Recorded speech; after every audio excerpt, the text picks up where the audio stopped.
Oh, chimpanzee, that monkey news, you Right. Now, it was back in the 1980s. Right. So it's quite topical then. Okay. When did this happen then? 1980s? Yeah. Yeah. It's about a Colombian F1 sort of, Formula One driver. Yeah. Apparently these races were going on, right? And someone kept winning them. Right, okay, forget it. No, don't do it. It's because it's rubbish. Because it's rubbish. Right, so someone kept winning the races. So this human that kept winning the races. So this human being that kept winning the races, Karl, what was his name? His name it's Jimmy something. Yeah. How tall is he? Just out of interest. No, let's hear the story. Let's hear the story. Was he about 4 foot 8? You might find out if I tell you the story.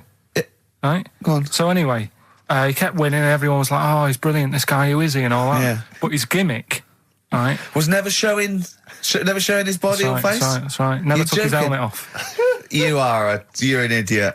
Never took his helmet off, right? You know the short trousers he used to wear? His trousers were about a foot long, but his shirts, the sleeves were really long.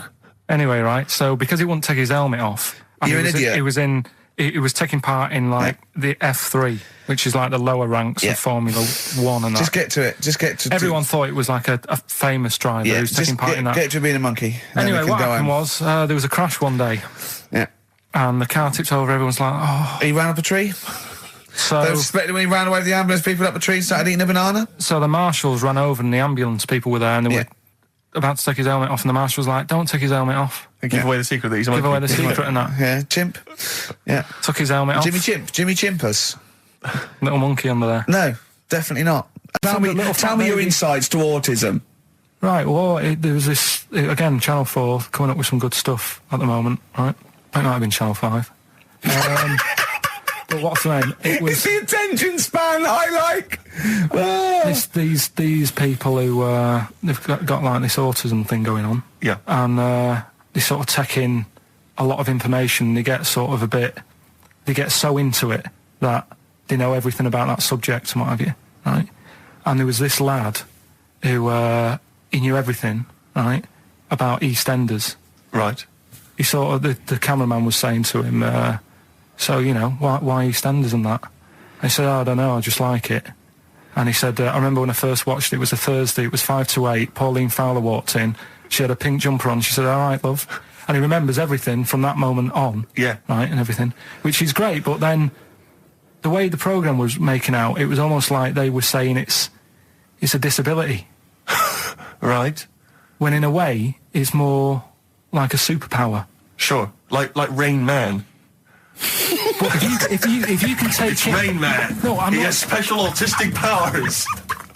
Oh God! We must send for Rain Man. I don't know what to do. So I don't know what to do. So he would be a great contestant on Mastermind. Sort of autistic mastermind. He'd be what dynamite. I'm saying is, don't be watching EastEnders though. Sort of, why didn't they give him an encyclopedia and say, get into that? Sure. That'll be useful. Yeah. Keep him away from EastEnders.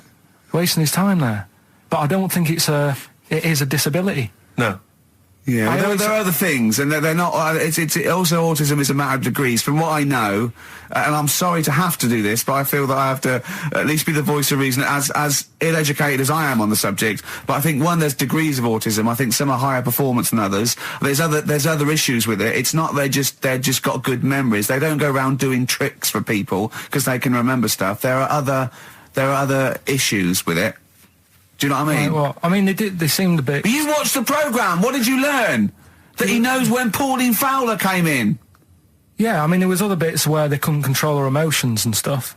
Oh, that other little bit, yeah. But the main bit of it was he can soak up information and stuff, and I'm just saying, it didn't seem really bad. Do you know what I mean? There's disabilities where people say that's a bad disability. It's like how people say about... This is brilliant. This is just like this is amazing to be in a room with this man. It's incredible. You just wind him up and listen to what comes out. And I'm going to sit back now. I'm not going to defend you or explain anything. Just go on and tell me about the other disabilities that are worse. What I mean is how people can sometimes easily get mixed up. How people are scared of like a cyclop. When at the end of the day, he's got a disability. A bloke with Who's scared of a cyclop? No, it's apart just from like Jason and his Argonauts. Where's this cyclop that you're scared of? No, I'm just saying in history and in books and that. No, not in history. History happened. Yeah. What are you thinking of? You're mixing history with Greek mythology and Roman mythology and every other type of mythology. What do you mean? There wasn't really a giant cyclop that went round picking up ships and throwing them around. That's not history, Carl. Do you think Batman's history? No, but it was ages ago, wasn't it, when we were sort of... No, I'm not saying it didn't happen ages ago. I'm saying it didn't happen. Well, it might have done. What's so ridiculous about a fellow with one eye? In the middle of his head, and he's big and scary and lives in a cave. Why is he scary? Because what if he had 8 eyes? I'd be scared of him. At the end of the day, he's got a disability. We'll talk about it in a bit. Well, we've had calls confirming that there was indeed a fetus or a stillborn child. A pickled baby. A pickled baby. No wonder it died. Born without a brain. But everyone has, pointed out that it wasn't a little fella. It certainly wasn't a little fella. No. But because it had been in the jar for a long time, I think it had aged a bit. What are you basing that on? You do carry on growing, yeah. Well, your ears and your nose. Your ears and your nose. And your eyes don't grow, so you could probably, I'll dig it out for you. Yeah. Imagine if like, there was an experiment where they were raising a child just based on the information that we said on the radio. What kind of a person it was like would they download, be? yeah. And What kind of information would they have? And it took everything literally. Exactly. And I think, there's no irony or, it was just... everything we said they assumed was fact. Everything that Carl said. And any question it had about the world, it could only ask Carl. Exactly. And it now, this worries me because without wishing to be disrespectful in any way, Carl, I think you're the best man on earth. When you have a child, we could be in a situation a bit like that. Is it a concern for you, do you think, that like when your son's growing up or your daughter and they're asking you questions, you're conscious, you yourself have admitted that you have a sphere of knowledge which you are an expert on. Ask your mother. You'd say ask your mother. That's good. That's great, fair enough. That's good. And I'd play with it. I think I'd be a good dad. Yeah, I think you would. But I wouldn't be the one who's shouting at it. No. Who would you get to shout at it? Probably Windsor Davis. He'd be good, wouldn't he? You horrible little man. Well, I'd tell it the rights and wrong. You don't have to be a really bright person to know the rights and wrong in the world. Yeah. No, I think you are bright, Carl. You are. And at what point in their life would you tell them about the evolution of the baguette, which you told us? Or the story of the bee. Yes. That you scored once. Or the 2 children. Would you ever get them to meet as maybe like that? They could be godparents. The friends you had at school. Yeah. Webbed hands. The big heads and webbed hands. They weren't my friends. That weren't friends. I wish we could track them down. Oh, that'd be great. I imagine they're in a zoo. Oh, wow. Oh, yeah. 2 big jars. Park, yeah. 2 big jars. Industrial strength jars. Oh, dear. You're like our little fella in a jar. Yeah. It's that's what we should do with you over the 3 months. Keep it in a jar. And we can have it in alternate weeks. Like step parents or whatever. Yeah, that'd be great, wouldn't it? Brilliant. Just you can. Oh, me and Steve will fight for custody. Yeah, it'll be a big jar though. You can put stuff in there. You can have it. Won't be like full of water or vinegar or whatever they do. Or you won't become pickled, Carl. No. It'd be like an big air chamber, and you're sat there, and it'd be like a little. What would it be, an armchair or something? It'd be in an armchair, and we'd have stuff in there, and we'd bring your girlfriend like once a week, and she'd go. No, we put a blanket over the top so we wouldn't see anything. But like the Big Brother household. Exactly. Yeah. Now, that's a hell of a documentary. Oh, that'd be amazing, wouldn't it? Carl in a jar. But anyway, you're starting to think that you're getting melancholy now that you're just going to sit at home. What are you going to do every Saturday? Dunno. Go shopping. Let's sort out a jar. We've got to do the balloons before then as well. You've got to send you up in a balloon. Maybe we can send you up in a balloon and you come straight down into a big jar. Yeah. And they put a giant cork in straight away. yeah, and there's a big chair. I'll tell you what we could do. We could set you adrift like Robinson Crusoe, set the ball and see where you end up. If you find me, yeah. Oh, you might go to an uninhabited island or something. People are phoning in about anything space now, Rick. Yeah. We asked them to phone in about the jar thing. Switchboard lit up. It's crazy.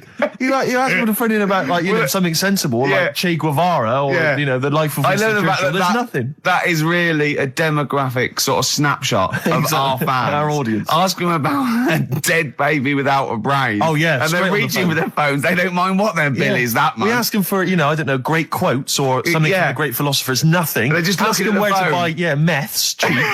Straight on the phone. Someone just called in and said it's about putting. He went, hello. Carl answers the phones. And I said, hello. He went, hello. He said, yeah, about putting Carl in a big jar. And Carl went, Go on. And the bloke went, well, then you could call him Karl Pilkington. And he went, thanks. I love the bothering. I like Karl Pilkington. That's lovely. That's so sweet. He spent 50p to tell you that, and you were worried. You just saw you going up in a balloon and landing in a jar again, didn't you? I always, if ever I've got like a question on anything, the internet's sat there and I can just go online and find out. The internet is good. It's brilliant. But it's not all verified. What do you mean?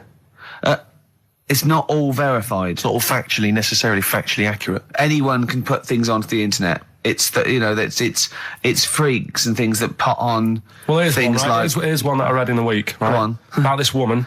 Yeah. She was a bit of a punk. And to get her hair done like she wanted it. Super glue? Right, no. She got lard. Apparently it's a popular thing, you might know. Put lard on your head. Yeah. And you put it in the oven. Oh.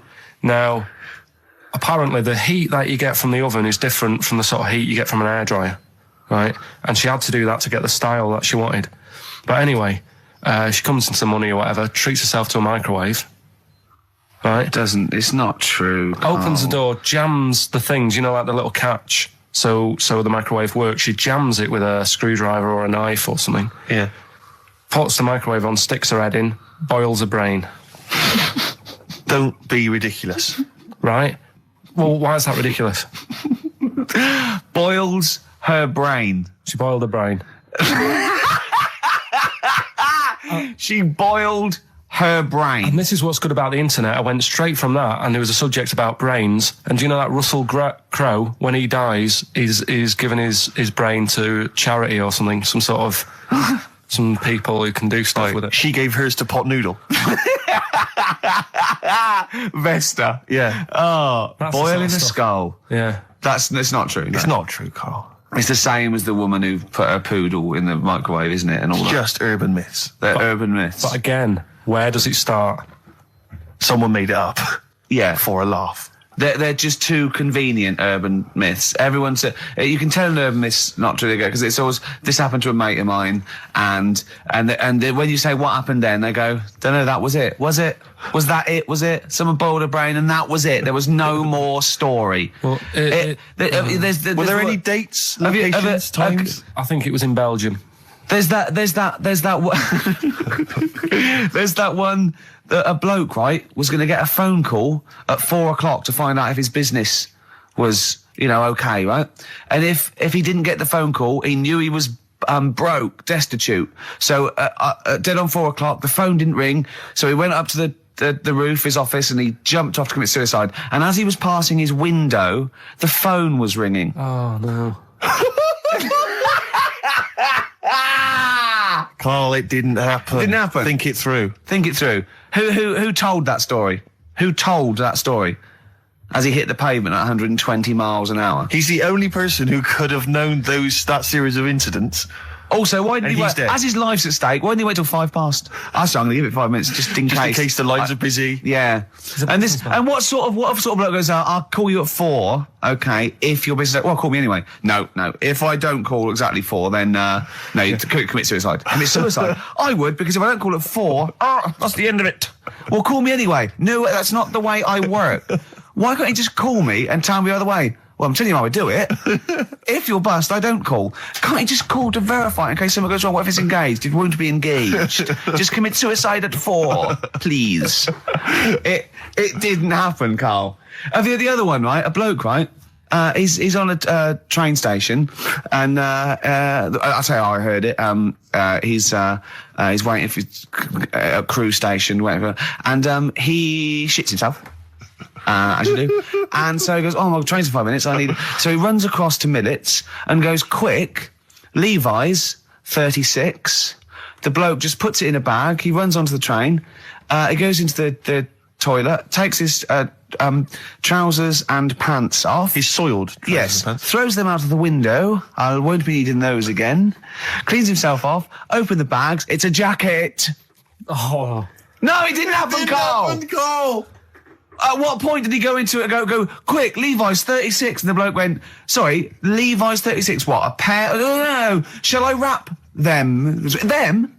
It. Shall I wrap? Just wrap whatever it is. Do you want to look? No, I'm not looking when you're putting it in the bag, please. Right? 36 Way story is like, don't say anything. I've told you 36 Levi's. And put it in a bag and charge me for it. Yeah. I don't want to discuss it further. Yeah. There was one. Here we go. There was one about a woman whose husband died, and she had him cremated. Yeah. And made like a little egg timer out of him. Mm. And she said, I did that so it can still help around the kitchen. Well, that might be true. That might be a joke. That's quite sweet. That might be true. It's a true story, again. It was all... No, not again, because the ones I just told weren't. Nor is the boiling the brains in a bag curry microwave. Head story, true. Yeah. They're two... It's been 3 months. It's been 3 months coming. There's this thing... I don't know the full story. I don't know how it happened, right? But little Russian fella. Yeah. He was sort of having sort of emptying his bladder, right? And somehow electrocuted himself. Right. And sort of did a bit of damage. How did he smashed onto some live wires or something? Something like that. So did anyway, it damage to himself or to an electric fire or something? No, to himself. To himself. Yeah. And so the doctor didn't slip and curling tongs went up his arse when he was pissed, because that's happened a lot. In Yeah, we've all been hospitals. We've all shoved the old curling tongs up the arse when having a piss. Right. So I can't even be bothered. No, go on, we're interested. We're interested. Come on, we're interested. You can't be bothered. You get Mondays off. Do some work. Right. So anyway, so the doctor says, "Oh, it's not looking good. We'll have to take that off." What? And he's like, Novectomy. Yeah. Really? But the funny thing is, right? Nothing funny about that. They've done. You're doing me head in. Just tell the story. Just doing me head in. Oh, you can chill out on Monday. I've only got 15 minutes, but I'm going to talk to you every Saturday. I'm going to get the money's worth out of this, because you get Mondays off, and I can't bear the fact someone getting away with something like that, because it's terrible. So you're going to stick this out, or you're going to have to work Mondays. So take it on the chin, right? Okay. Just finish the story. Yes. I command you. Just do it. Anyway, so they said, he said, will you be able to sort me a little knob out? A prosthetic cock, yeah. But they put him out for the operation. Yeah. He woke up. Yeah. Right, and he's thinking, oh, thank God that's over and done with. Yeah. They've only grown it on his arm. What are you talking about? You twat. Shut the you're an idiot. What do you mean they've grown it on his arm? Apparently, like, that's the way they do it. Oh, yeah, but to then put it on, that wasn't a mistake. It wasn't doctor going, does it go there? Some bloke I didn't do a degree. Are you a real doctor? Yeah, yeah. No, but why put it there? Because it's got to grow, it's got a graft there, so they can control it. To skin tissue. But on your arm. Well, But they're going to remove it or- from the arm itself. What do you mean on the back? on your back. Somewhere, well, we can't wear a t-shirt. Yeah, but you could ridiculous. have a He's in hospital. but this way you can still have a little tug, can't he? But they'll leave it there for quite a bit. It's not... Do you know what I mean? It's not going to be like, oh, it's just there for a few days. Yeah. It's there for a bit. That's not good, is it? So he's got a cock on his arm. Yeah, what's up with that? What do you mean, what's up with that? Well, I mean, he could say it's a thumb or something, couldn't he? Yeah. But they remove it. Be good And for attach hitching. it down below later. If you had a knob instead of a thumb and you went hitchhiking, just tickle it, and they can see it like a mile down the road, couldn't they? Posting. Yeah. If I'd lost my knob, I'd go, oh, I'm not going to have all that stuff. Just whack a pair of tits on me. Do you know what I mean? I think, oh, just forget it. But why not just put it where it should be straight away instead of messing about? Where should it be straight away? You know. On the forehead. Listen, are we doing a competition? Let's play a tune. Come on, Carl, you can't be bothered. Right, okay, we're going to scrap this and you're going to work Mondays again. Well, let's see if this is enough. Let's see if Trent McDonald just read this on the news at 10. It'd be shorter and you get back to the football, whatever. Yeah, Here we go. And here is the news at 2:15 with Karl Pilkington. Bong. Man who walks backwards around lake falls in. Bong. Chinese woman eats dirt. Bong. Man lives in rubbish dump for 10 years. Brilliant.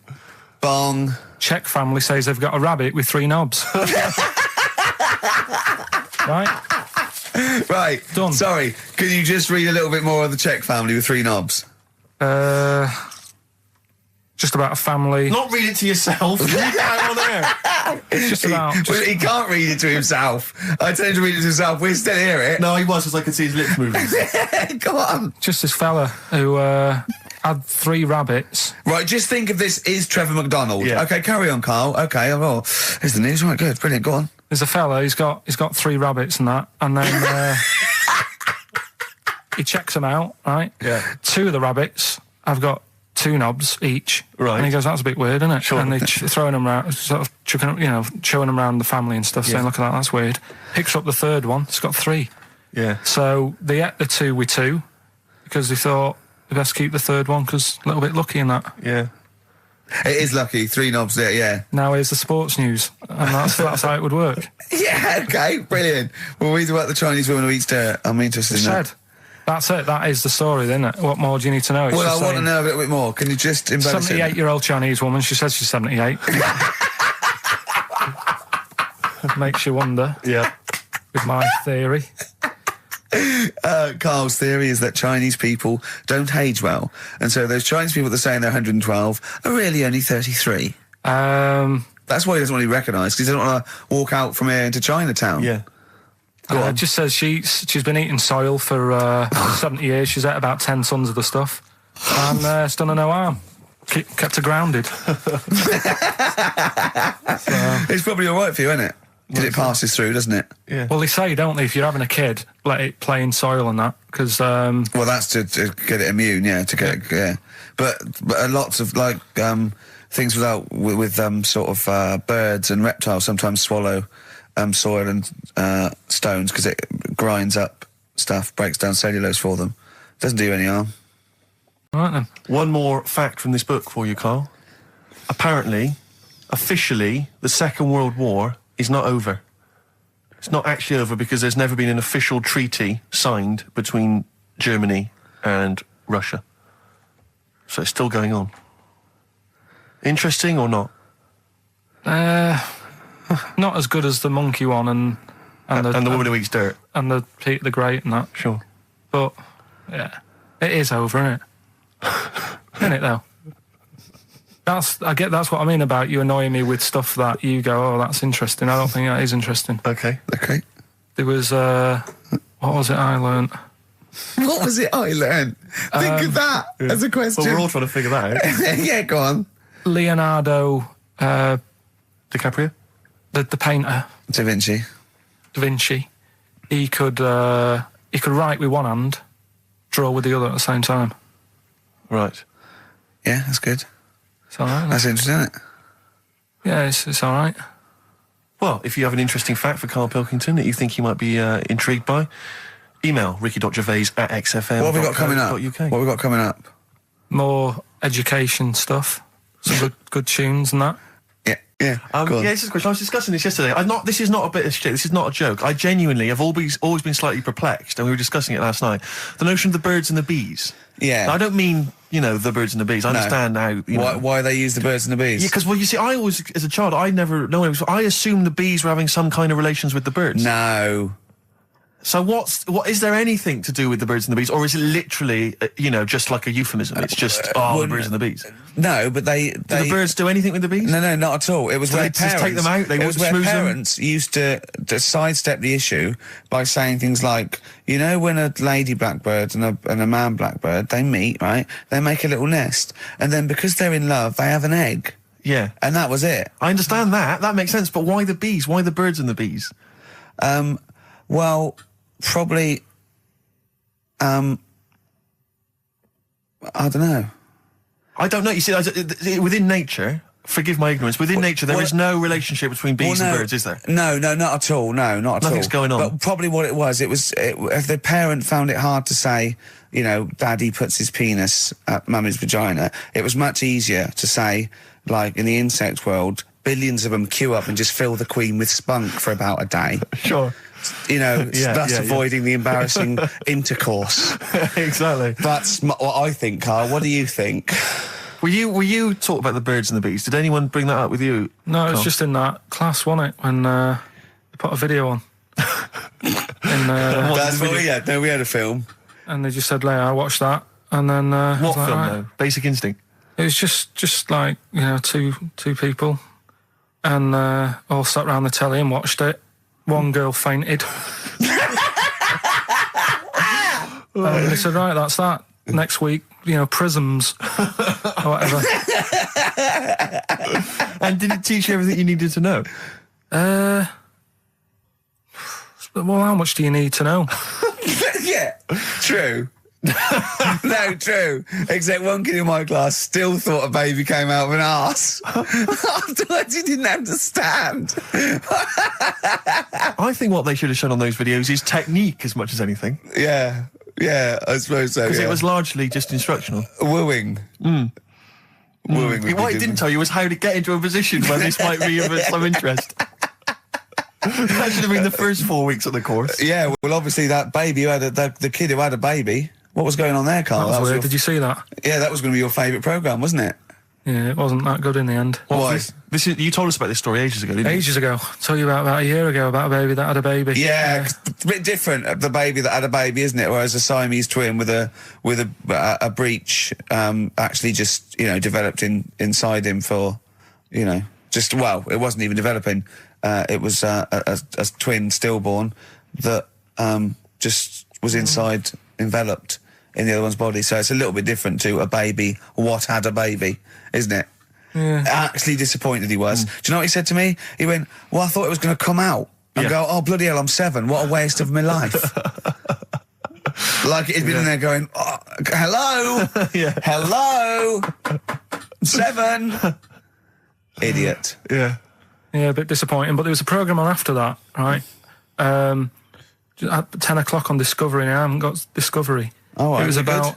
Oh, I didn't see it. This is it. I was yeah. going to say to people, if they've got a copy of it on tape, if they can send it in. What was it? About a baby with 4 legs. Right. That was on, at 10 on... It wasn't a puppy? No.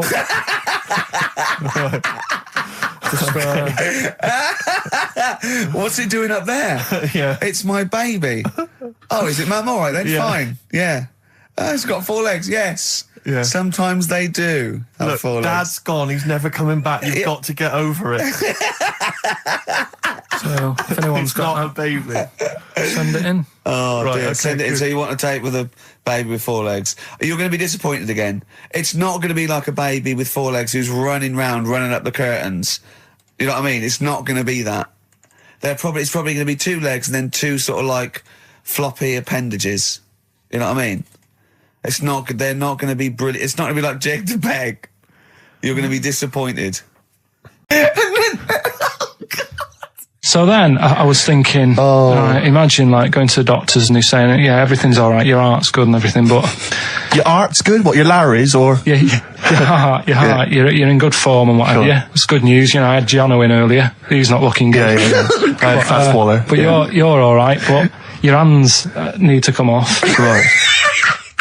Blimey. That's bad. Like, I get a second opinion initially.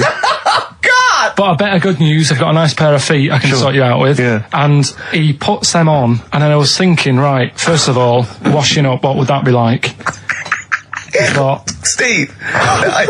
That'd be tricky. Yeah. And then the second thing was, it'd probably ruin the sort of the shape of your jumper. Because you have to keep putting the feet through there. Yeah. And then I thought, but I could still cycle in. Okay. To work. You could run in. Well, that's the thing. You'd be really fast. Well, that's what I was thinking. I thought I could still cycle because I could balance, and then I thought, but the only thing is I probably couldn't pull the brakes. Because of the little short things. Yeah. And then, like you, I thought, but then again, you're running in half the time. So that's what was going on in last night.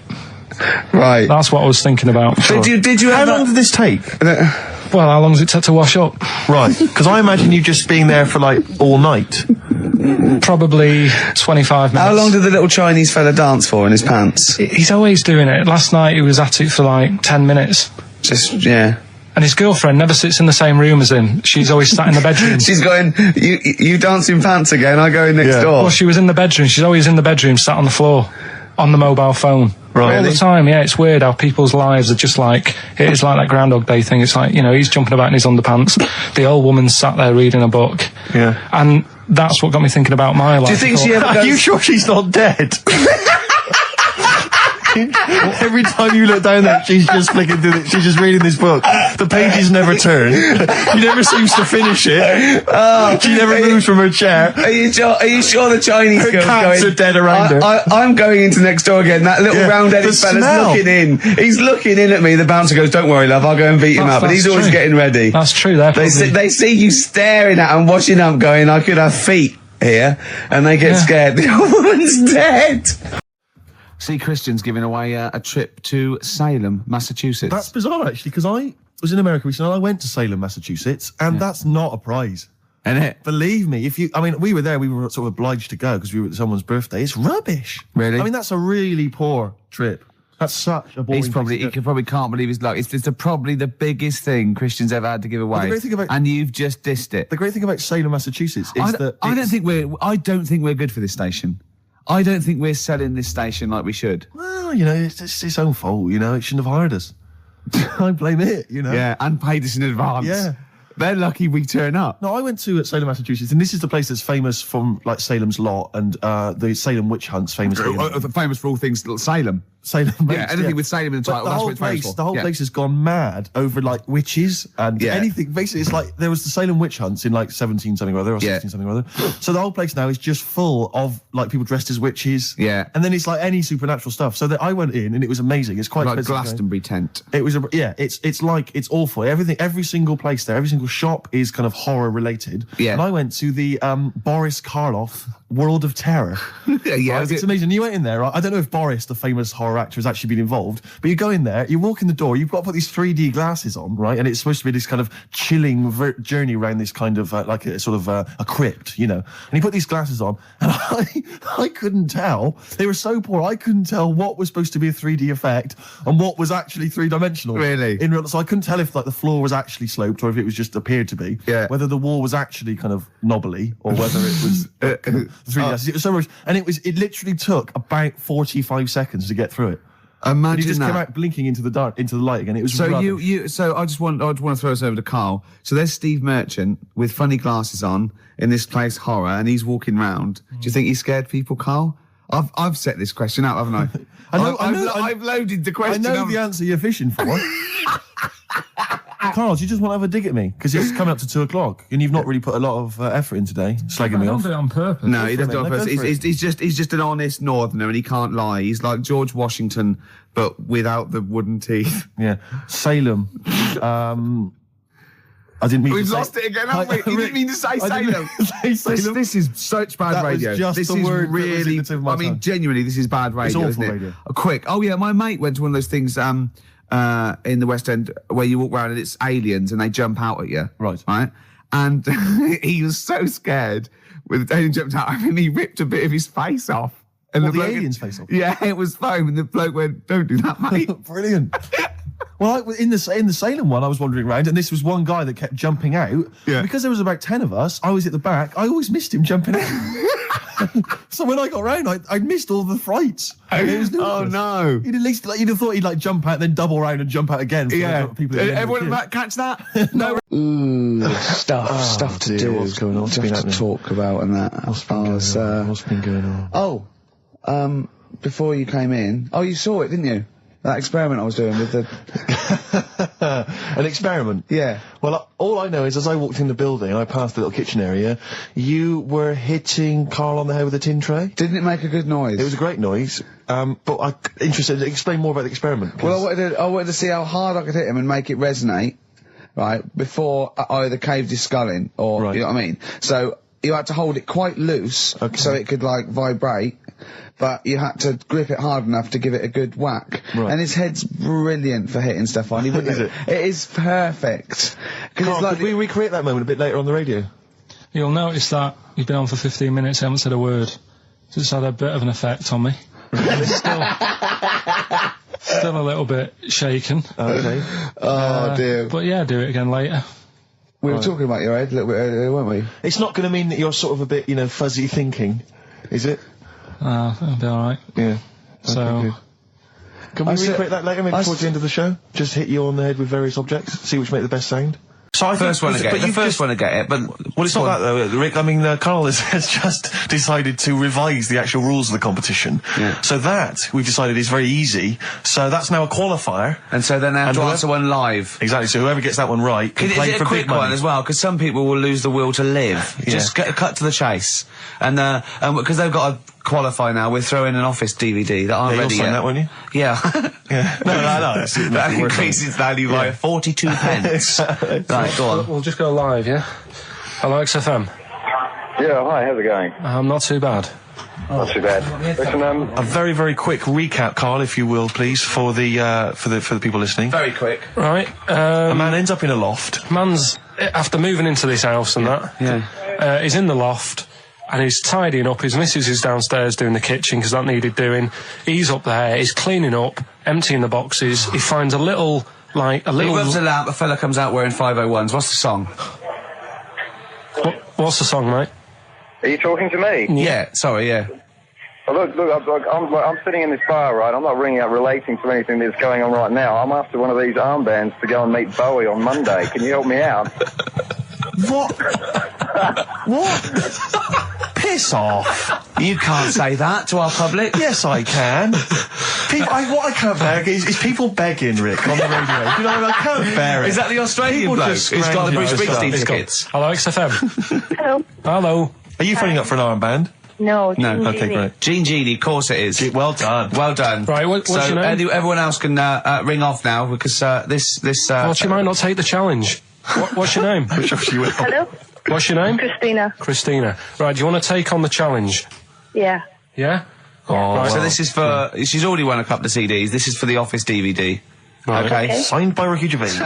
My friends lived in Texas for a while, and they once were in a kind of diner, and there was you know those kind of benches that are attached to the table Yeah. itself, like a kind of picnic bench. Yeah. And this huge fat guy came in, he came wobbling, he ordered like this kind of everything you can eat meal, and his fat kind of sort of, you know, kind It's of big, wrapped fatty itself- fat, and it's fatted Exactly. on the fat table, yeah. It wrapped itself around the table and everything. Oh, He was God. chowing down, and when he tried to leave, the table came up with him. Oh, no. Imagine that! I mean, they are fat, aren't they? They're big people. They're huge people. But it was that thing we were talking about before, that bloke on Jerry Springer Show who was like 80 stone, right?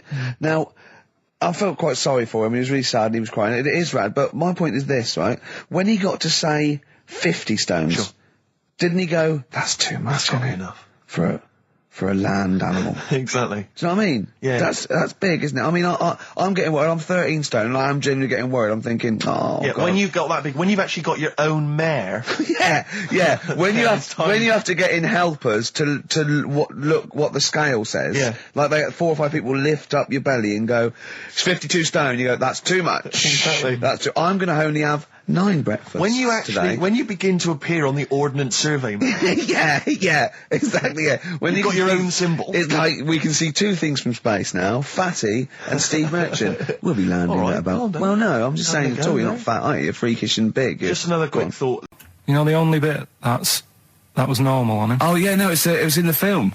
You know Right. that bit in the film? I was watching it one day, it was on, and I said, look, your favourite film's on. And it came to the bit where he was being exhibited, and he was naked behind the screen to all the doctors. Go on, what did you say? And there's a bit where he goes, and strangely, the only thing that is normal are his genitals. They're untouched by this disease. They are totally normal. Right, what did you say? It's a bit annoying, isn't it? It's like the only bit that you'd want as an elephant. The only bit you'd want that was like it was an like an elephant. Yeah, no, I can see. and he said, and he got the head. so other stressful things. But so anyway, what's the anti-Nora thing? Sorry, anti-X. Anti-X. What did she? Yeah. Why is she upset? Well, he mentioned her in Zoo. He did this thing for Zoo magazine, and he mentioned about when he looked up her dress. She had a. Yeah, by accident, remember? I'm not suggesting you were going around looking up your elderly relatives' dresses in case they weren't wearing. For people who've not heard Carl talk about this in the past, Yeah. just explain quickly again Yeah. what we're talking about. Right. He didn't want to talk about it at all. When I was a kid, right, Auntie Nora used to come round. My auntie used to come round. As if there's any ambiguity now. Yeah. My auntie used to come round and stay, right? And I'm sat on the floor watching the telly, right? She's sat on the sofa with a caftan on. I turn round right? And it was there. It was looking back at me, right? And we've mentioned this, and Ricky sort of said, what did it look like? And, you know, a split tennis ball came to mind. That's what we talked about, right? So anyway, Zoo magazine, when they did the interview... And she's the one that used to put a valance on everything, isn't it? Well, not everything, obviously. So anyway, so I've done this... So you did an interview in Zoo? Yeah, and like they said, you know, it was like, you know, do you plan stuff and do you worry about stuff when, after you've done the show, you're worried you've upset anyone? And, you know, I was saying, really, I forget people are listening.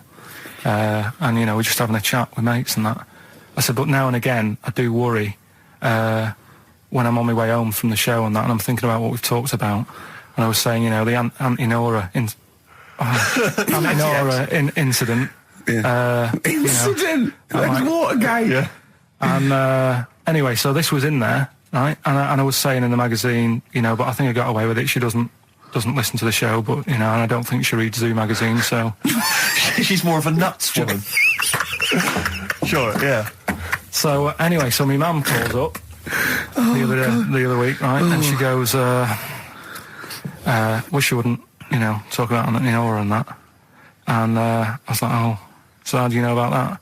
She goes, well, one of your cousins have called us up and said they've read the article about it. So yeah, that's why we don't want to talk about it, really. So he stitched you up. Oh. So do you know what Auntie X has made of this? Do you know if she was upset or not? Well, she doesn't know about it. Because, I mean, maybe she's always thought it looked like a split tennis ball. Maybe you're just in sync, you know, because you're relatives and stuff. Maybe she knew instantly. Even if you hadn't named her, she'd have thought, hang on, I farted for 5 minutes once. Yeah, that's not going to be ambiguous, could well is it? Be me. If you hear sort of like someone who farted for 5 minutes and's got found like a split tennis ball, you're going to go, I wonder if he means me. Yeah. You're going to remember that. Auntie Jackie. It could be Auntie Jackie. Oh, God. There's this woman who's got a big head. Oh, yeah. And she was fed up with it because when she was walking down the street, it was so big, she couldn't hold it up. Right. She couldn't hold it up. Oh, God. Okay, shut up. So when she was walking, her eyes were hurting because she had to sort of look up all the time because her head was that heavy. Her chin was sort of balanced on her chest. Right. And she'd have to peek up, yeah. So she goes to the doctors, and this was after years and years, and said, you know, I thought I could put up with it, but I can't. How big was her head? It's big, Rich. I don't know if it was like big, because there wasn't a picture. I don't know if it was just big or a lot of bone. So it was heavy. Very heavy. Right, like the Elephant Man, just outcrops. Yeah, right. So the doctor said, we can sort that out. But we'll have to take your head off. Right. Okay, listen to this. Okay, listen, keep going. Because what you don't seem to understand is I have the same reaction to you when I see it. Yeah. What? Right? You're quizzical yourself. So I looked at it, they took her head off, chipped away a bit of the bone, made her head lighter, put it back on. This is what I was talking about time out. I said something about in time out, and he went, yeah, did you read that? I went, yeah, I read it, I get it every week, yeah. He went, there's no point though, is there? Because it's like a telephone directory. You know, if you want to look something up, you look it up, but you'd never sort of browse the telephone directory. And I went, that's an interesting point. He went, although I did. When I was in Scotland, I just looked up how many Macs there were, and there was 42 pages of them. How bored are you in your hotel room in Scotland to suddenly start working out how many people start with Mac? Were you sat in your room? There was nothing else that you could think of to do? I've been working. It's when we did the show from, you know, XFM did some stuff from Edinburgh. Yeah. You were sat in your hotel room? Sat in the room, waiting to sort of go out and get some food and that. Sat there. Why were you waiting to go out and get some food? Because we were all going to meet up. We're going to meet up with, you know, with Simon. So you thought, I'm not going to switch the TV on. I'm not going to read a magazine. The telly was on. Nothing was on. I wasn't impressed with anything that was on. So I'm looking around the room. I had a couple of the free shortbreads. I love the fact he remembers. Yeah. He remembers a specific biscuit he had. Yeah. That's fantastic. I had a couple of them, and then looked around, there was a Bible, and I thought, well, I know about that. Yeah. There's nothing in that I don't know. So, got the phone book up, and I immediately thought, there's a lot of Mac this and Mac that in Scotland, Macintosh. Mac Daddies. Macateer, there's loads of names. So I thought, I wonder how popular it is. Just how popular it is. 42 pages of Macs. Did you count how many pages there were? Yeah. Did you just work out from the numbers on the bottom of the page, or did you literally count? No, I counted. Right. And how many do you reckon are on a page? There's a lot in there. If someone could tell you approximately how many names they get on one page. How long did it take you, this whole procedure? What, the counting? Yeah. Not that long. No, It's just got counting 2 the pages. Yeah. It's not that much. They're all And what together, did you luckily. do once you digested that information? What did you do with that information? Did you tell Stored people it, when you haven't I? I mean, look, how long ago was the Edinburgh Festival? I stored it along with the biscuit. I'm working through a load of animals, right, that I'm finding out whether we need them or not, right? Right. Because, like, jellyfish, to me, I'm a bit puzzled by them. I don't really know why we need jellyfish, and I spoke to some expert. Turtles eat them. What? Turtles eat them. Yeah, I know, but do we need turtles? Do you know what I mean? It goes on and on, doesn't We it? need humans. Well, you know, I mean, I might get to that bit, but Yeah. I need to sort out the animals first. I've got a lot on. So the thing is, I've left the jellyfish. We know we need them, right? Right. So octopus, Yeah. right? I know they're pretty brainy. Incredibly brainy. A story that I heard, I don't know if it's true, but there was some science lab somewhere, right? Yeah. Where they had some octopus in it and they had some crabs. Yeah. And at night, the octopus was like getting a bit bored on its own in the dark and that, and they sort of come alive in the dark, don't they? Yeah. They like the dark. Yeah. And the octopus had its eye on the crabs, and at night when it's dark, it was getting out of its little cage, crawling along the floor, getting in the crab's cage, getting them out and eating them. I don't doubt it. We put jam jars with the lids on with crabs in, and they'll open the jam jar and... You're joking? Yeah. Even I sometimes struggle with them. Yeah, we don't do it... you don't do it really, really tight, but... All right, so they're not that clever then. Well, they would, if they were strong enough, they'd open it, but they're just not that strong. Oh, that's mad. Right, I also know that if they get hungry, they eat their own legs. Yeah. Yeah? Yeah. They're deaf. Well, I don't know. I don't really know. Yeah, I mean, yeah. they don't live very long. They can squash themselves into small jugs. Oh, yeah, they can go in a demi-john through the narrow neck and that. Why do they need to do that? Because they're the sort of crevices and holes that they're hunting for crabs and things through. So, would they be better if they were smaller? Do you know what I mean? I don't know. I really don't know. Yeah. But octopus then, if Noah said to you, you know, we're having a clear out, Yeah. we've got too many animals to look after and that in the sea, taking up too much room, Right. do we need them? I think there's other less useful things in the sea than octopus. Limpets, they could go. Limpets? Yeah, they just sit on a rock and do nothing for 50 years. But they're not getting in the way then, how big are they? Oh, not very big. Yeah, you see, I might come round to them, but I never think, oh, you know, I'm sick of seeing these limpets. Whereas octopus, you know, crawling about, opening jam jars and that. You'd never see them though, they're really rare. Well, We get 2 or 3 caught a year, it's quite amazing. do we need them? Yeah, Yeah? yeah. Well, we'll just have to keep them then.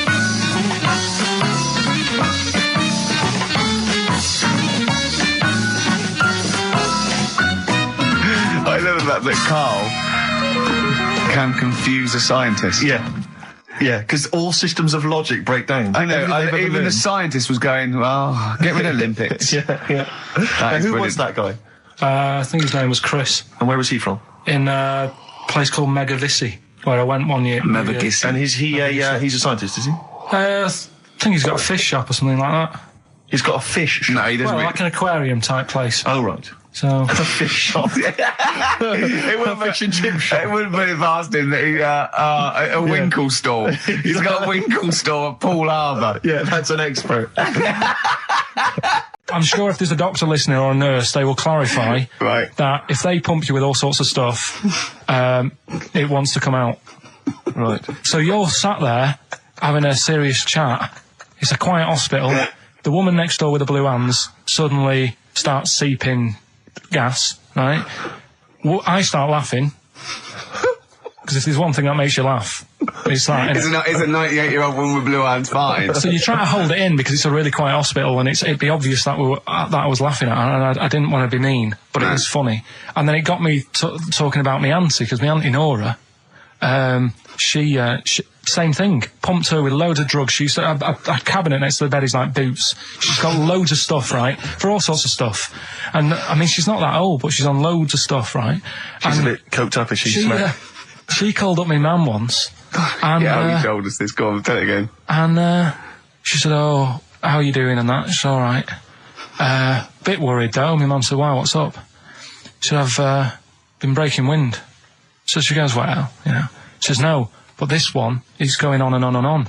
And she was like, she was like, what do you say? What's, like passing wind, farting, for 5 minutes. one thing. Not like, you know, trumping and then nothing. Yeah. Continuous. Continuous drone of a fart. What? Song with a story. Okay, he's been working on this, hasn't he? He has, hasn't he? He's like a producer, isn't he? Yeah. But with a completely round head. Just, you know, I was saying that, you were saying I don't like music, but I'm saying I do if I can hear what they're singing about, and there's a reason to sort of listen to it. Have you turned into 50s dad? What is this? No, but, you know, it's like, it's nice to have a song where you go, you know, I can't turn it off because I need to know how it ends. Do you know what I mean? It's like a mini... Great. It's like a mini film. He can't sit through a film unless it's got a grotesque in it. He can watch The Elephant Man because he's getting a glimpse of this... He's waiting to see the bloke's face. That's all he's waiting for, right? And so 3 minutes is about as much as you can maintain his... well, last week we did Babushka. Yeah. You know, that woman dressing up, sort of tricking her husband, and it sort of backfires and that. Don't know how it ended properly. I don't know if they split up or whatever. But this week... There's no follow-up. Kate Bush isn't now penning the sequel. Right, go on then. So what's this week? Pinball Wizard. Right, okay, what's the story there? It's about this sort of deaf, dumb and blind kid. Right. Who's good at pinball. That's it. So I don't believe he would be good at pinball. But even if he is, it's a lot to give up, isn't it? Just for that. Well, he didn't give it up. No, but it's not like, well, you can't even say to him, oh, you know, a lot of bad news and that, but you're good at pinball. It's just a bit rubbish. I mean, does he even know he's playing pinball? Is what I'm saying. Do you know what I mean? And it's not hard, it's just moving the thing, no, just hitting the buttons hard. Yeah. It's not like, you know, if he was good at Pac-Man or something, you go, oh, yeah. But it wouldn't scan, would it? Well, I mean, what were they thinking of? What were the Who thinking of when they wrote this? Well, let's have a listen to it. But, you see, now, he's a Pac-Man wizard. It kind of works. Yeah. He's deaf, dumb and blind, though. Yeah. That's pretty grim, isn't it? It's rubbish, isn't it? Well, don't say that. Oh, that's all right, I can't hear you. No, but it is like, it's just the worst, isn't it? I can't imagine what that would be like. It's pointless. I'm being a tapeworm or something, and it's just... No, but what I'm saying is, what sort of a life is that? It's horrible. It is a bit like being one of those creatures deep in the ocean. Well, look, can I just answer your questions? It must be terrible. Yeah, that's what I'm saying. Yeah, job done. But would you want a song about it? And, you know, he's good at pinball. But it's not a real person. We were getting on to the realms of people... But he is not a bloke that existed they sang a song about.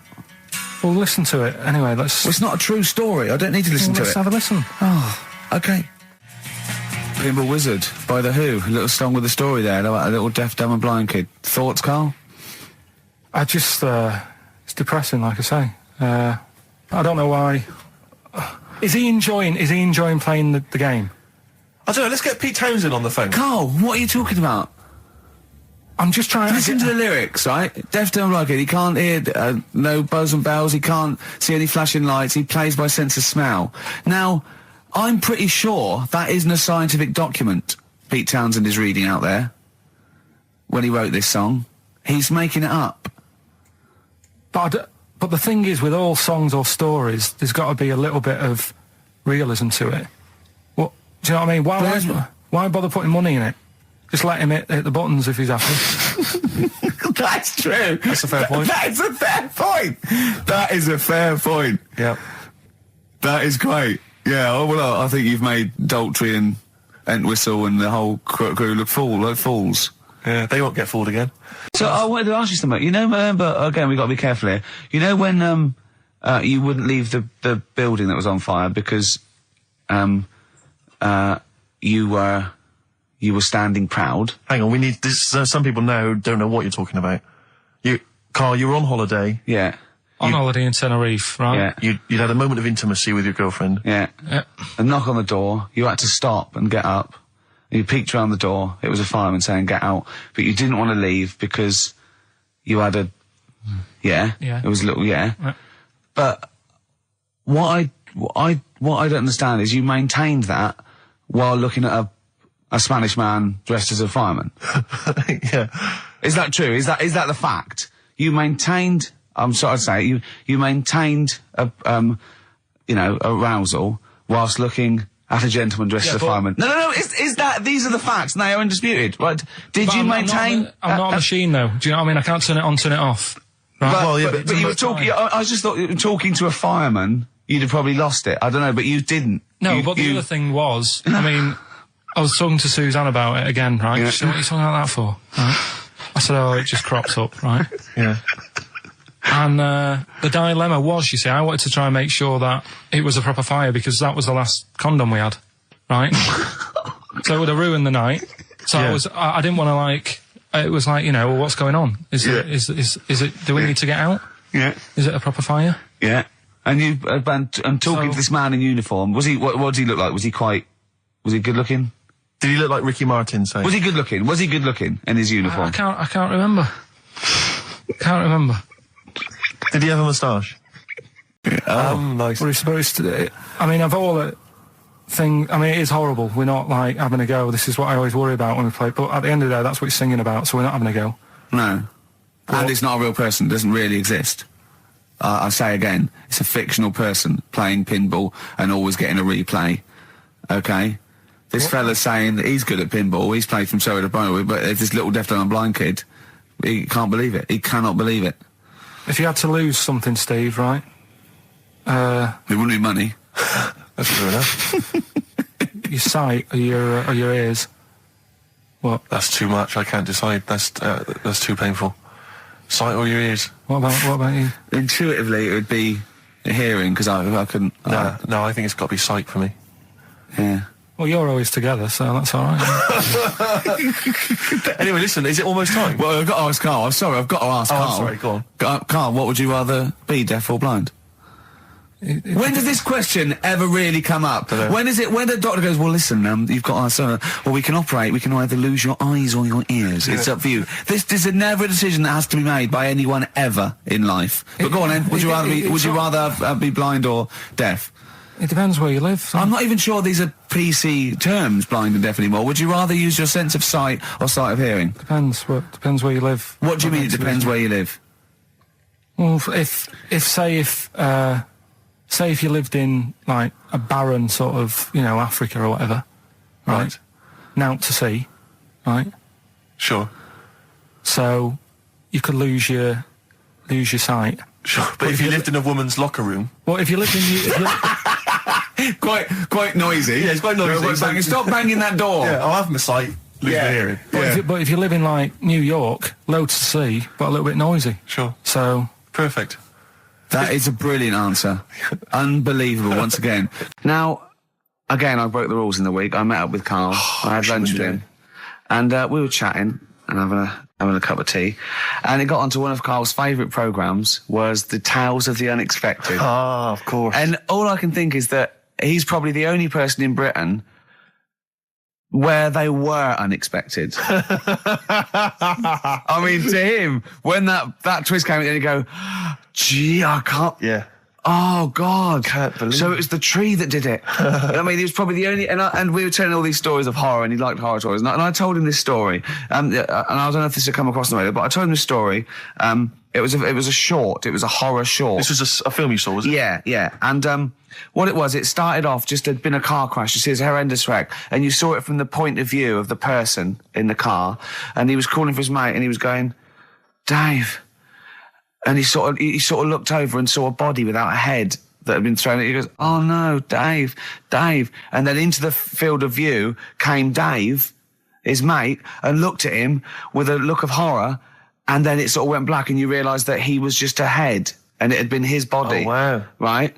Yeah. And I said, then it came up at the end, at the executions and the French Revolution, people experience consciousness for, and he went, oh, no, he said, it wouldn't be for that long. And then he went, if it was a chicken, it would work. Imagine remaking that film, but it's two chickens in horrendous car crash. Their own fault for driving. It would work. No, he wasn't having that. Yeah. No, it was too long. I think he said, how long was this film? I went, about 5 minutes. He went, no. It would work if it was a chicken. I like the way that Carl in something like when you relate an incident like that, he's appalled and offended and annoyed by the people that made it, even though he's never seen it. Oh, he's annoyed. Yeah, like I want to see it. I think it's a good idea. Yeah, but they should have thought it through a bit more. Yeah. Do you have a favourite Tales of the Unexpected, one that you remember particularly that shook you up? Yeah, we were talking about the one on where there's some woman in prison. Have you seen that one? No, I can't remember them all. Right, this woman's in prison. Yeah. And she gets a bit friendly with the guy who takes the dead bodies out. Right. And he said, I can get you out of here. He said, what you've got to do, right? You've got to, at midnight. When you hear the bell toll, that means there's been a dead body. Yeah, there's been a dead body. So what you've got to do is go into like the place where all the dead bodies are, get in the first coffin on the right, and then I'll come along and carry you out and you can run away and escape, right? So she goes, yeah, all right then. So she hears the bell go. I'll bury you, right? And then I'll come back later and dig you up. Right. Yeah, but that's the point. It doesn't matter. It does matter. Trust me, Carl, it really matters. Okay. Listen, I don't know if I'm going to ruin this for people at home. Yeah. Can I just skip to the end? I would imagine that she gets buried and he doesn't come back and she has to get buried alive. Better than that. Okay. Yeah, she does it. She gets into the coffin. Yeah, Go on. Right. So she gets in the coffin. And she's lying there for ages. She's buried. She can feel a bit of movement going on. So she's obviously, being carried somewhere. So she's thinking, this is it, I'm getting out. And she's lying there for ages and thinking, why isn't someone coming and lifting the lid off this? Do you know what I mean? Letting me get out. So she's really bored. She gets a lighter out, right? Lights it to have a look at who she's lying on. It's only the fella who said he'd help escape. Oh. How bad is that? That is... How bad is that? So it is quite important that she's buried alive then, isn't it? In retrospect, you realise that the jeopardy is that she's buried alive and can't get out. Yeah.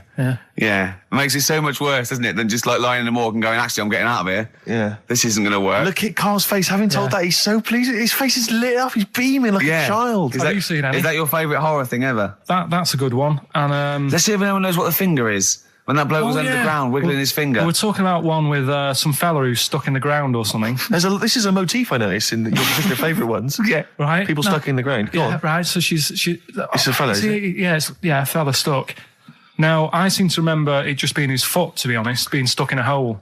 No, he was under the ground and he got a little thing out of the pavement and he put his finger up and wiggled it to try and attract attention. Then you see a woman come along and her stiletto heel just knocks his finger off. You see, I'm wondering whether it's the same one as I saw. Yeah, it could be two like that, couldn't there?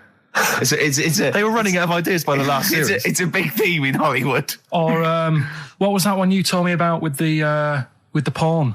That was a good one. Oh, this was fantastic, right? Right. There was this. Sorry, can I just check now? We're just remembering classic episodes of the Tales of the Unexpected. This is important. Well, I saw one right. I saw one on Tales of the Unexpected, right? And it was these two gents. What they used to do, they look down the obituaries and they'd blackmail the wife or the son of a dead eminent person, like might be a priest or a doctor, like that, and they'd go and they'd say, he bought some erotic stuff from us before he died, and he owes 100 guineas and all this sort of stuff, and they'd pay up because it'd be so embarrassing. They just didn't want them, so they'd just pay him, right? And this one bloke said, who are these people? I'll meet with them. And he goes round there, and he goes round, and they go, your father, he goes, my father could not have bought any erotic material from you. They did it, he goes, he couldn't have, he's blind. Right, and that was the twist. And Carl went, so it was magazines, not videos then.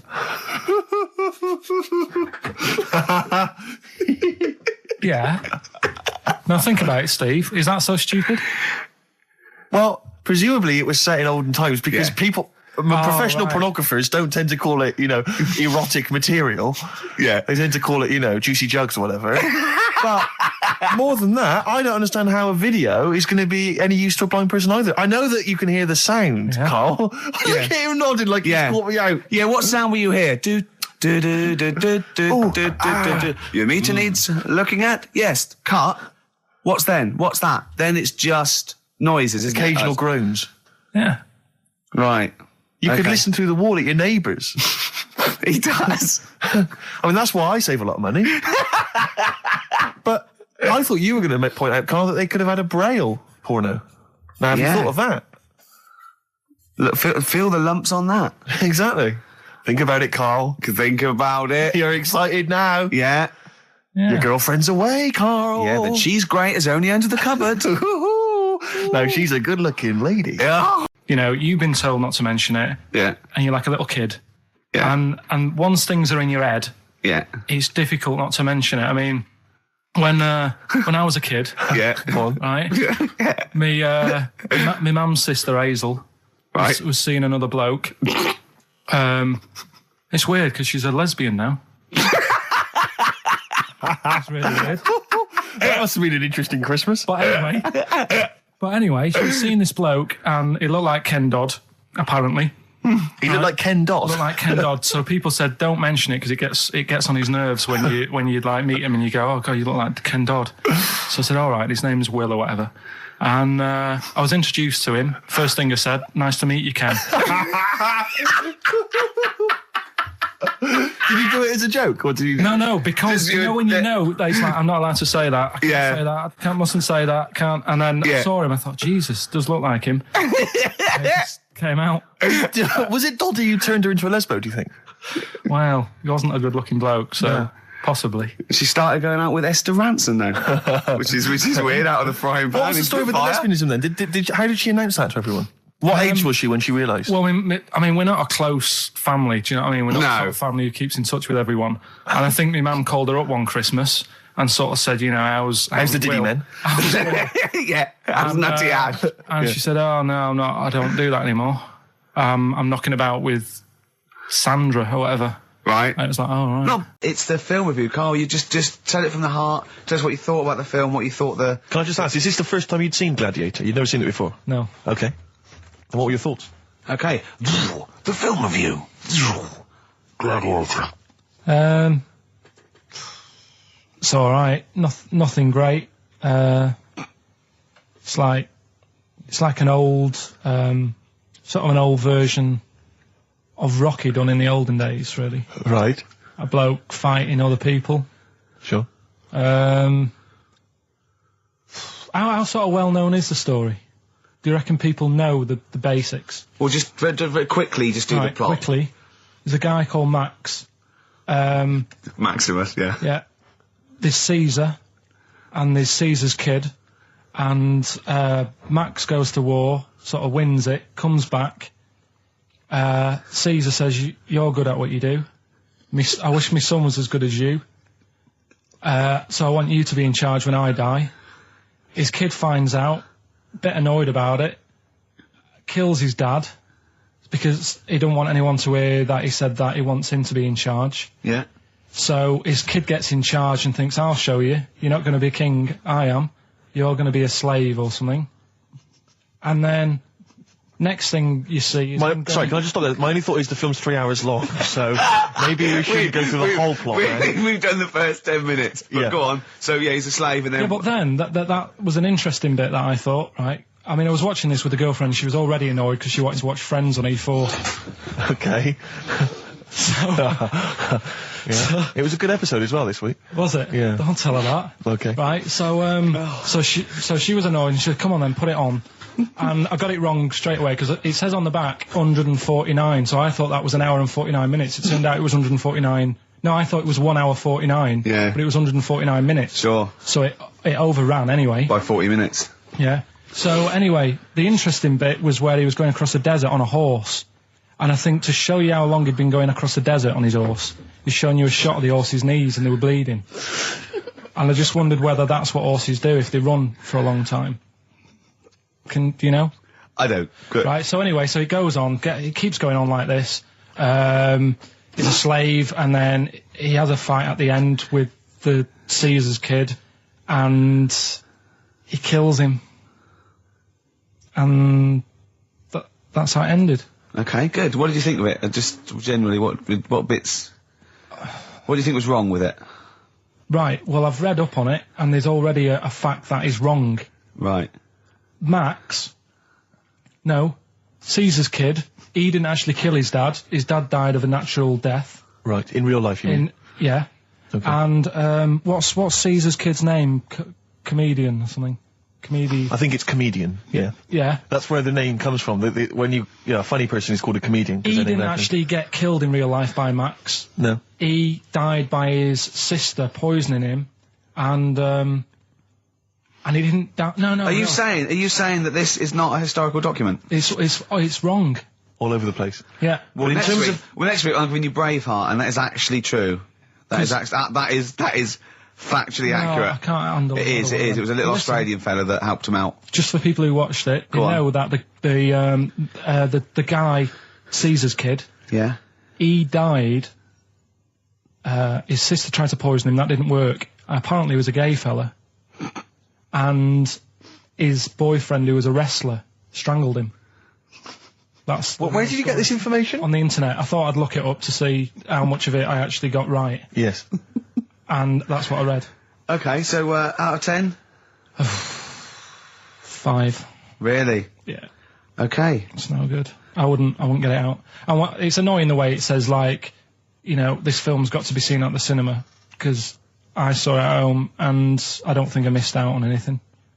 Very good point. I think that's probably the point they're making, but yours is valid too. We'll play a record, and after that I'm going to ask you about Rasputin, the Mad Monk. Go on then. When things like that happen, right? He says that you're winding up because you're sort of like negative about I'm everything. negative? Yeah. And, but what I think it is because we pointed out that his lateness is unacceptable. Yeah. He said, meet you at 6. He turned up at 20 past. He said, well, someone stopped me in the corridor. I don't care. I've got stuff to do. We had stuff to do. I think we're a bit busier than you, Carl. You've got one job. We've got loads of jobs. I keep telling you that. You got one job in a little room, a 9 to 5 there, that you don't even get done in 9 to 5. That's why you're late and mucking around all the time. There's loads of work to do. Yeah, one job. No, cool. It's not. It's one job with a lot of other jobs in it. It's like those little Russian dolls you get. Right? Yeah, it's just like, you had the girls in and that, and it reminded me, I was talking to Steve in a week. Yeah. I think it's when people were talking about going to string fellas and that. Yeah. I was talking about seeing naked people. Yes, I asked him. I said when he used to watch, say, he accidentally flipped onto BBC Two and some ballet was on. Would his eye ever been drawn to maybe the gentleman's lower regions rather than the ladies? The gentleman's package. Yeah. Would your eyes ever be accidentally drawn to that and you couldn't resist it? And you said yes. Yeah, because, right, and I don't think I'm, Oh, dear. Oh, go on. I mean, fair enough. No, right. I'm always looking at the beautiful ladies, but fair enough. Yeah. No, go on. But, right. Have you ever looked at Wayne Sleep's testicles? I went out. Have you ever looked at Wayne Sleep's penis and testicles? I went out on a night out, right? And it was it got to some point in the night where 2 women and 2 fellas got on stage. Right. Right? Started stripping off. Yes. Yeah. Just what, members of the audience? No, I think they were, like, part of the act, right? Right. And, what was it, panto? The fellas had, like, their undies on, and the girls just had their knickers on. Yeah. Right? And, sounds pretty erotic at the moment. Go on. And at the same time, they all whipped their pants off. Yes. Right? Yeah. It was Bucks Fizz, wasn't it? The adult show. Now, I said to Steve, at that point... Sorry, I wasn't there. He said it's to be later. yeah. I said, well, you have a quick glance at the fellas. And then the annoying thing was, I thought, right, now I'll have a look at the women, and it was too late. They put the knickers on. How long were you looking at the fellas? Not that long, but why were you looking at them first? That's human nature, isn't it? Why? I don't know, but I'm sure you would have done the same thing. You just sort of think, well, how are they shaping up? So it's a comparative test. So who had the biggest knob? Which one of the blokes had the biggest knob? No, it's like, you know, normal. But This is a whole new side of you. This is a whole other area. So you look at ballet dancers, you look at the gentleman's. No, I don't. package. I just was, when he said this, it reminded me of this night when I was walking home thinking, didn't get a look. Because I was messing Where about. was this? What event was this where people are stripping off? Carl, I tell you what, you are the most interesting man I've ever met. But are you comfortable being nude and that? We've done this. Well, I don't know what this is. We did this last week about, are you comfortable being nude? No, I think I know, I was talking you're about probably that. most comfortable being nude. It's just probably not in public. Well, Ricky's only really comfortable nude when he's eating. Yeah, there's nothing to get, you know. Yeah, you can just wipe spilt on yourself it. down. Yeah, you just sit in the bath, yeah. No, but I talked about that, and then when I went home, I was talking to Suzanne about it, and she said, "What's all that about? You don't like being nude, right?" And I said, "Well, it's not." It's like I'm part of an Alan Bennett play. With an exam board. I said in the past to you, Rick, that my grandparents, so I love them dearly, but it's like for the last 30 years they've been waiting to die. I know, It's yeah. like they just sort of, it's like, you know, the novelty wore off of like... just, Life in the 50s. Yeah, they got kind of bored of it. Like, yeah, in the 40s it was brilliant. All sat around the old Joanna as the bombs Yeah. fell, singing. They loved that. The 50s, you know, that was great as well, because that was the post-war years. It was, you know, it was a bit tight in the pocket, but it was all right. Everyone pulled together. Then the 60s came along, all the crazy music, the funny hair. Let's stay in bed. Exactly. They basically stayed in bed. And it was one Christmas when my grandmother said to my dad, what do you like for Christmas? What do you fancy for Christmas? And this must have been, I don't know, 20 years ago. She said, what do you fancy for Christmas, Ron? And he went, well, you know, I could do with a nice big kind of warm winter overcoat. She said, don't worry about that. Don't worry about that, because your father will be dead soon. It's right, you can have his. Meaning my granddad. Well, to be honest with you, my father's still waiting. Which is good news. Good news for my grandfather. Less good news for my dad. He's freezing. He's freezing. How is he today? He's fine. Oh, okay. Oh, I'm freezing. It is such a weird mindset, that. I think it's that, to me, is what sums up people from that older generation, the 40s and 50s. And it seems to me that you've got that kind of mindset. It's like you were born in the 30s. And whenever you talk of your childhood, it's like you had like a big potato to take to school. And a hoop and a stick is a Christmas gift. The other thing is, I think that that sort of generation, it seems that the man is dependent on the woman. There's a total dependence. Oh, absolutely, If she dies, he's done. Yes. He's done for. He'd just pine away. If he dies, she's got 30 years of pottering. Absolutely. If you want to see dinosaurs and that, go to the museum. You were complaining about that as well, weren't you? You went to a museum and there was too many dinosaurs. He said you just need 4. No, well, Steve, have you been to the one in Knightsbridge? I think this so. one that I called up, right? It's nice. You go in, you get a good collection of stuff. You walk in, there's 3 or 4 dinosaurs. You've had enough, right? I went into New York, right? I went to the museum there, hundreds of them. You can't move for dinosaurs. Yeah. It's almost like they're responsible for them being extinct. There's loads of them. So all I'm saying is, if you want to see a dinosaur, go to the one near Knightsbridge. They've got a nice selection, some old vases and stuff. It's worth going. So, do you work for them? Because that was a pretty big sell. Well, you could work that over to quite an advert, I imagine. I don't know if there's a jingle for that, maybe. You nearly had me eye out. Knob news. Knob news, excellent. This is an extraordinary story. A woman tried to sue her bosses for £210,000 after finding a cooked penis in a canteen stew. Hospital cleaner Sophie something, I can't quite pronounce that name, was eating goulash for lunch and could not cut one of the lumps of meat. You can see where it's going. I've got so many questions already. I know.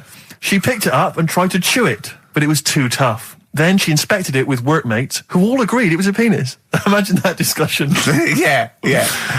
Miss McLata said she vomited for the rest of the day, instantly became a vegetarian, and had to have psychiatric help. It's not known whether the organ was from a human. The case continues. Well, it can be found out, so that's one thing. Obviously, the doctors aren't confused. They're not going, I don't know, I've never seen one like it. Yeah. Also, why is she eating goulash? I know. I mean, that's my first question. Why? You got lunch. What do you want? I don't know, I fancy some goulash. Yeah.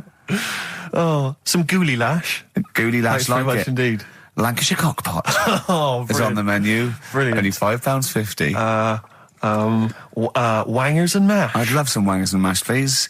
Cock o' van. Cock o' van. It's already done for There's you. wangers and mash, cock o' van, Lancashire cockpot.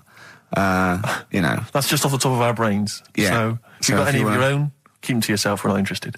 What do you make of that knob news? And he's in a hospital. Oh, yes, it was. No, hospital cleaner. You're right. Oh, cleaner. God. I know how your mind's thinking already. There's been a mix-up.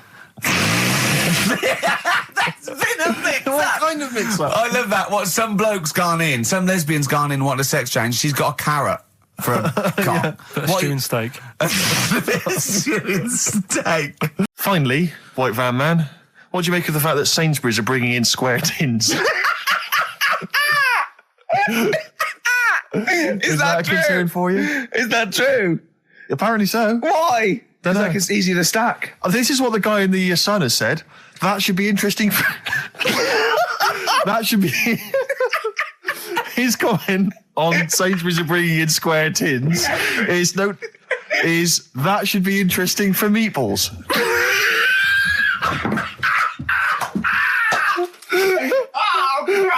Ricky's just collapsed on the floor. Let's just play a song, Carl. I don't think even you can top that.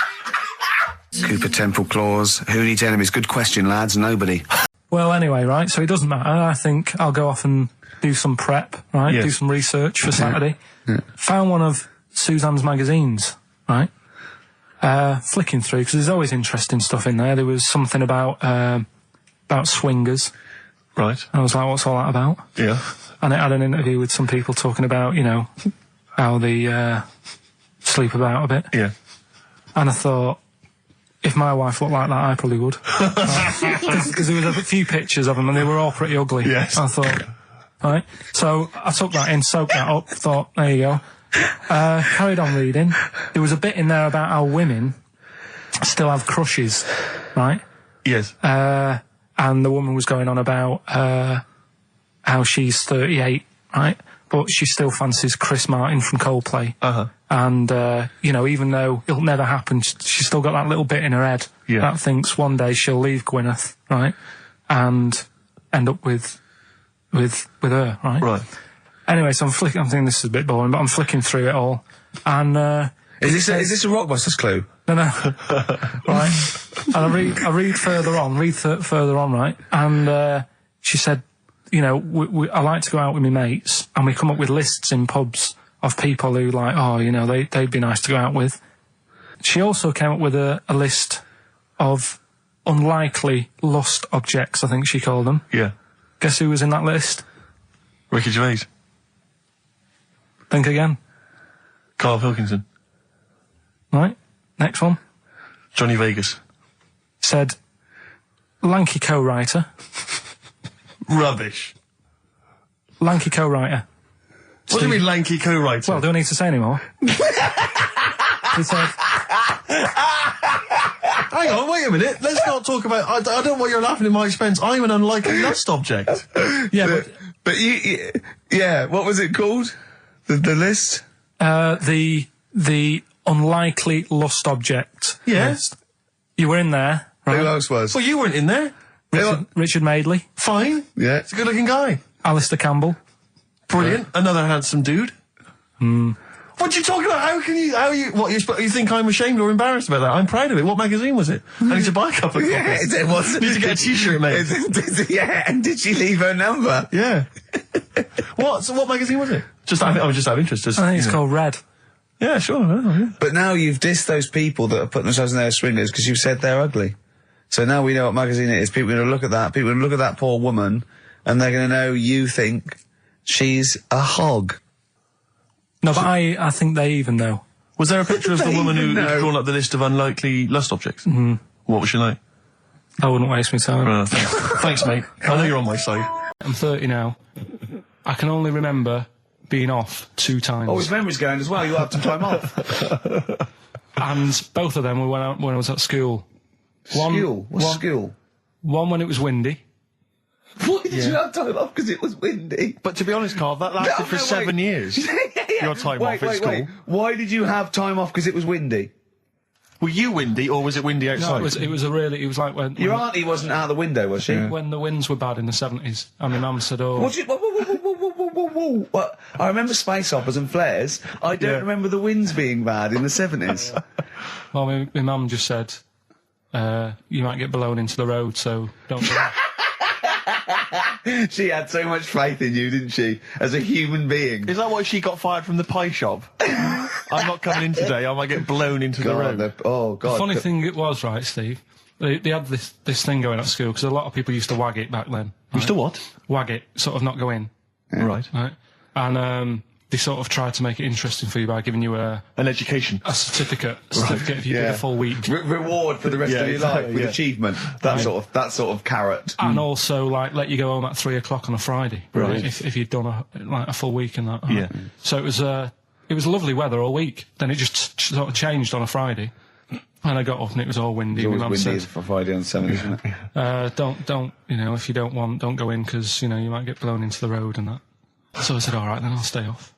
And, so why did you told you to hold on to a fence or walk you there? What's this? Don't go out. Immediately give up. I love this getting blown into the road. Is that based on your cats that kept getting blown into the road? Well, so I got to school on the Monday, right? And the teacher said, Took you a right, long time. today, to punish you, you're the only one who wrecked the whole week, right? Everyone else came in. You didn't. So everyone else is going home at 3 o'clock today. But you're not. Brilliant. Serves you right. And I wasn't bothered though. It was great because I said, well, you'll have to stay with me, won't you? And it was great. So all I did for half an hour was doodle and stuff. It was great that afternoon. Yeah.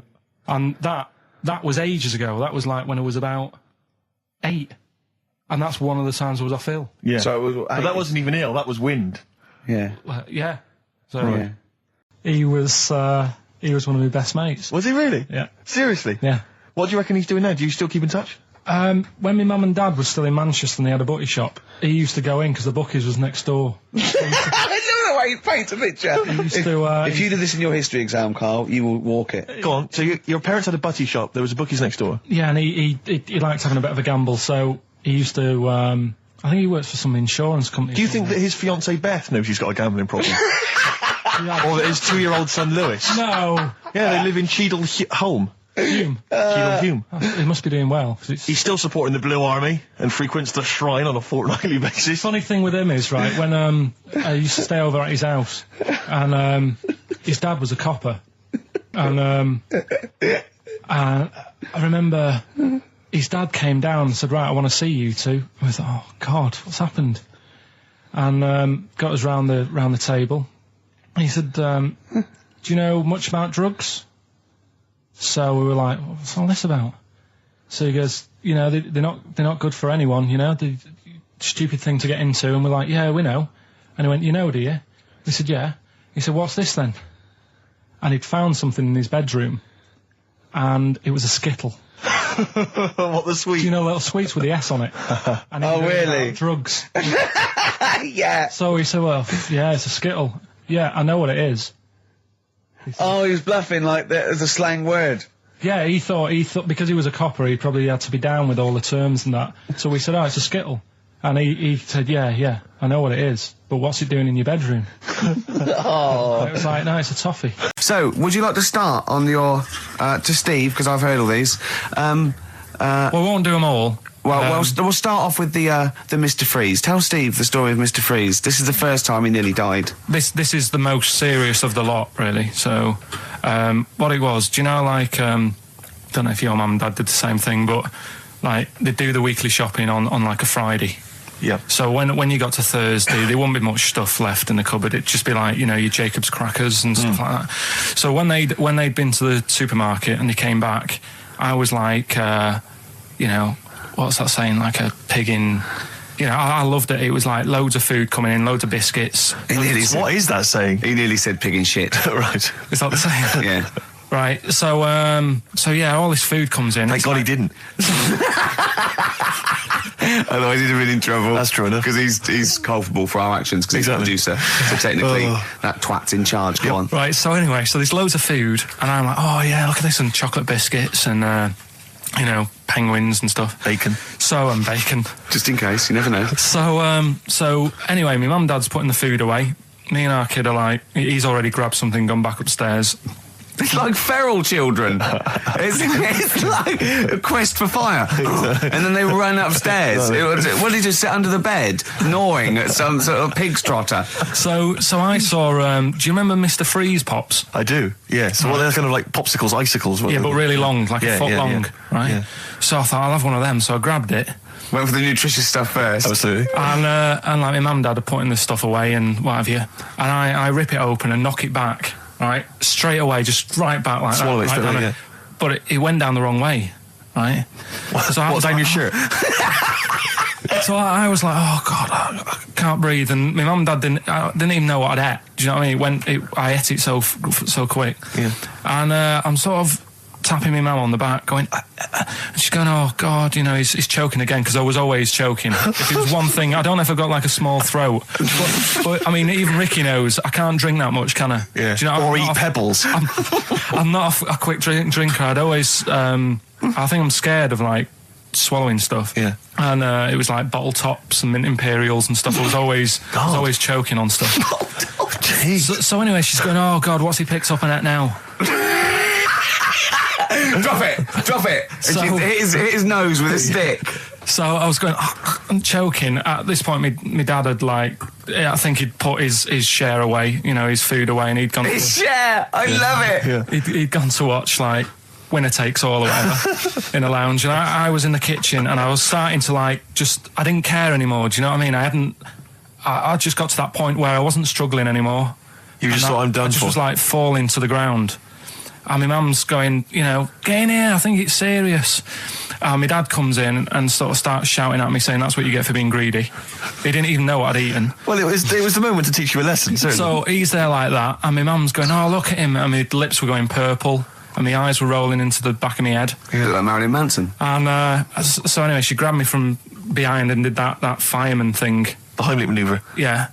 And, you know, winded me. And it came up, and I was all right. What, the whole popsicle came flying back out? You see, that's what I don't understand, because there was nothing there. No, just a little bit. No, it swells up, doesn't it? Because it irritated it, so it went down your sort of like your epiglottis. It went down the wrong way, like it went into your air canal instead of your throat, and it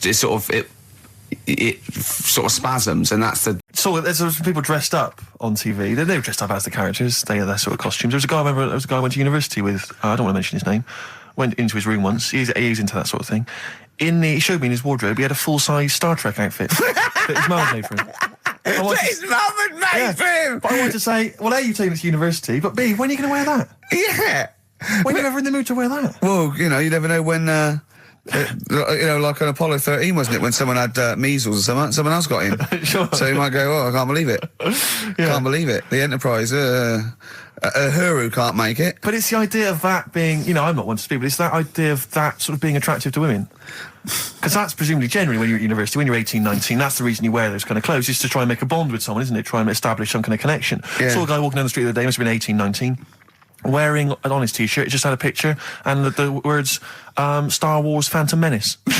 He probably like. But it's just the idea of a girl going, yeah, well, I like that film as well. Yeah. Because it's supposed to be kind of kooky and eclectic t-shirts, aren't they, normally? They're supposed to be a bit sort of radical and a bit offbeat. My favourite, though, are, I love fat goths.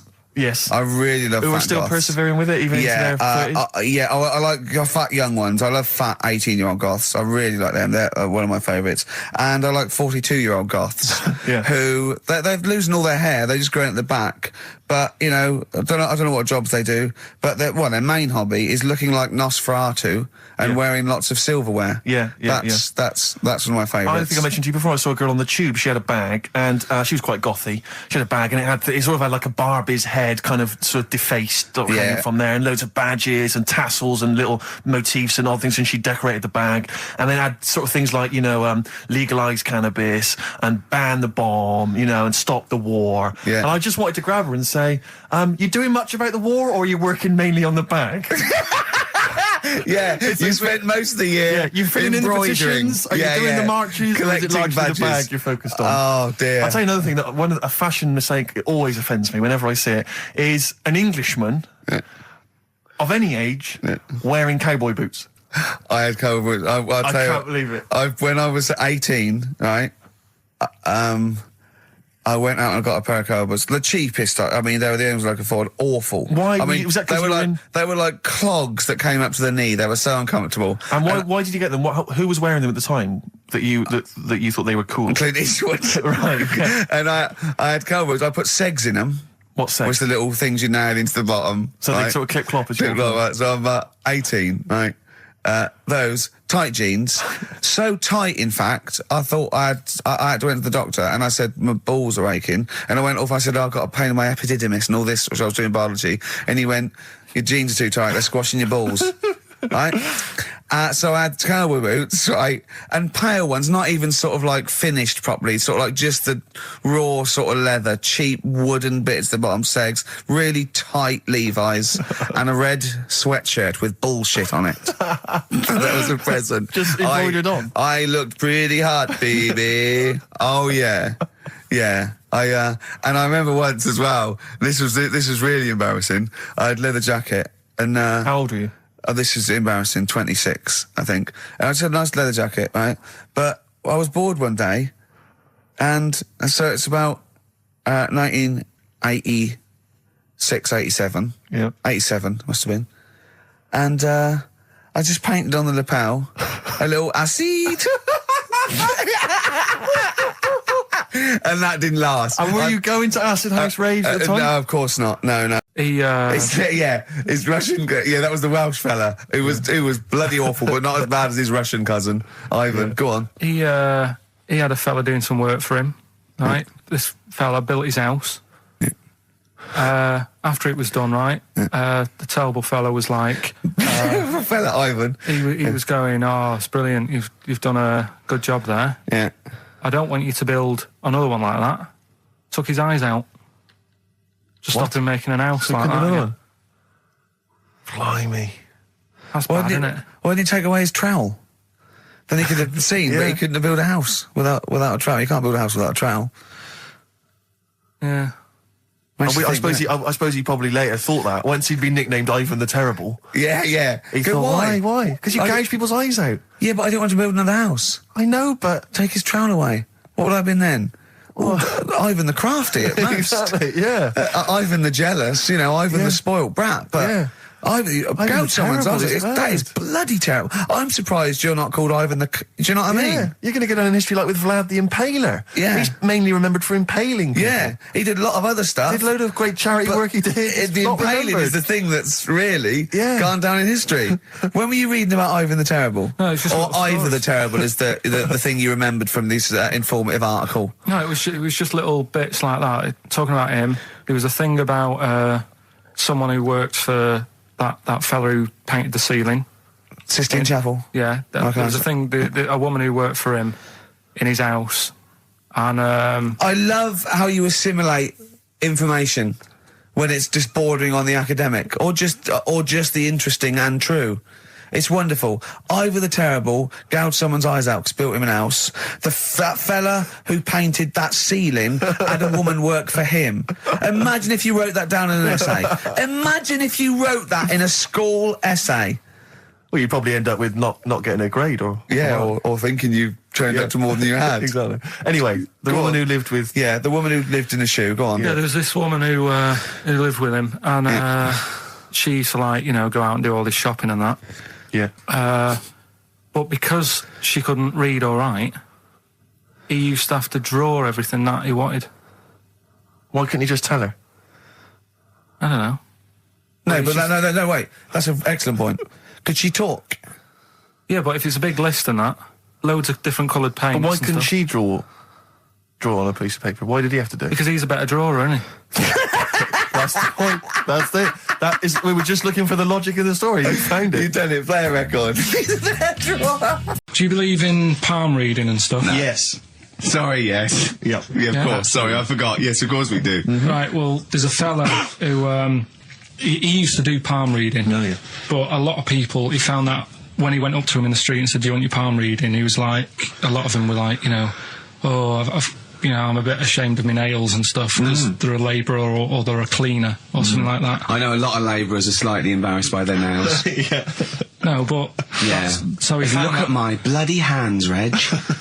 Well... That's that hod carrying. Did I ever tell you that? Did I ever tell you that I got picked at school to make tea and serve biscuits to old people because I've got good nails? No, go on. Is there any more to the story? Well, that's about it. I mean, we used to do, like, I think the head teacher must have been getting something, maybe getting his mum in there for free or something in this old people's home. So he offered the kids at the school, he said, right, all sit at your desk and put your hands on the table. And everyone did. And he walked past mine and he said, not bad. And he said, you've got the afternoon off. You can go and serve biscuits and tea to the old people. What did you say? I said, all right then. Was that? Yeah. Good afternoon. But anyway, so these... what did you do? He just sort of walked around and went, you all right? Do you want bourbons or digest? I bet you get on with old people, wouldn't you? I'd love to see... Maybe Especially the senile ones. Yeah, no, but I'd love to see you on VH1, just in a link. They just go, you know, they've just played Robert Palmer, right? And it comes to you in a little park, and you just sit next to an old lady, go, all right? And you go, yeah, not too bad. You go, what do you think of London? Crap, innit? And she goes, yeah, it's awful, innit? And you just have a talk, and you go, right, well, she doesn't like it, in excess. Yeah. That's what I'd like to see. I still think my idea is better, but... So what are you going for then? Oh, you've picked one, haven't you? Yeah, so this fella... So there's palmists going around the streets. Yeah, he's going round... and randomly trying to give palm readings. They're losing money, hand over fist. Yeah. Right? So, they said, he's what he's done, he's reading people's, bottoms now. Sorry, whoa. You just, I didn't quite follow that.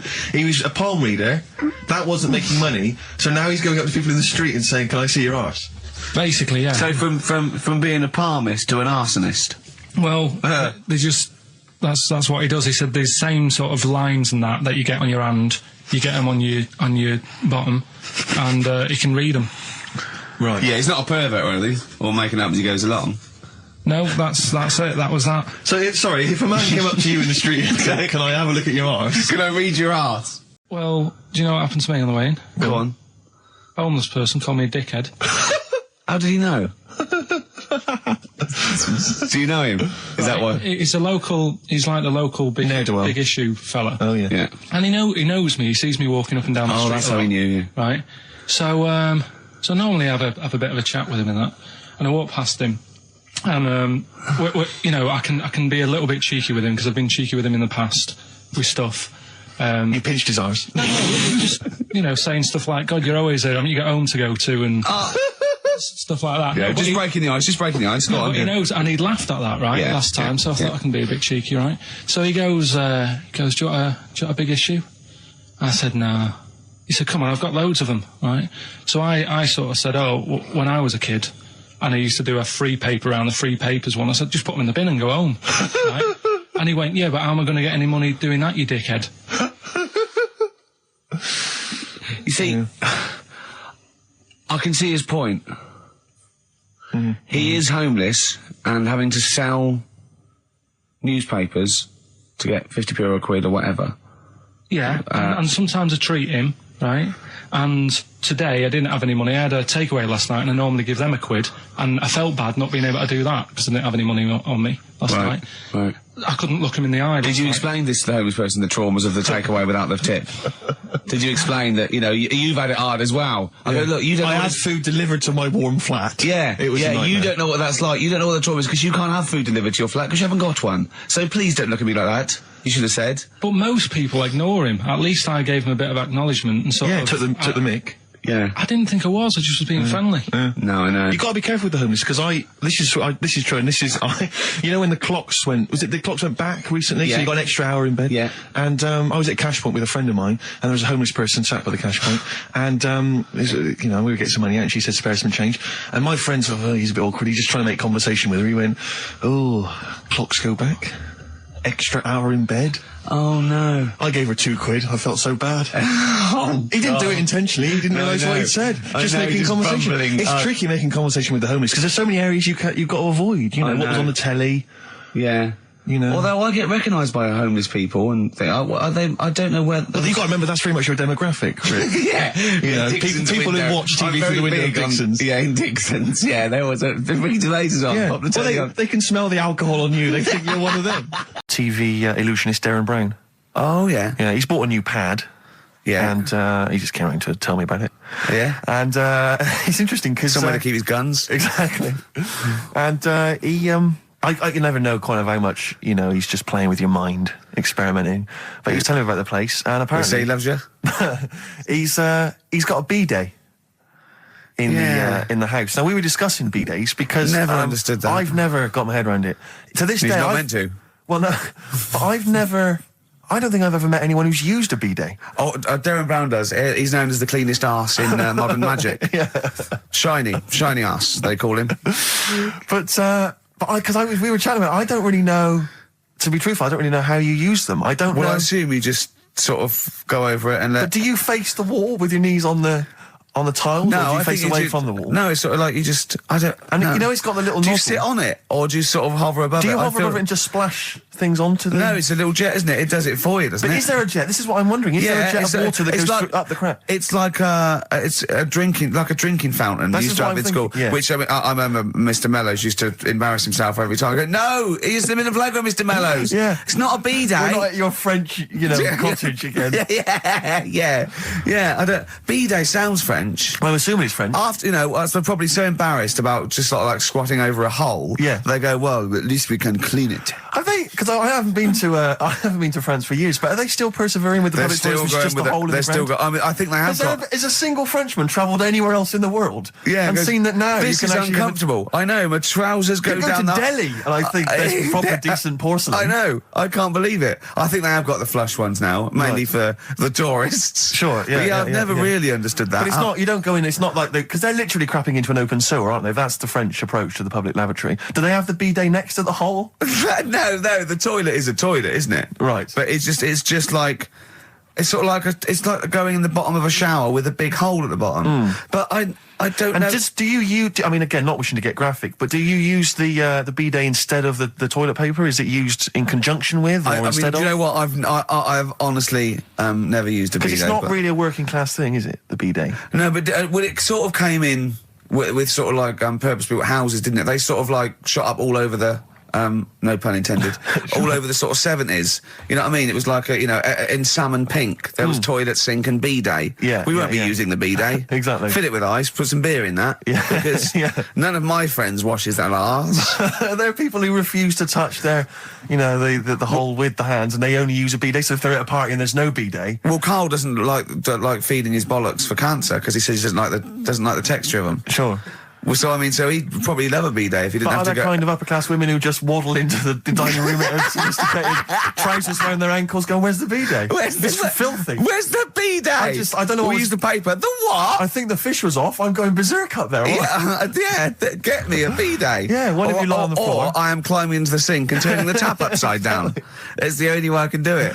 Yeah. Bidet. Thoughts on bidets? Have you ever used one? Well, no, you told me all this, but you still haven't got to the bottom of how you use them. No, I I mean, I don't know. I You don't know how what- to use it. Do they come? You need to ask Darren Brown. Does it come with like instructions, like a flat pack I kit think or you're supposed something? to know. about- I think you're supposed to. If you've bought a bidet, the assumption is you know how to use it. Imagine someone installing it and going, there you go, there's a bidet. Go, could you show me how to use it? Well, you like this? Well, no, go to the toilet first. Do the whole thing. Otherwise I won't know in I'll context. just sit here in the corner. That's fine. Okay. Do well, you, just, do you read a magazine when you're normally going? Or? I just suddenly thought of him listening to this and thinking, I wish they wouldn't play my songs because I don't want to be associated with that drivel. Yeah. Yeah. Most people get a buzz out of it, get it on the radio. Do you think people say, don't let Gervais Guilty by know? association. Do you know what I mean? I love that song. I love Check the Mean. I thought it was a lovely song. And he's thinking, they're going to sandwich it to bring talk about little gay Chinese fellas and bidets. Yeah. And it's going to make me look What worries bad. me, Rick, is that if we had to draw up some kind of list of artists who would allow us to play their songs, it's going to be such a short list. Gary Glitter, it's just going to be a few people who, are slightly more shameful than us. I just thought of something. There are 1 billion people in China. Mm-hmm. And I assume it's the same percentage of homosexuality occurs as that to 1 billion, 1 in 10. That means there's 100 million little gay Chinese fellas running around. Richard Ashcroft, if you're listening, I apologise for that last... Think about it. John Lennon, you okay? War's over. I heard a DJ in the week, I won't say who it was, but sort of like a cheesy sort of housewife choice DJ, and he played that, and he went, weird one that, isn't it? What do you think of that the first time you heard it? Strange one. John Lennon, Yoko Ono, war is over. Here's the moment at least out there. I love that. Oh. What did he mean? That's exactly what I want from a DJ. That kind of insight. We were talking before the break about how many little Chinese fellas there are. Yeah. Billions. An awful lot of them. Brilliant, good, more the merrier. Are you familiar, Rick, with the scary fact, I don't know, Camford, if you're aware of this, and it's chilling.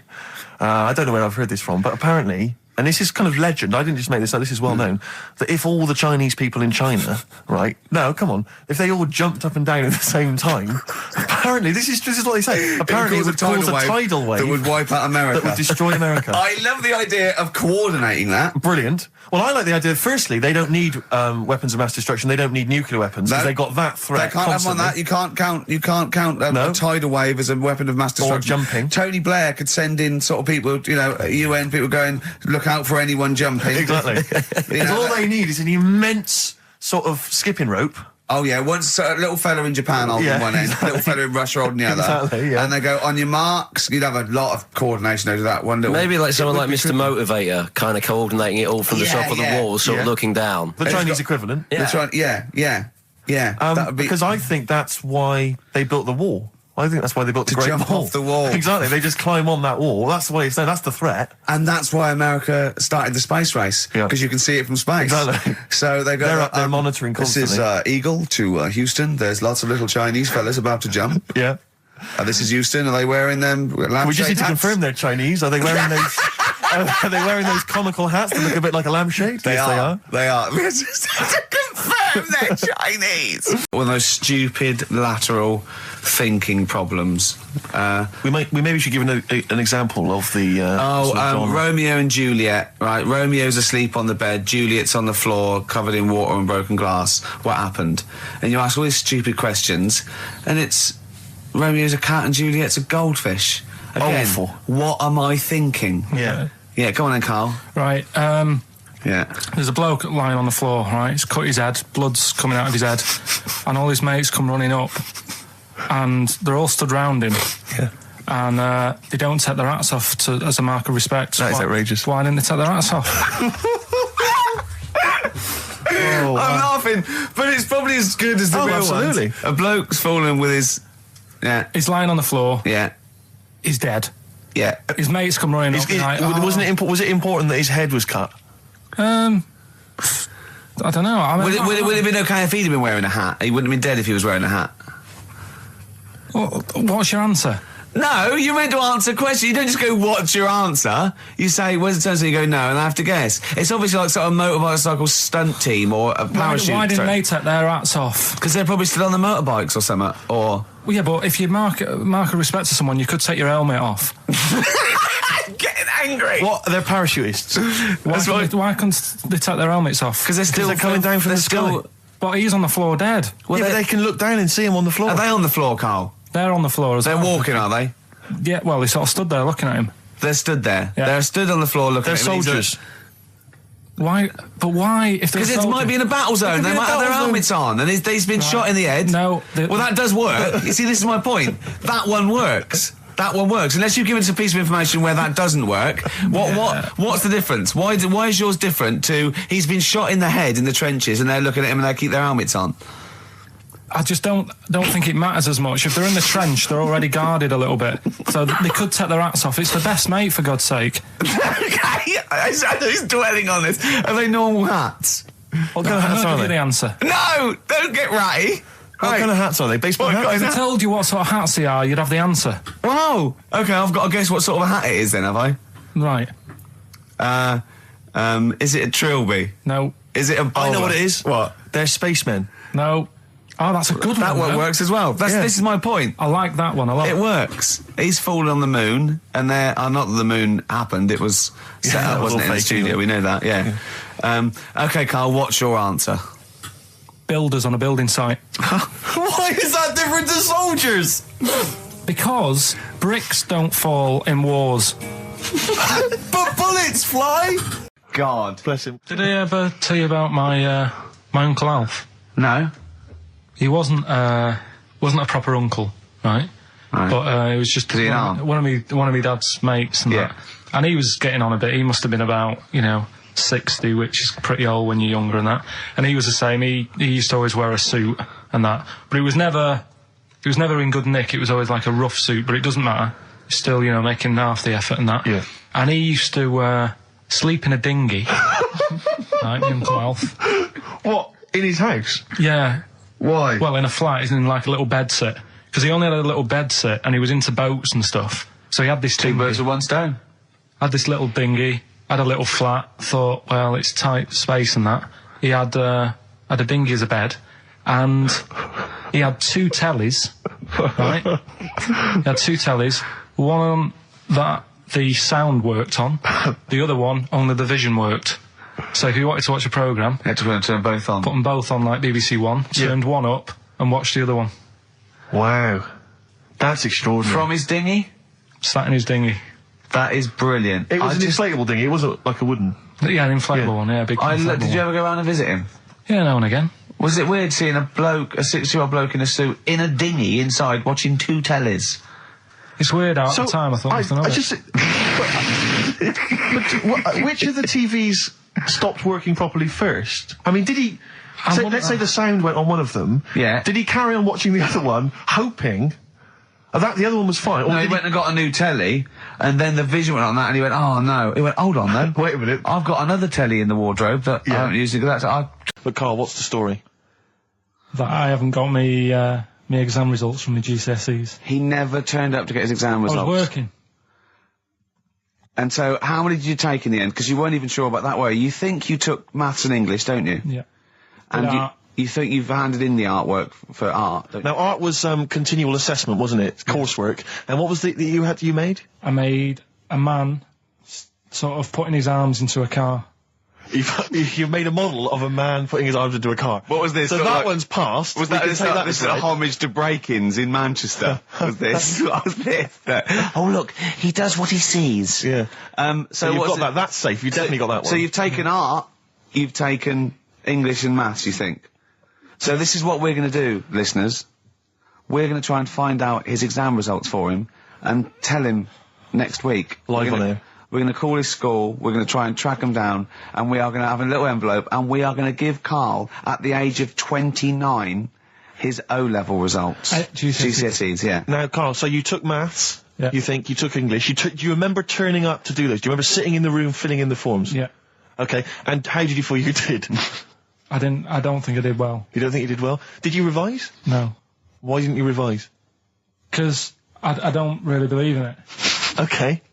Well, it's just that if you don't know it, then you don't know it. You shouldn't have to start looking at a book. If I went to like the hospital, Yeah. and the doctor said, "Oh, you need your appendix out," but hang on a minute, I've just got to read up on it. Yeah. That isn't good enough. Okay. He should know, and that's the way I feel about it. To be fair, though, He did do the revision beforehand. yeah, they don't usually pass on, maybe when they're in practice. Yeah, 7 information they years down took the in line. by osmosis. Yeah, yeah, and bloke comes in and goes, "Can I just see what you did with that?" And I goes, "You've passed." Yeah. Phew. That's a good one. Yeah. Good job I watched Casualty. But I was in the cinema. This was not long ago, and I went to see that. It was I think I was off to see that film, Crouching Tiger, Hidden Dragon, or whatever it's called. Do you know the Well, they could be on the phone for that because there's subtitles. So it's not going to ruin it, is it? Yeah, it wasn't her. I was sat next to another woman. She was crunching away, a big fat woman. No, but he's got a good point there. Loads of people could be on the phone in there and it wouldn't sort of niggle you. Fine. Well, at least we've cleared that one Imagine up. if that was true. Because, well, it's like when you go on the tube and read a paper. There's loads of noise, but you can still concentrate, can't you? He's got you. Do you know what That's I mean? such a great point, isn't it? Right, yeah, because it's so easy to lose yourself in that magic realism world, with all the sound effects and music and surging, exciting noise, and there's a woman clattering on going, "Yeah, well, I'll probably meet you later, Stange. Should we get some Diamond White in and around by the park?" Yeah. Switch off. I do it. Yeah, but we know what you're like. Yeah, you can switch off, Karl. It's like you can turn your ears off. That's the skill you Well, it's have. not the ears, it's the behind the ears. Yeah. It's the process that between the ears and the brain that you can Exactly. switch off. So he can still hear all these things like a cat. But I was in there was this woman sat next to me. She was a big fan one. She was crunching on some popcorn. Again, that's a crime. Why they're selling popcorn in cinemas? I don't understand why She the needs to eat noisiest. regularly, she's Why fat. Why the noisiest food in a cinema? Yeah. I don't understand why that's come about. Yeah. Really makes me angry. Yeah. She's right. This- Smoothies. We want smoothies without straws. Exactly. The trailer for that film AI, Artificial Intelligence, came on. Do you remember that? And the tagline was, David is 11 years old. He weighs 60 pounds. He's 4'6" tall. He has brown hair. His love is real, but he is not. Oh, yeah. And she just went, how old was he again? To her boyfriend. Right? Just ruined everything. War film trailer comes on for some Pearl Harbor or something. She goes, yeah, I don't fancy that. Just announcing this, don't fancy that. Too many war films. So then the trailer, then the opening credit comes on for Crouching Tiger. And before that, you know that thing that comes up that says it's signed by the BBFC and it has the kind of certificate and everything, and that certificate to say what age you have to be to see it. That came up, and it said Crouching Tiger, Hidden Dragon, in brackets subtitles. She went, it's not subtitled, is it?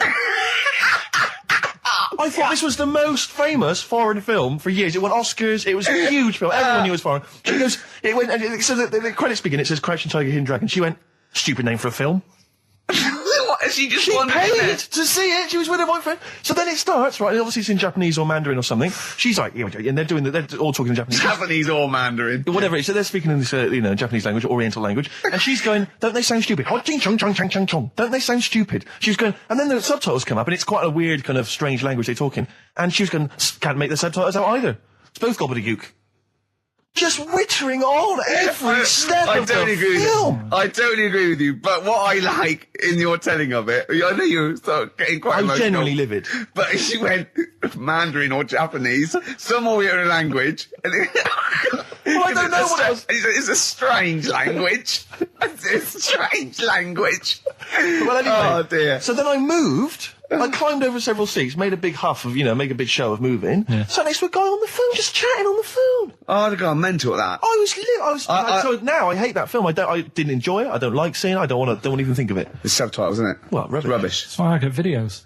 Good news, Steve. Got some here.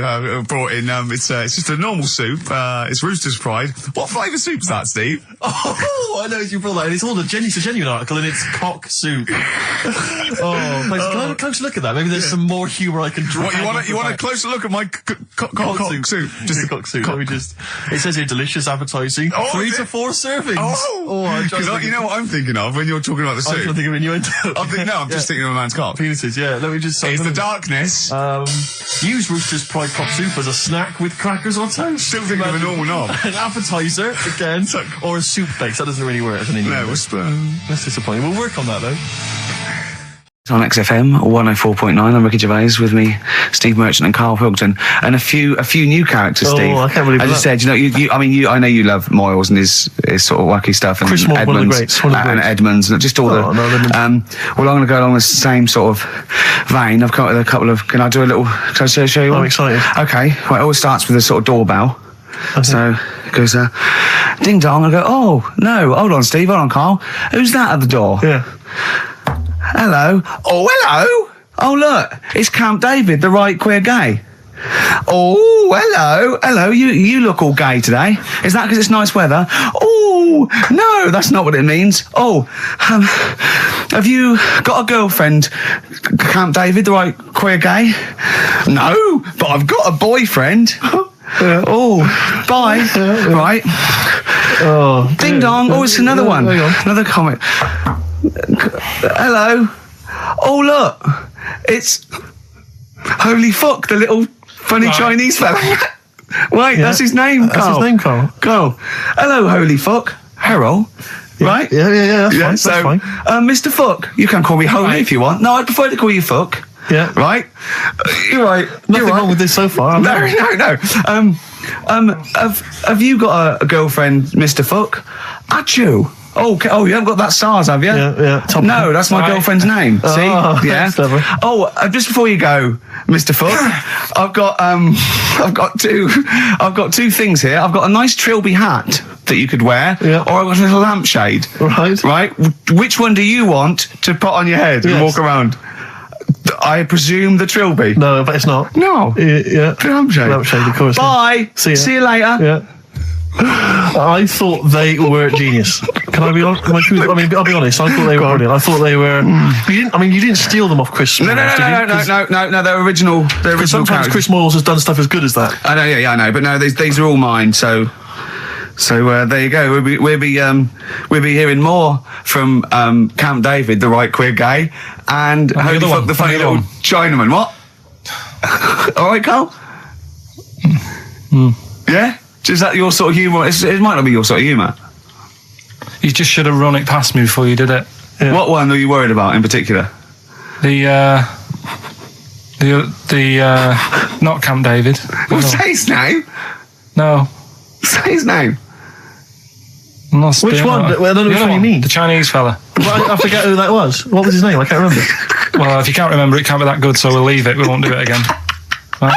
I'll tell you what I've got, Steve. Oh, what? I'll tell you what I'm thinking. Go on. Right. Do you know, like, TV programmes sort of get rested in the winter? Ding dong. Oh, no. Hang on, who's this?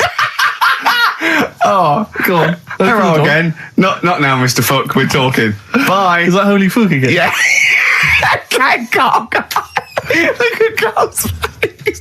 Right, okay, that's it now. I'm not answering the door anymore. Right, okay, go on. Right, yeah. Ding dong, ding dong, ding dong, ding dong. He's trying to get in. Don't be impolite, Rick. Come on, Rick. He wants to come in. No, it's too late. It's too late. He's gone away now. Go on. Right. Anyway, what I'm thinking is, Rockbusters coming back for a bit. What? What are you talking about? He likes my idea. He likes my characters. He doesn't like that idea. If I what, Carl? No, I was going to say if I came up with what? With that Chinese fella. What was his name for a sketch? But do you not think that Columbo looks like he smells?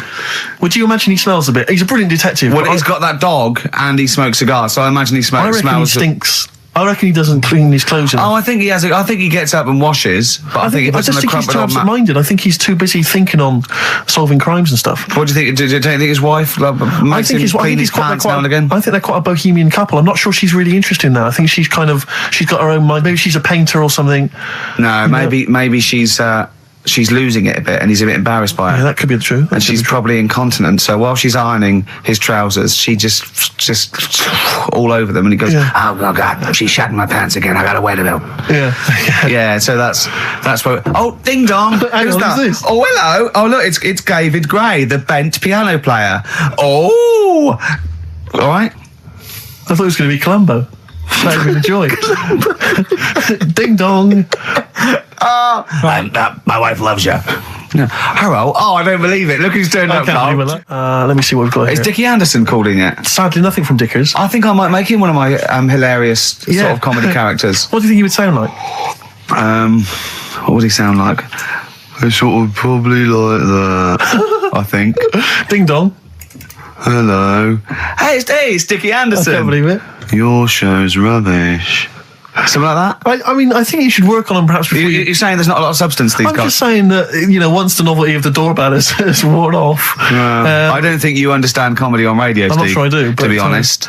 Listen to Noel Urbans, listen to Moyles. You'll see you don't need to riff with it. It's just, you just do the doorbell and just say they're here. Right. That's all you need to do. Sure. So, that's the main thing. Well, so we've had a couple I'm of thinking of some more characters as well.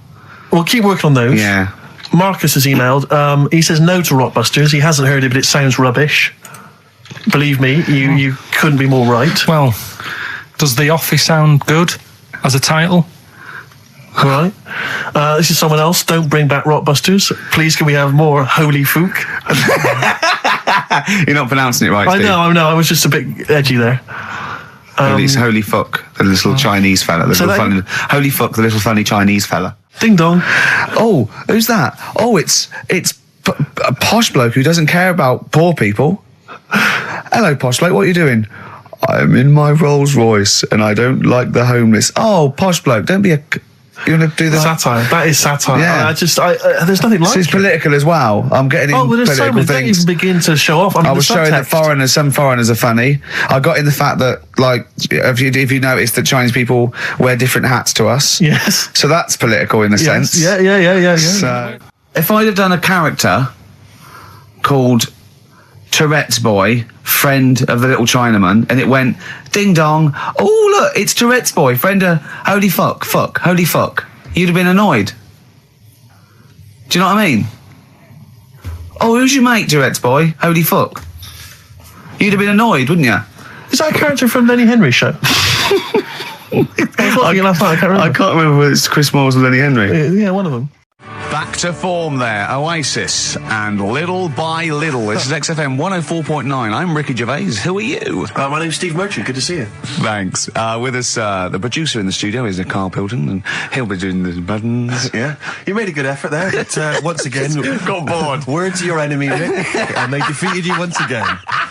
Just run out of steam with the sentences. Every week I think, well, I'm really going to make an effort now.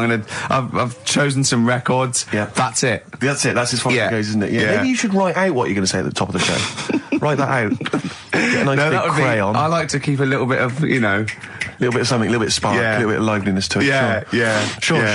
How are you? Good to see you. Yeah, it's great. It's great to... it's great to be out of the house again. Yeah. Oh, yeah, just, I was going to say, because we've been doing this for a long time now with a little break, but XFM are bringing new listeners all the time. I've heard 4 or 5 a week. Really? Yeah. New listeners tune in to XFM 104.9. Beware. Yeah. And we might take it for granted the people that know who we are, know who you are, know who Karl is. Sure.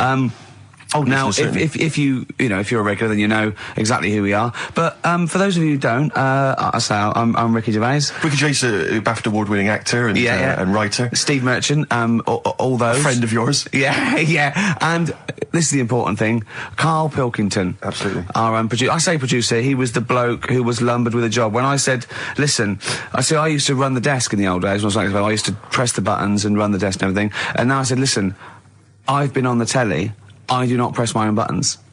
And Karl said, well, I don't really work weekends. And they went, well, you do if you want to keep your job. Absolutely. And we were lumbered with him. And then we discovered that he's not just a little dork, a little manky sort of idiot. Sure. He's got nice shirt. He's got, you know what I mean? He's got something else. Absolutely. He's got He brings another dimension, yeah. Yeah. And, he started having a little chat, and we discovered that he had quite a lot to say. Well, I think you're absolutely right, and I think I was wondering we should maybe play another tune, but after that, I just think we should re-familiarise our radio audience with Karl, and any new listeners, just somehow going to let them get to know the real Karl again. Well, if you are new, you'll find that we like some old songs, some new songs, some chitter-chat. We get serious sometimes, there's some tears and some laughter. Yeah. We kicked off with Oasis' new one, Little by Little. We're going to go back in time now to Iggy Pop and his Stooges with I'm Bored. Coldplay and In My Place on XFM 104.9. I'm Ricky Gervais. With me, Steve Merchant. Hello Steve, there. Lovely to be here. Yeah. Karl Pilkington there, pressing the buttons. Great to be here. Yeah. How long can you maintain it? I'm bored already. Yeah, already bored of doing Bored already. Every week you start it the same way. Yeah. That was not bad, though. You actually grammatically made sense, which is really impressive. Yeah. Thanks very much. A rare treat, indeed, from Ricky Gervais. Some of the listeners have already worked out. Got nothing to say at all. Sure. Haven't prepared again. No. We did come in half hour early to prepare, but instead, me and Karl were playing. You had to flick the football into the bin. Right. We had 5 goes each, or the world was going to end. Okay. And that took up. That took up a good 25 minutes. Yeah, I liked it when we came back, and then we started just trying to beat each other in the corridor, and I beat him. I scored a goal. He was gutted because he thought he fancied himself at football, and I beat him. And I was knackered and sweating. Yeah. As I walked back to you about 5 minutes ago, you were looking through the records. You went, and this was lovely, you went... Well, we've done the preparation then. Yeah. Like a sarcastic teacher. Yeah, like a teenager, like an annoyed teenager whose parents have embarrassed him once again. And you beat Karl, did you? Yeah. Because you're not... Yeah. I mean, you're not particularly... I'm not good at football, Well, you're not particularly nimble on your feet. Oh, come on. No, you're not. Douglas Bader is more nimble. I'm all right. I'm all right. But Karl's sort of... I think he's got more skills than me, but he hasn't got the aggression and the weight. Yeah. So I just pushed him aside. Yeah, good work. Yeah. Good work. I'm going on holiday. Can I just remind you, when we were in the office recently, we've got a little office that we write in, we work in, and many moons ago, we were doing some work. This was when we were writing the first series of the office, and I was just typing something up we'd written, and I read it back to Ricky, just check he was happy with everything. I was reading it back, and as part of the thing, there was a knock in the script. It said, knock, and so I was acting out for him, and I knocked like this, and I realised he wasn't listening. He was in fact asleep underneath his desk, and I knocked like that as part of reading the stage directions. I knocked. He thought someone was coming in. He leapt up, plunked his head, zipped up, thought someone. I said, Rick, It's not. I'm just acting it out for you. He just wasn't paying attention. He wasn't listening. And can I just draw in? So recently, we're in another office. We're typing away. I look round. He's got his shirt off. It was hot. He's taking his shirt off, right? So he's sat there, 41-year-old man, or whatever you are, 40-year-old man, there with his shirt out. Beautiful. I mean, I've seen most parts of your body now at one point or another. I think from the early days when we used to work at XFM, you started showing me bits of your anatomy, which is something he does to people he likes, friends of his. I'm sure you've seen most of it, Carl. No. And so, It's not that sort of relationship. Go he on. was sat there, and there was a knock at the door because we'd asked someone who worked in the building to bring us something, and so I had to delay it by sort of not opening the door so he could get his shirt back on. Yeah. So he was running around trying to get his shirt back on. So What would they have thought? What would they have thought? they'd have walked in, he'd have just been the sat thing there is- stripped to the waist. Didn't they sort of think, hang on, what's going on? Look through the keyhole. No. No. It was ludicrous because as they came in, he was flustered and he kind of was just leaning against the window, just looking like. I often stand here with my my shirt back to front. I was getting like Bernard Manning. You see Bernard Manning, whenever he goes into the house, he has to go upstairs to take his trousers off. I love that. The fact that in your house you've just got your pants and your vest on. That's what you want to do. Yeah, but it's all the time. It's not just, I mean, you haven't done that with me, taking your clothes off and that yet. But, like, last night we were sat in the pub and I was saying, right, you know, let's not even worry about new features then. Let's get the current ones, you know, going. Like getting what? Good. Like, the one that I was trying to work out, the cheeky freak of the week. Think of that! Yeah, but I was Think of saying, that, though, as a normal conversation. yeah, but I'd looked online, right? I didn't find that much. I found, actually, I'll tell you what I found later. Brilliant. We're looking for them, right? And then at one point, I think you said to me, go and, you know, what about the Guinness Book of Records? Yeah, you know, those are they'll have, like, yeah. the best freak Yeah. in the world or whatever. Yeah, ever. So I said, yeah, bring one in. Now, you've got one at home. Yeah, I've got a But you couple. couldn't be bothered carrying that in today, so I had to go out of the pub that I was at, Yeah. nip into Borders, Yeah. buy a Guinness Book of Records, Yeah. out of my own money, $18.99, Yeah. bring it back, and then you said, oh, I don't know if I want to do this feature. So it cost me 20 quid for that. I had to buy a video for Silence of the Lambs film clip. I'm actually out of pocket at the end of this. But do you want to work with me is the thing. If you want to work with... people would pay that sort of money to work with me, Carl. You're a lucky bloke. Think how many people think, oh, Carl, he gets to drink and sit. Yeah. Well, you making a cup of tea and I surprised, didn't I? Little surprises. Steve, you know, last night, do you know when I left the pub in a bit of a mood because Yeah. I was just fed up with not getting anything done? Yeah. Walking down the road, I was thinking, how can I get out of this? How can I stop having to work with them? I'm thinking, I wonder if I leave, I wonder if they'll be funny and they'll go, and then my boss will be giving me stick. And I'm thinking, how much notice have I got to give out? And all this is going through my mind. I'm walking home and I got in, said to Suzanne, I'm sick of it. She's going, you need to do it when I get a new kitchen. And I was like, yeah, but how big does the kitchen need to be? I was saying, do we need a big kitchen? Can we get a small one? Have we got enough for a small kitchen? Do we need so many cupboards? Can we just have wood instead of steel? So explain this again? Right, so I got back off holiday. The first job I found out I've got to do is work with Ricky for a voiceover. I do a regular thing. I do X-Ray magazine, but I'm allowed to make the script up. And they said I could, so I did. Right, so imagine this. Well, I know you, Rick, and I know you like to put a lot of work into these things. Yeah. You want to do a good job. So he rolls up, he says, let's do it then. He said, what's in the magazine? I said, well, here's a selection of stuff. This is what you've got to sell. He said, leave it with me. He goes into the little booth, and the first one he comes up with is this little advert for it, right? X-Ray magazine. It's out now. It's £3.50 May edition. Music of Tomorrow. Dandy Warhol's picture, and there's a free CD with all the Placebo and the Donners and Smog and Nightmares on Wax and Alpine All Stars. Only £3.50. It's out now. Buy it, innit? Have you got a sore throat there? Well, that's all right, isn't it? And he was going, you can't. I said, we are doing that. I've done one. That is it. That's it. So I persuaded him. He went, right, okay, we can possibly put that on XFM, right? I'll have to see, right? And so I wouldn't do it again. And he went, but you need one for Capital. He said, Right. Capital will know what I went, right, I'll do one more for Capital. Right. Because all the stations advertise the XFM magazine, right? So this is the one that you thought would be all right for them.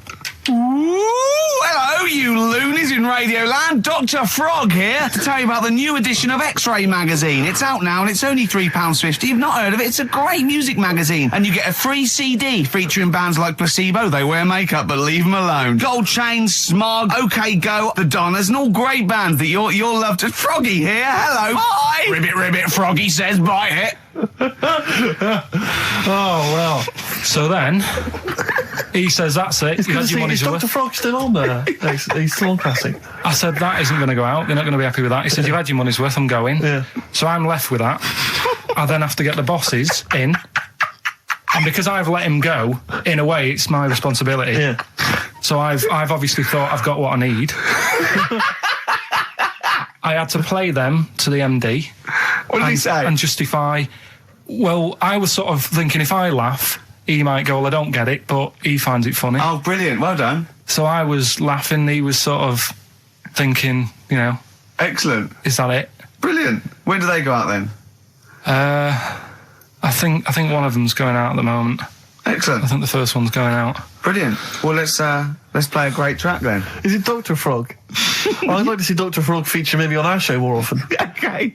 Oh, I've got some new comedy characters. I can't believe we're lucky. You know, I love the work of comedy greats like Chris Moyles and Noel Edmonds. I've got some really funny comic characters that'll be popping in and out of the studio. Save them. I'm Okay. excited. Badly Drawn Boy. All possibilities on XFM 104.9. I'm Ricky Gervais, with me, Steve Merchant and Karl Pilkington, and a few new characters. Oh, Steve. I can't believe As you that. said, you know, I know you love Moyles and his sort of wacky stuff, and Chris Moyles, Edmonds, one of the greats, one of the and greats. Edmonds, and just all Oh, no, Edmonds. well, I'm going to go along the same sort of vein. I've got a couple of. Can I do a little? Can I show you one? I'm excited. Okay. Well, it always starts with a sort of doorbell. So it goes, ding dong. I go, oh no, hold on, Steve, hold on, Karl. Who's that at the door? Yeah. Hello. Oh, hello. Oh, look, it's Camp David, the right queer gay. Oh, hello. Hello, you look all gay today. Is that because it's nice weather? Oh, no, that's not what it means. Oh, have you got a girlfriend, Camp David, the right queer gay? No, but I've got a boyfriend. Oh, bye. Right. Oh. Ding dong. Oh, it's another one. Hang on. Another comment. Hello. Oh, look. It's Holy Fuck, the little funny Right. Chinese fella. Wait, that's his name, That's Karl. his name, Karl. Karl. Hello, Holy Fuck. Harold. Right? Yeah, that's fine. So, That's fine. Mr. Fuck, you can call me Holy Right. if you want. No, I'd prefer to call you Fuck. Yeah. Right? You're right. Nothing You're right. wrong with this so far. No. Have you got a girlfriend, Mr. Fuck? Achoo. Oh, you haven't got that SARS, have you? Yeah. Top- No, that's my Right. girlfriend's name. See? Oh, Yeah. that's clever. Oh, just before you go, Mr. Fuck, I've got two things here. I've got a nice trilby hat that you could wear, Yeah. or I've got a little lampshade. Right. Right? Which one do you want to put on your head and Yes. walk around? I presume the trilby. No, but it's not. No. Yeah. The lampshade. Lampshade, of course. Bye. See ya. See you later. Yeah. I thought they were genius. Can I be honest? I'll be honest. I thought they were brilliant. I thought they were. You didn't steal them off Chris. No, Moyles, did you? no. They're original. They're original Sometimes characters. Chris Moyles has done stuff as good as that. I know, yeah, I know, but no, these are all mine. So there you go. We'll be hearing more from Camp David, the right queer gay, and the Holy other Fuck, one, the funny the other little one. Chinaman. What? All right, Karl. Yeah. Is that your sort of humour? It might not be your sort of humour. You just should have run it past me before you did it. Yeah. What one are you worried about in particular? The not Camp David. Well, No. say his name. No. Say his name. I'm not Which doing one? that. Well, I don't know The which other one you mean. The Chinese fella. Well, I forget who that was. What was his name? I can't remember. Well, if you can't remember, it can't be that good, so we'll leave it. We won't do it again. Right? I'll tell you what I've got, Steve. Oh, what? Tell you what I'm thinking. Go on. Right? Do you know, like, TV programmes sort of get rested in the winter? Ding dong. Oh no. Hang on, who's this? Oh, Go on. hello again. Not now, Mr. Fuck. We're talking. Bye. Is that Holy Fuck again? Yeah. Okay, Karl. Look at Karl's face. Right, okay, that's it now. I'm not answering the door anymore. Right, okay, go on. Right? Yeah. Ding dong, ding dong, ding No. dong, ding dong. He's trying to get in. Don't be impolite, Rick. Come on, Rick. He wants to come in. No, it's too late. It's too late. He's gone away now. Go on. Right, anyway, what I'm Nice thinking hat. is Rockbusters coming back for a bit. What? What are you talking about? He likes my idea. He likes my characters. He doesn't like that idea. If I I was going to say, if I came up with what? Name it. with that Chinese fella What was his name for a again? I keep sketch, forgetting. you wouldn't have liked it. Let's do Rockbusters and see how it goes. I know you weren't a fan of it, but Hang on, Yeah, I but thought- to be honest, Carl, he dissed Cheap as Chimps, and we know that's a brilliant idea. Hang on, sorry. We all agreed that Rockbusters was a piece of old toss. no, I didn't. I said it needed And that's why resting. we stopped doing it. I said it needed resting for a bit. I don't remember that conversation. What do you mean it needed resting? We abandoned it because it was appalling. You it started off as a nice idea, but you just gone crazy. None of it made any Let's play a sense. record and come back to this, shall we? What do you want to play? Bit of sugar. Oh, Yeah, brilliant. That cheer us all I up. don't know why you were thinking of bringing this back. I'm genuinely worried about this. Well, Is that the doorbell? I would be lying, Rick, if I told you that didn't feature in my list of the best singles ever. That's lovely. It's a If I can't change your mind, Sugar. great pop tune. Brilliant, absolutely brilliant. I think Carl's worried about one of the names of my characters, so I'm changing the gay fella's name to David Gray, the bent pianist.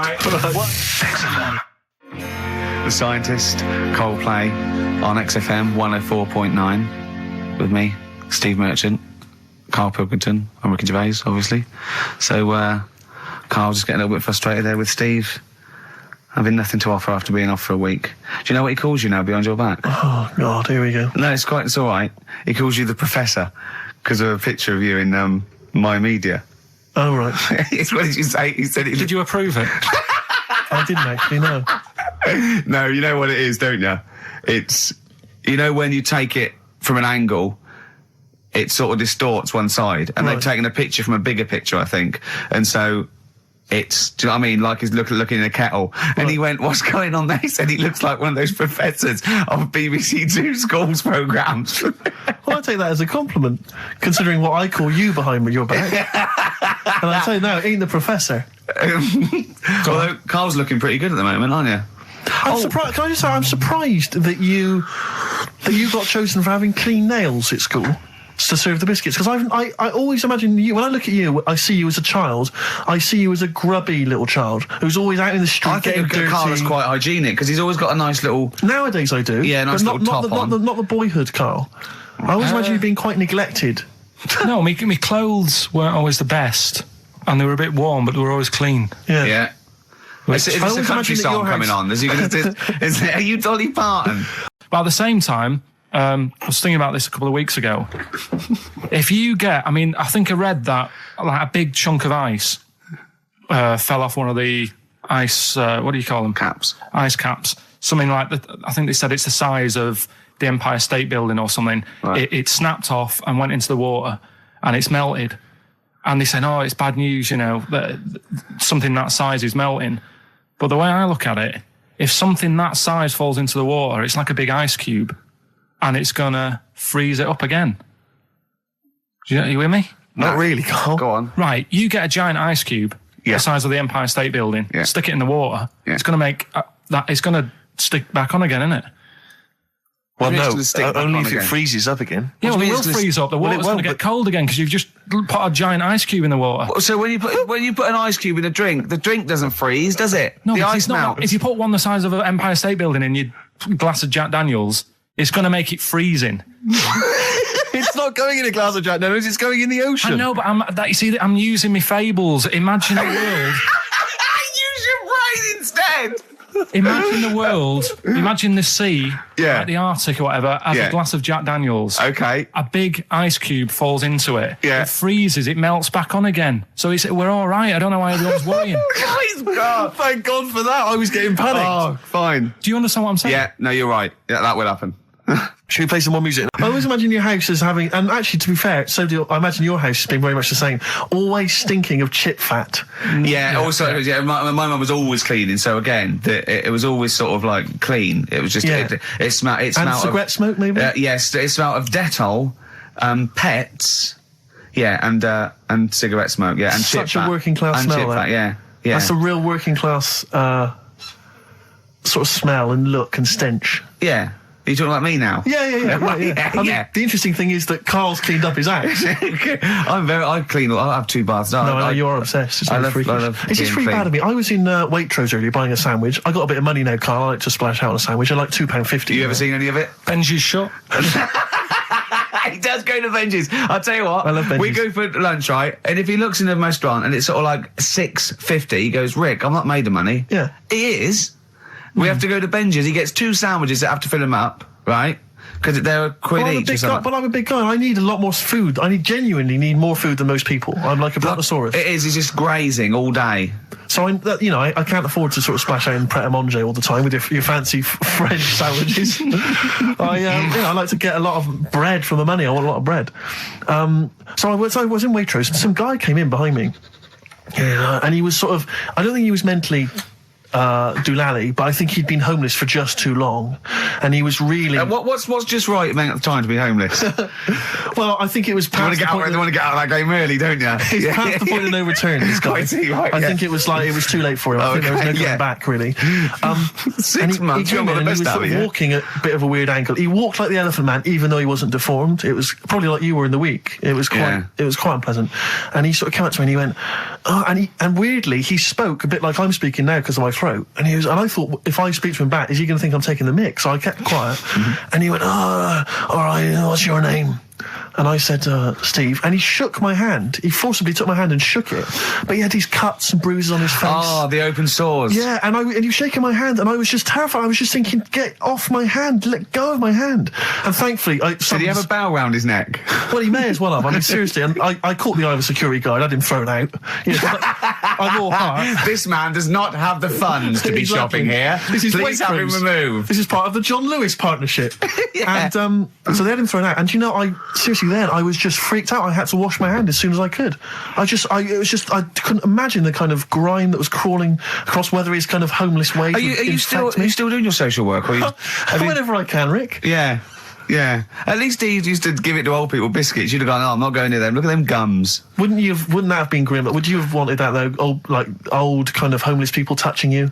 Well, no, I'm not Jesus Christ. No, I know. It's not on the list. I don't have a job in this time. What do I know? I need some batteries from a Walkman. I need to be touched by some old people. See you later. Cheers. I was watching, the one thing I did watch all week was Columbo, which seems to be on constantly. I was watching Columbo, and I know you're a fan of Columbo, Rick.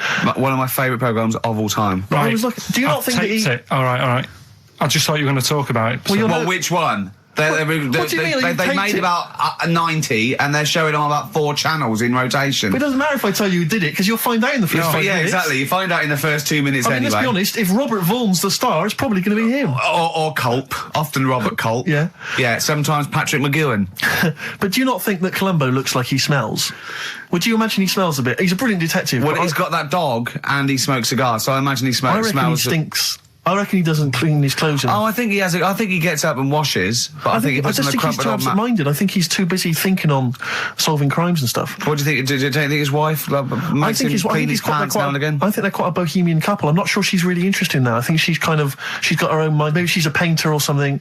No, maybe she's losing it a bit, and he's a bit embarrassed by it. Yeah, that could be the truth. And she's probably incontinent, so while she's ironing his trousers, she just all over them, and he goes, "Oh God, she's shatting my pants again. I gotta wear them." Yeah. So that's what. Oh, ding dong! Who's that? This? Oh, hello. Oh, look, it's David Gray, the bent piano player.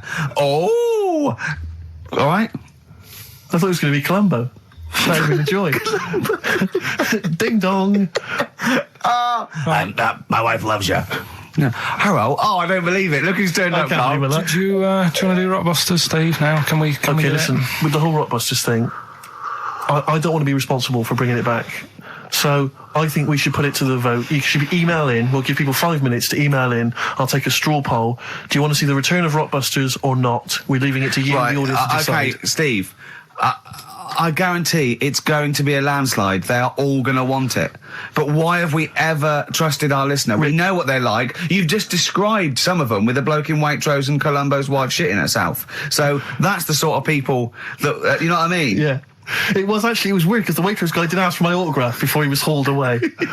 So maybe he is a listener. But all I'm saying is maybe the posters have drawn in some fresh blood. There's some people who've maybe not heard Rockbusters before.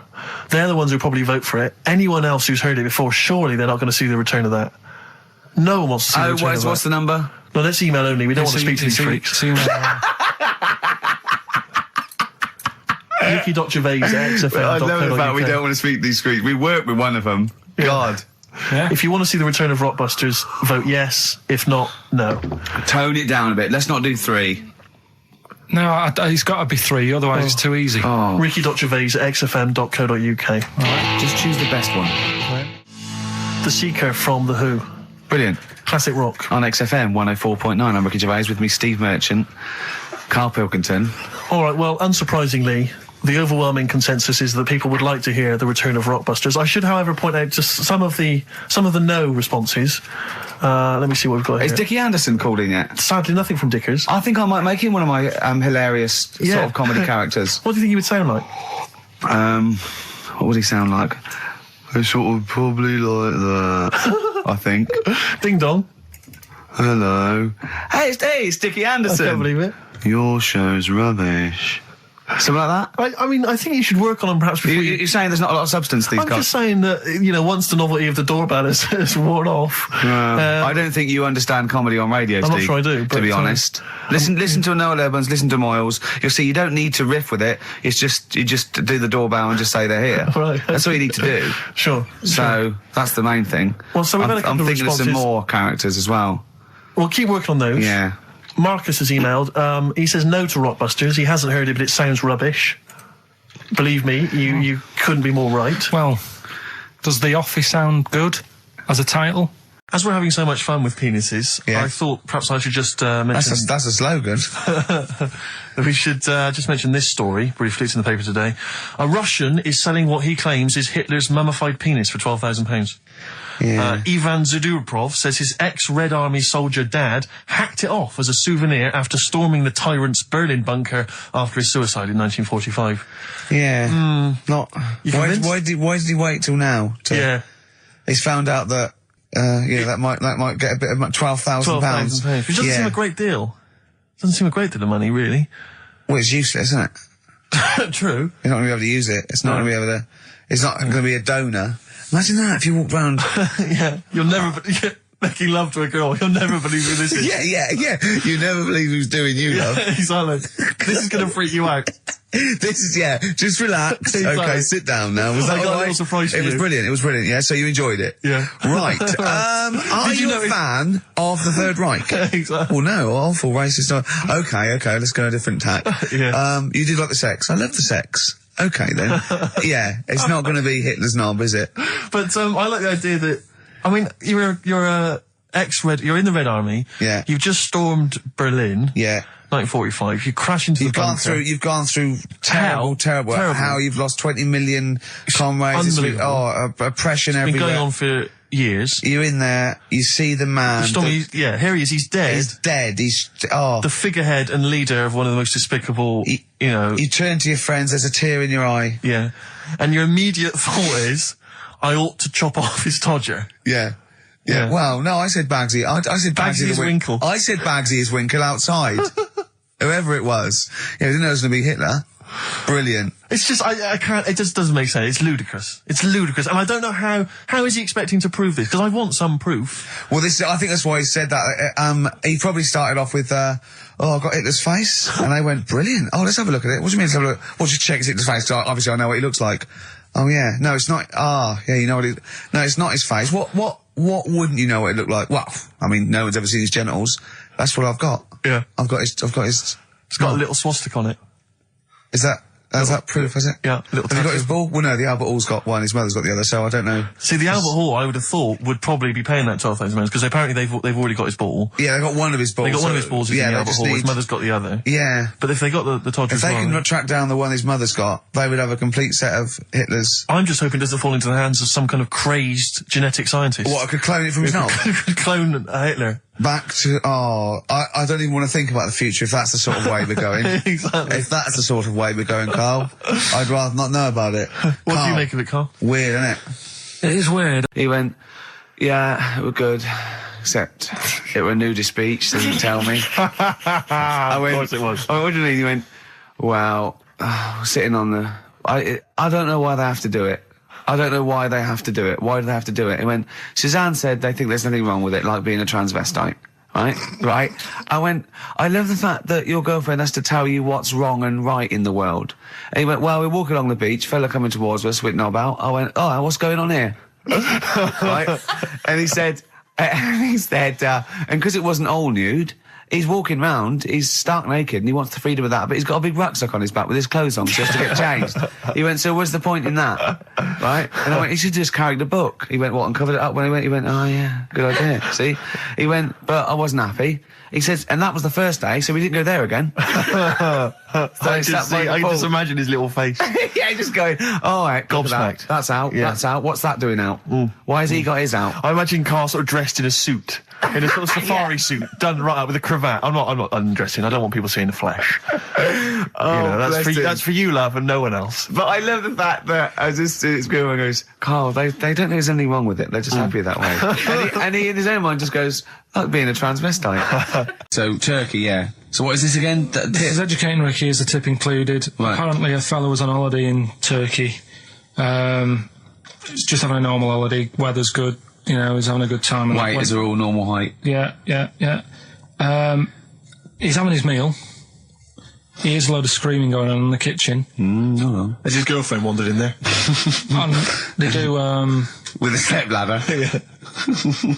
the circumcised people in the kitchen, and apparently... What are you talking about? Whoa. Slow down. We were sidetracked there for a minute. What are you talking about? Well, I'm excited about two things at once here. One, they circumcised people in the kitchen. Two, I guessed it was someone losing the end of their knob. He did, yeah. I started thinking like Karl Pilkington. Extraordinary. That is amazing. Apparently it was going on. It wasn't just a one-off either. Well, when I say a one-off, I mean they did it more than once. Yeah. Right?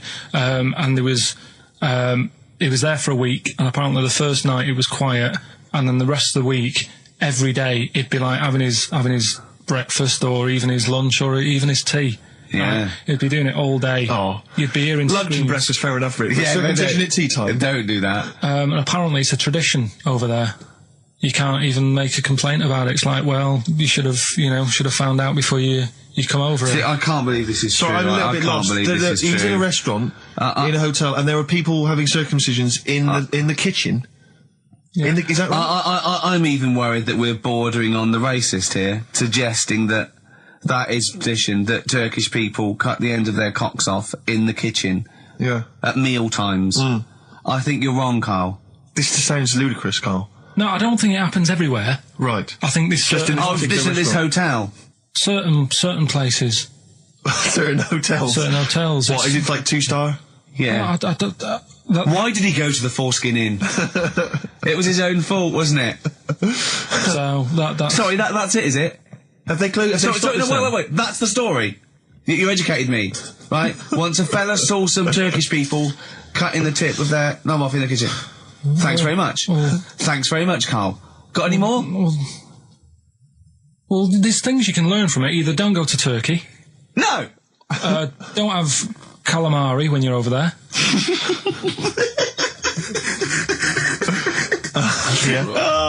Science of Silence on XFM 104.9. I'm Ricky Gervais. Joining me is Steve Merchant and Karl Pilkington. It was an excellent link, that, Rick. Did you say Nime at one point? 104.9? Did I? Other than that, it was Again, textbook.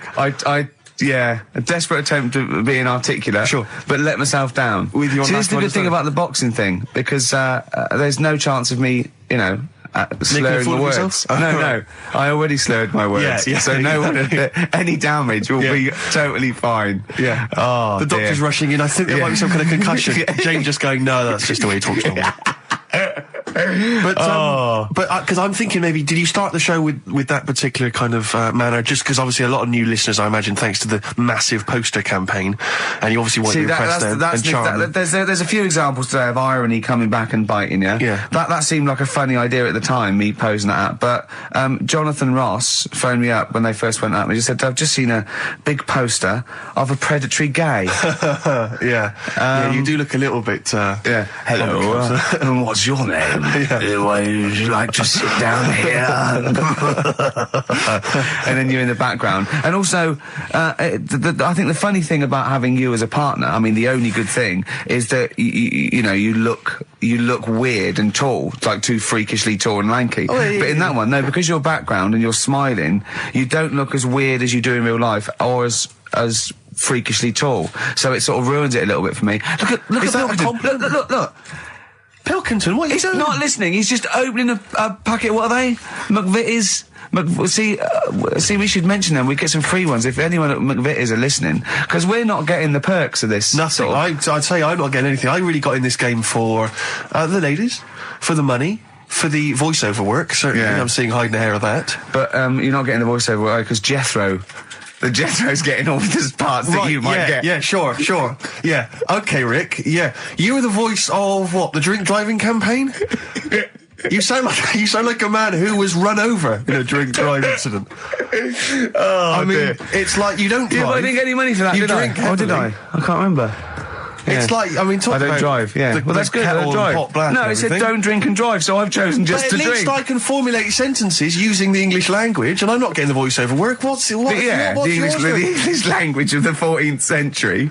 Well, it's better English language and English language. Rather than whatever kind of Middle England language you speak, the language of the hobbits. All right, Carl. All right.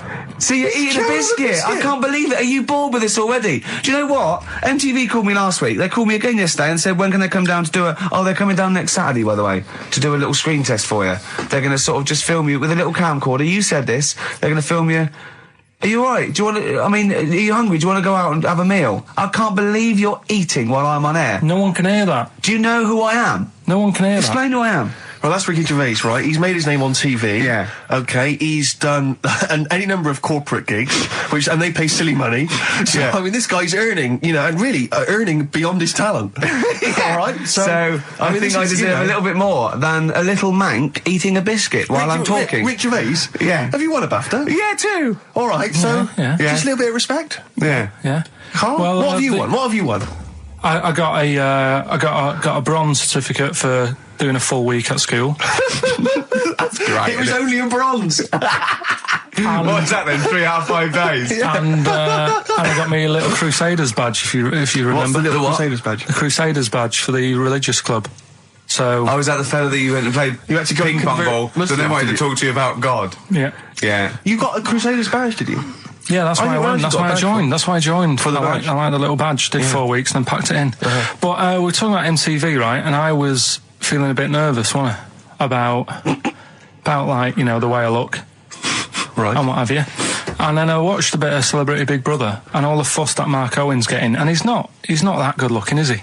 He's very. I want to be Mark Owen's mate. If anyone who knows Mark Owen or Mark Owen's listening, I want to be his mate. I think he's brilliant. I think he's a nice lad. But what I'm saying is, right, all the girls go mad over him. Yeah. And he's not that good looking, is he? Well, no, he's got. He is in a certain way, isn't he? That sort of non-threatening. But he's not stunning, is he? Do you know what I mean? No, but no. Well, what's your definition of a stunning? Yeah. Well, who do you like? Someone who you look at and you go, God, they're good Which looking. bloke do you fancy? What bloke do you think's attractive then? So if I was into men. Yeah. In fact, you can still say a bloke's a good looker without fancying him. Who do you think is attractive? Probably. I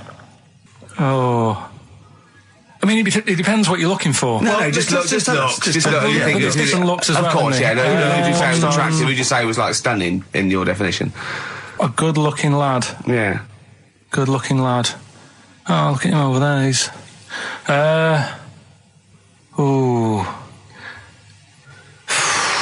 Do you find, Robbie Williams? Do you find him attractive? Boy Next Door. Look. No. Who do you? Carl, hurry up, because it's we've only got 2 hours. Probably. I can't think of one offhand. Mark Owen is pretty good looking then, really. There's not. Just name one bloke that you think's an attractive guy. There must be one bloke that you've either met or that you've, seen in a pub Who do you think on a is poster. Attractive? Tell you what. Go on. Tell you what. Works here. Young Alex Zane. Well, we know Alex. Maybe we can Alex, you like that? Oh, I love you, Alex. You got The one that we didn't get round to on Educating Ricky was I'll be no buying one of them. Go on. Are you familiar with the saying white elephant? Something is a white elephant. I don't think so. Hold on. You phoned me last night and said, what does white elephant mean? And I told you. Yeah, I know, but I know where it came from, but I just was wondering what it was about. So how, in what way is Educating Ricky you calling me up and asking me something? Well, do you know how it came about? You've given away some of the secrets of the show there, it would appear. I didn't realise he was phoning you for information. Well, he just asked me what the term white elephant meant in sort of like colloquial. Did he say, why are you interested, Carl? No reason. No, go on. Well, what it is, ages ago when... So what do we understand white elephant to mean? Well, some of the useless that's like a bit of a, something that you wouldn't want around that's just stood there doing nothing. Yeah. I'm looking at you, Carl. So years ago, when people used to use elephants... Years ago, go on. When people used to use elephants? Yeah, more than they do now. Right. More than they do now! This doesn't involve a midget, does it? No. So they'd use them in the workplace and stuff. Sure. As factories. Yeah. To move stuff around and that. Yeah, security guards. Yeah. Can't trust them with the buns, though.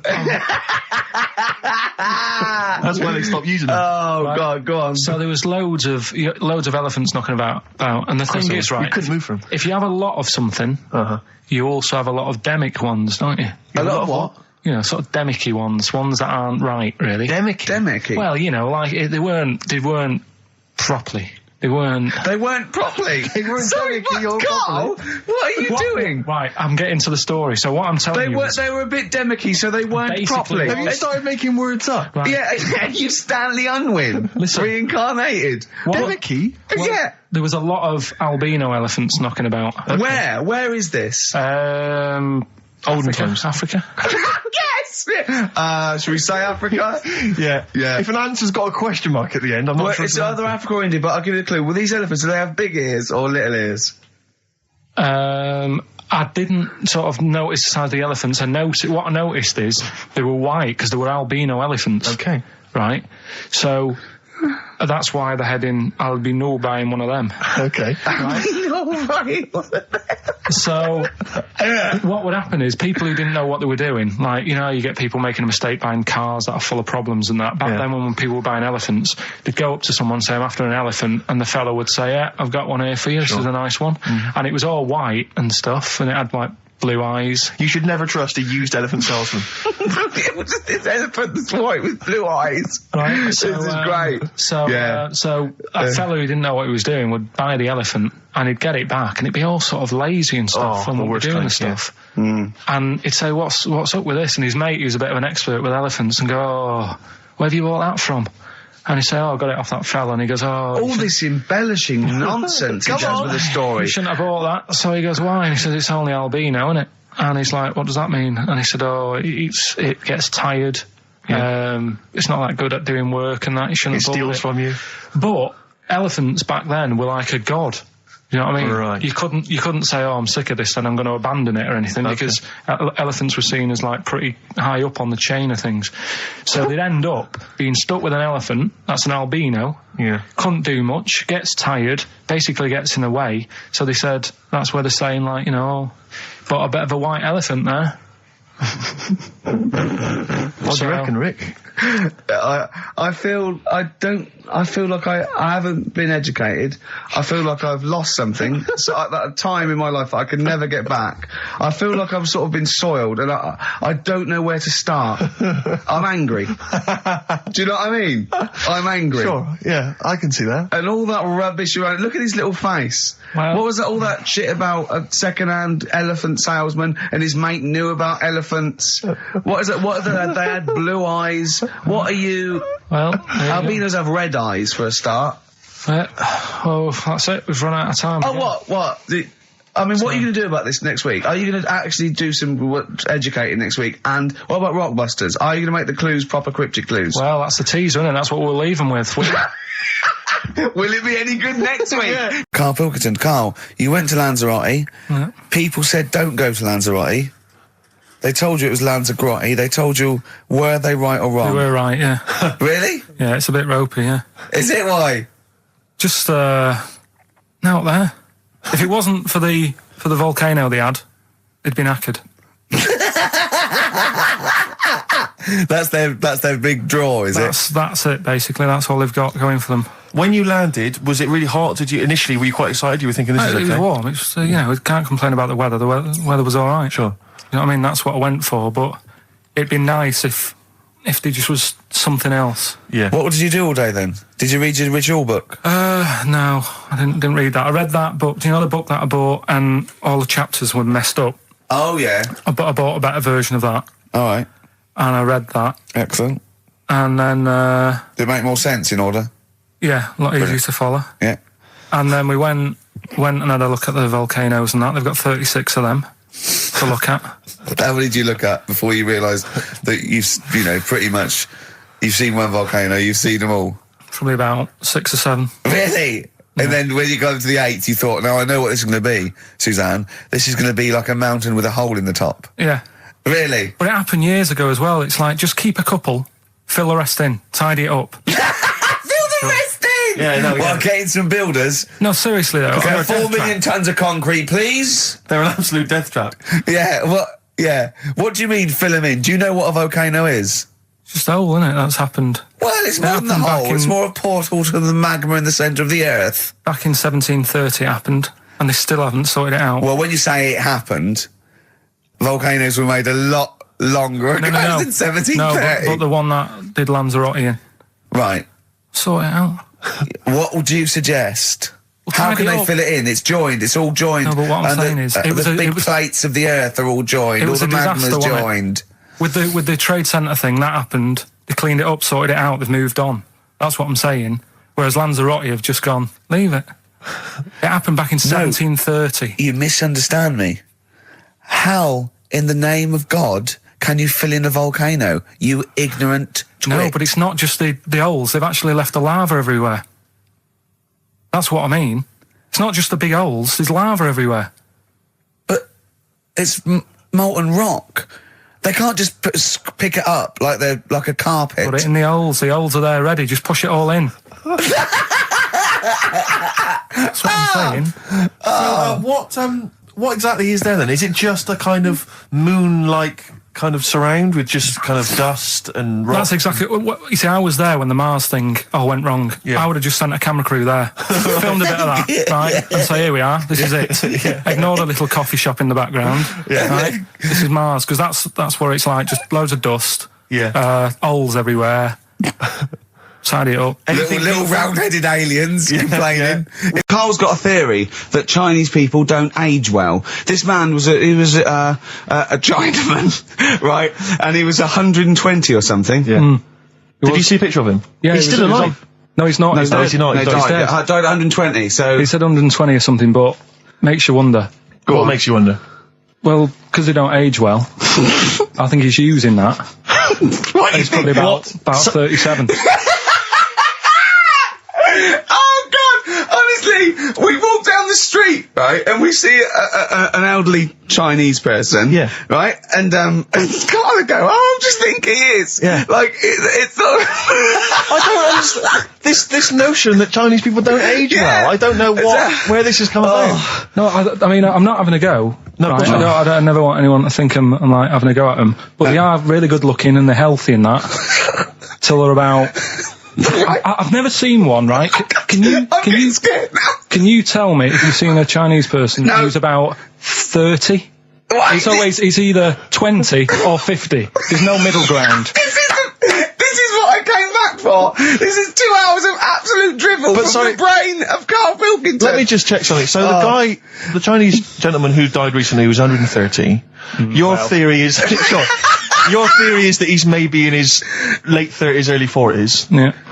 This is an elaborate conspiracy on his part, because obviously whenever they talk about the oldest people in the world, it is always a Chinese person. Yeah. Invariably. They do, yeah. I mean, they seem to win that every year. Go on. So your theory is that in those small backwater villages in China... Ross McWhirter comes to a little village. They go, the Guinness guy's on the way. He goes, well, until recently, the oldest person in the world, how old are you? And they're so embarrassed, because they think they look about 120, they go, 120, they go, really? Go, yeah. You know, I was on the, this is true, I was on the tube, right, coming in to meet Gervais the other day, and I was wearing a suit, and my mobile phone slipped out of my pocket, and it landed on the seat, and I didn't realise this, and as I was about to get off, some bloke who was sat there like an old guy, he picked up the phone, he went, "Oi, Lanky, you dropped your mobile phone."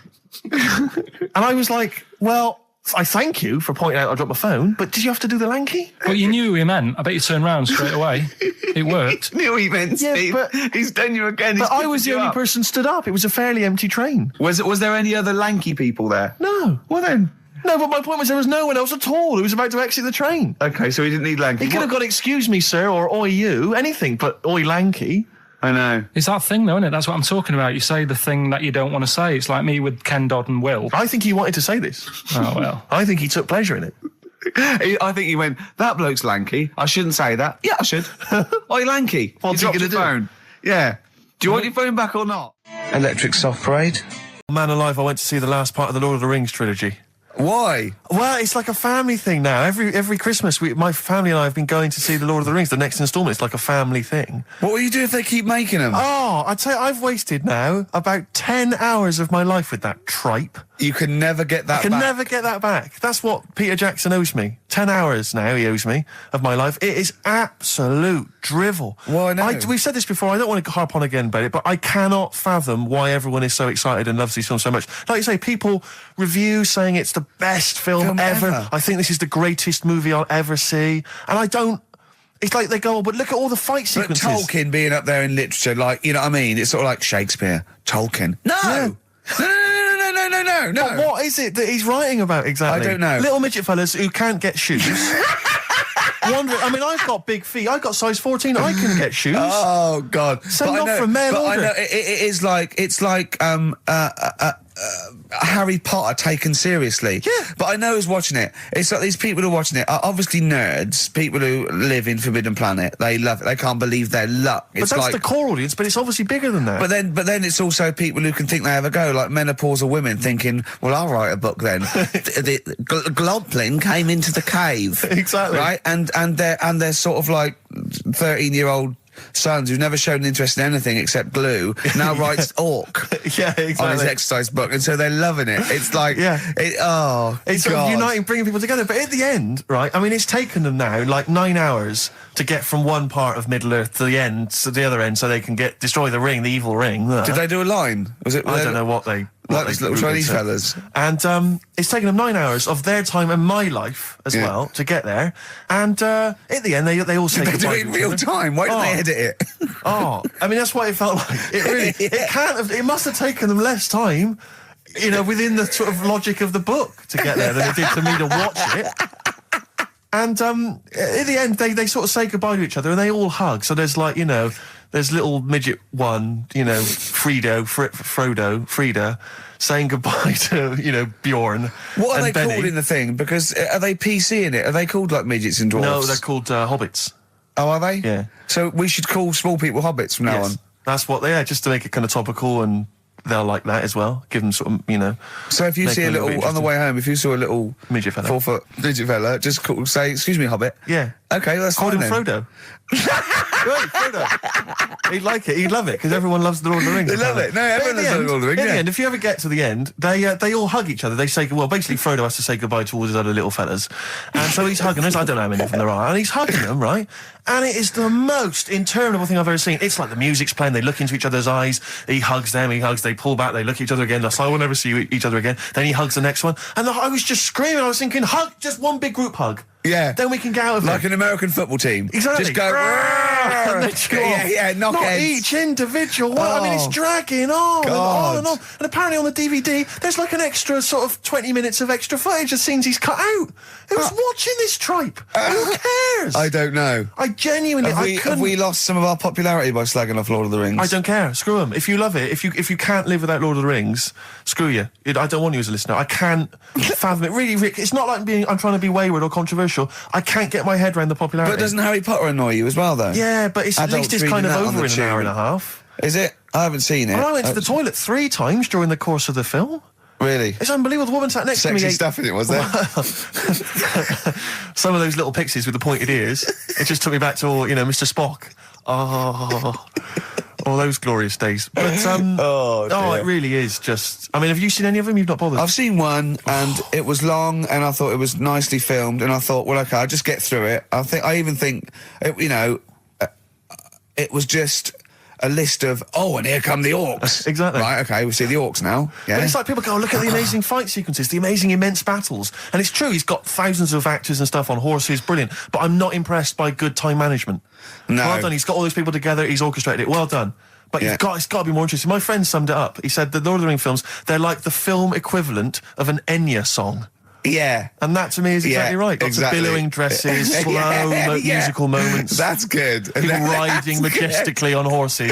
Enya. Constantly riding majestically everywhere. Dido's taken over from Enya in that. Well, So possibly I've got a so. confession to make. Go on. I like that latest Dido song. I'll play a song. Let me just, I know. I thought I don't Rick, know what's what to going on? say. Let me explain something to you, mate. Oh, God. Biting Bottles, Richard Ashcroft on XFM. We've had an email which I suppose puts my hatred of Lord of the Rings into perspective. It says, yeah, you may have spent 10 hours of your life wasting your time with Lord of the Rings, but imagine how many hours of people's lives this show, have wasted for our listeners. Yeah, that's true, I suppose it does, balance 2 it out. hours a week for a couple of years. We can never give that back to people. I know, it shows it mounts up, doesn't it? Yeah. We should be doing some kind of community service for people, maybe pop around. Well, this is community service, isn't it? Because Carl, it makes his brain work a little bit. True. And it keeps him, from going on holiday, sort of for 2 hours a week, which is good. I'm looking forward to, was it Nelly?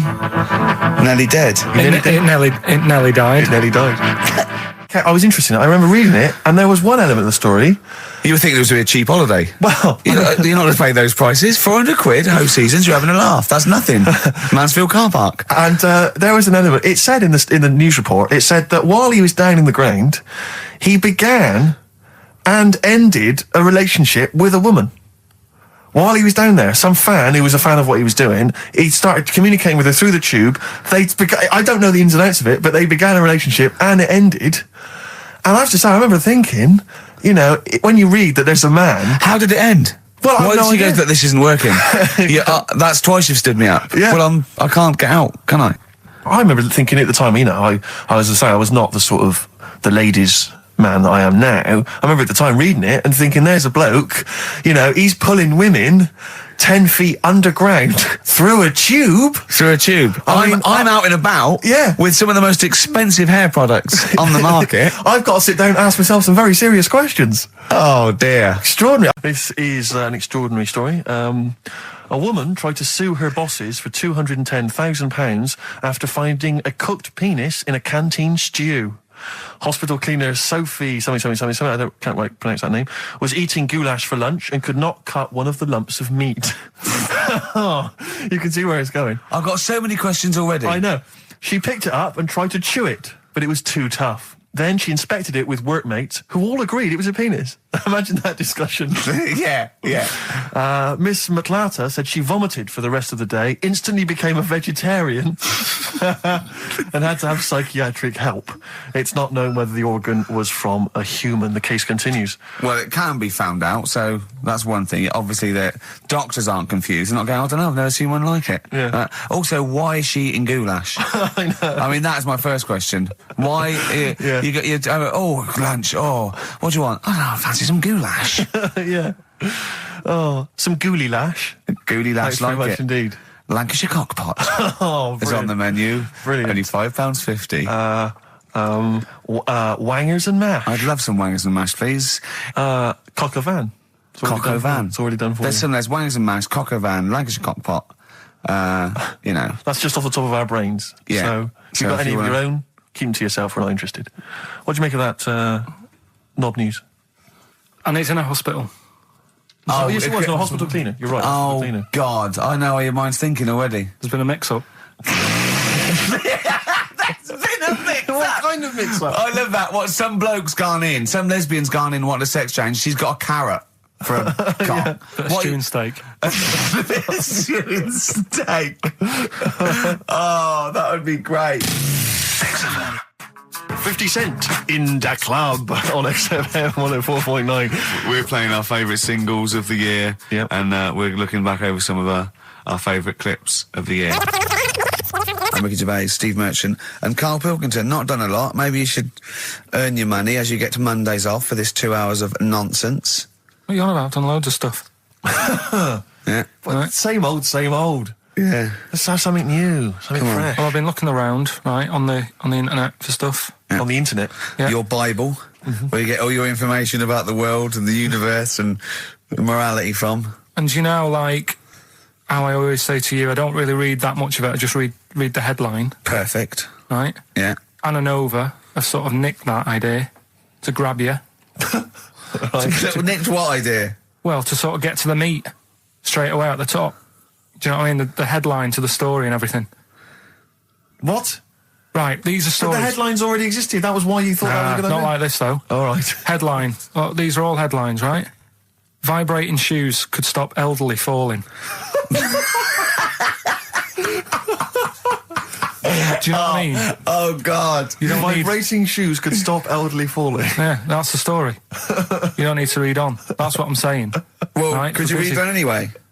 Can't be bothered. Read on anyway. Well, you have a look at that in a bit, right? All right. Okay, so what interesting. this is frustrating radio if you're sitting at home. No, well, it's not on. They've turned it off. If you want to know more, you know where to go. That's what I'm saying. That's what they should do in the news. Get the news done in a minute. There's a good story about Iraq. Right. Bong. Right. Look it up. Look it up on the internet. Anna Nova. Give us another bong. Bong. Family sick of living on Butthole Road. Oh, brilliant. Bong. Man wears same shoes for 60 years. Oh, bong. This isn't that good. Some fella pulls a train with his teeth. And in lighter news. I remember that. Joe McDonald, this one isn't very good. And the last one, man fails to break clothes pegs on face record. We noticed today how much he is simian, isn't It's he? very strange, actually. We maybe should try and get a picture on the website because Carl's arms are particularly chimp-like. It's very, very strange. Because he's got that he's got long downy hair. It's And not the like long extended knuckles. Yeah, and his totally round face that sort of the chin goes back and the dome of his cranium. I think, quite seriously, I know we sort of share about 98.5% of our genetic material with bonobos and chimpanzees, but I think he's got a little bit more. Yeah. I honestly think he's a little bit of a throwback. Just his line, they just kept to this sort of really the ugliest one in the cave and the tree, and he really didn't come out of it. I'm not saying you are, I don't think you are. Yeah, you're chimp-like. No, it does annoy me. My hair annoys me on my body and that. Because I've got like hair on my little toes and that. Have you? And on the legs. See, your little toes, can you pick things up with them? No, it's tried. Okay. Well, that's the finale of this week's show.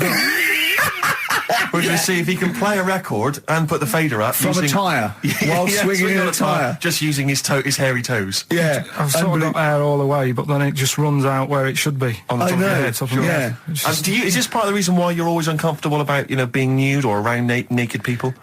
Is that partly the reason, do you think, because you look so grotesque? Well, when I'm on holiday, I don't really like wandering about without a top on unless, like, it's a quiet beach or whatever. Sure. So what would you normally wear? Need.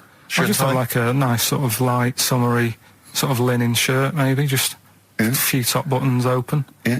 But I don't like... The naked body isn't that nice anyway, is it? You know what I mean? Whatever it is, if you're a cat and you're shaved, you don't look that nice.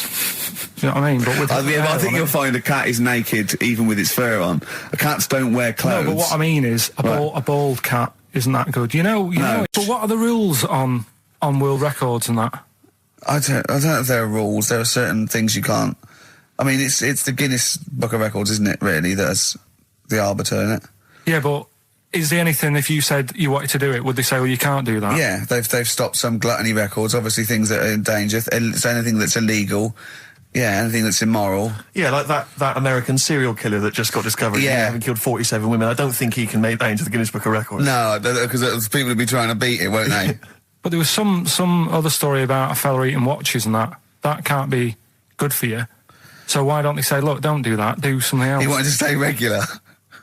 Do you know what I mean? Though? I just wondered. What do you mean he was eating watches? He just said he was eating watches. He got about 3 in about a minute. How did he time it? Do you know what I mean, though? And then the other thing is the one that I was reading, the world record with the fellow who's pulling a train with his teeth. Does that make any difference that he's done it with his teeth? What do you mean? Well, what difference does it make? Well, isn't it? It's quite hard to pull a train with your teeth, I imagine. Well, it's pretty hard to pull a train. All I'm saying is it because he couldn't beat the fella who's pulling it with his hands? Well, this is my point. I think there was one bloke with a record for the running backwards 100 metres was sort of like 11 and a half seconds. And I was thinking, turn around, you'd probably have a really good go at that. Do you know what I mean? Yeah. It's sort of like doing a marathon with a milk bottle on your head. Take the milk bottle off and see how fast you can go, you twat. But you can just tweak it, like the fella who has done the pegs on the face, right? Yeah.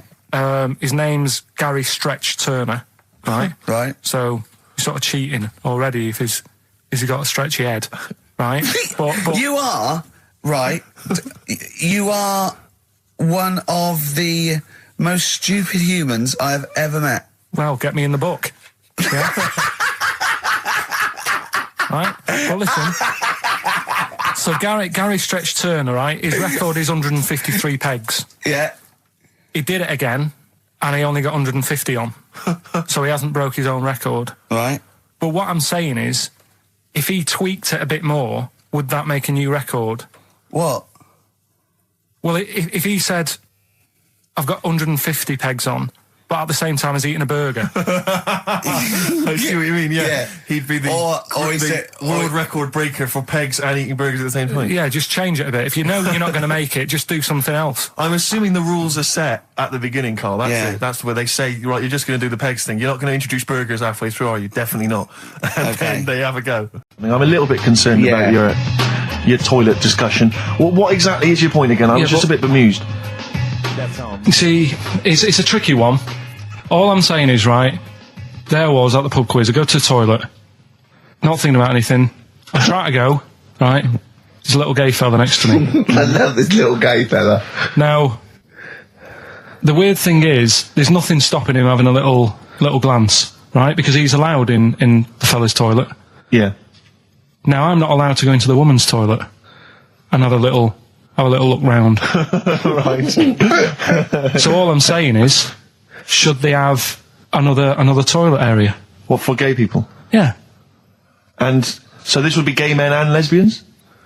Is that going to complicate things? Well, I mean, I can only assume. I mean, to what point? I'll ask you a question, right? If you're intimidated, that's a shame. But you know, most gay men aren't looking at your knob. You know that? What do you mean? I can only say that 99.9% of gay men who use a urinal standing next to what they assume is a heterosexual man aren't looking at his knob. And what they're doing then? They're emptying their bladder. No, but the thing is, I can't talk. You're saying like, you know, about would you have one toilet for lesbian women and gay fellas, right?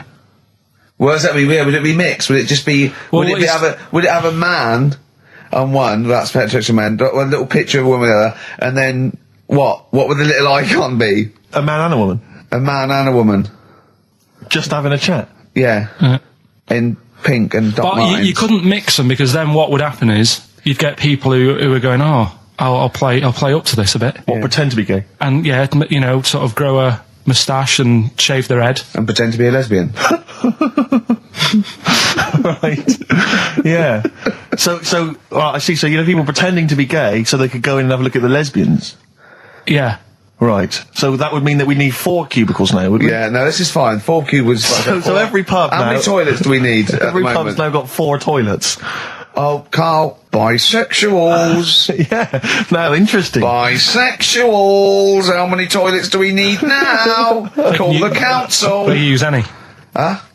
No. No, because they're interested in everything, aren't they? Because the little bisexual fella will be looking at your knob. Right, with them, Yeah. what you do, you just have a door, you open it, and there's one urinal there, so you can't get a queue. They have to sort of wait. I just thought that, well, why can't there just be a thing between the urinals so no one can look at anyone else's knob? Wait a minute. Just to go back to Ricky's point, what stops, even if we've got the toilet for gay men, what stops the gay men who want to have a look at your willy going in the regular toilet and pretending that they're straight? Most men don't Who is wear, gonna police don't this? wear gay across their No, heads. exactly. They don't have a tattoo. There's no branding yet in the British house where they have to declare. So we're going to have to expand this. What So we've do all you- got to carry identity Do you know cards. you can see a gay, can you? Coming a mile off. No? No, I'll just hold it in next time. No. Can you tell gay men? Do you know a gay man? I'd say probably if you did if you lined some people up Yeah. and said point them out, I reckon I'd get. But hold on, we're not talking about people dressed in leather with the arse cut out and an handlebar moustache. Yeah. We're talking about, the everyday, No, non-seen. of course, no. Well, yeah, but I mean, suppose I put you in a room and there was 10 naked men, right? Yeah. And there's 5 gay men and 5 hetero. Could you walk along that line looking at those gay... Am I naked No, you don't have to be naked. Why would you have to be to naked? catch them out? How would you catch them out? See, there's always other things going on in my mind when I'm in that pub quiz. For me, it's just a little bit of fun. Sure. It's a night out. Do you know what I mean? Suzanne enjoys it. Yeah. Bit of a get together. We have a chat beforehand. Yeah. We have a bit of fun. Yeah. But there was other things on my mind. What were you Carl, thinking? I could do that here. I don't have to lose a tenner. Wait, what were you thinking during the quiz then when the questions were coming out? What were you thinking of? Well, what it was, right, just before the quiz started, I had to go to the toilet, right? Because the rule is, right, people who don't go to it, once it starts, phones off, Oh, yeah, no you more can't leave toilet. the room, They yeah. take it dead serious, don't they, right? Yeah. So, I went to the toilet. Now, I'm not being out of order here, it just got me thinking, right? I went to the toilet.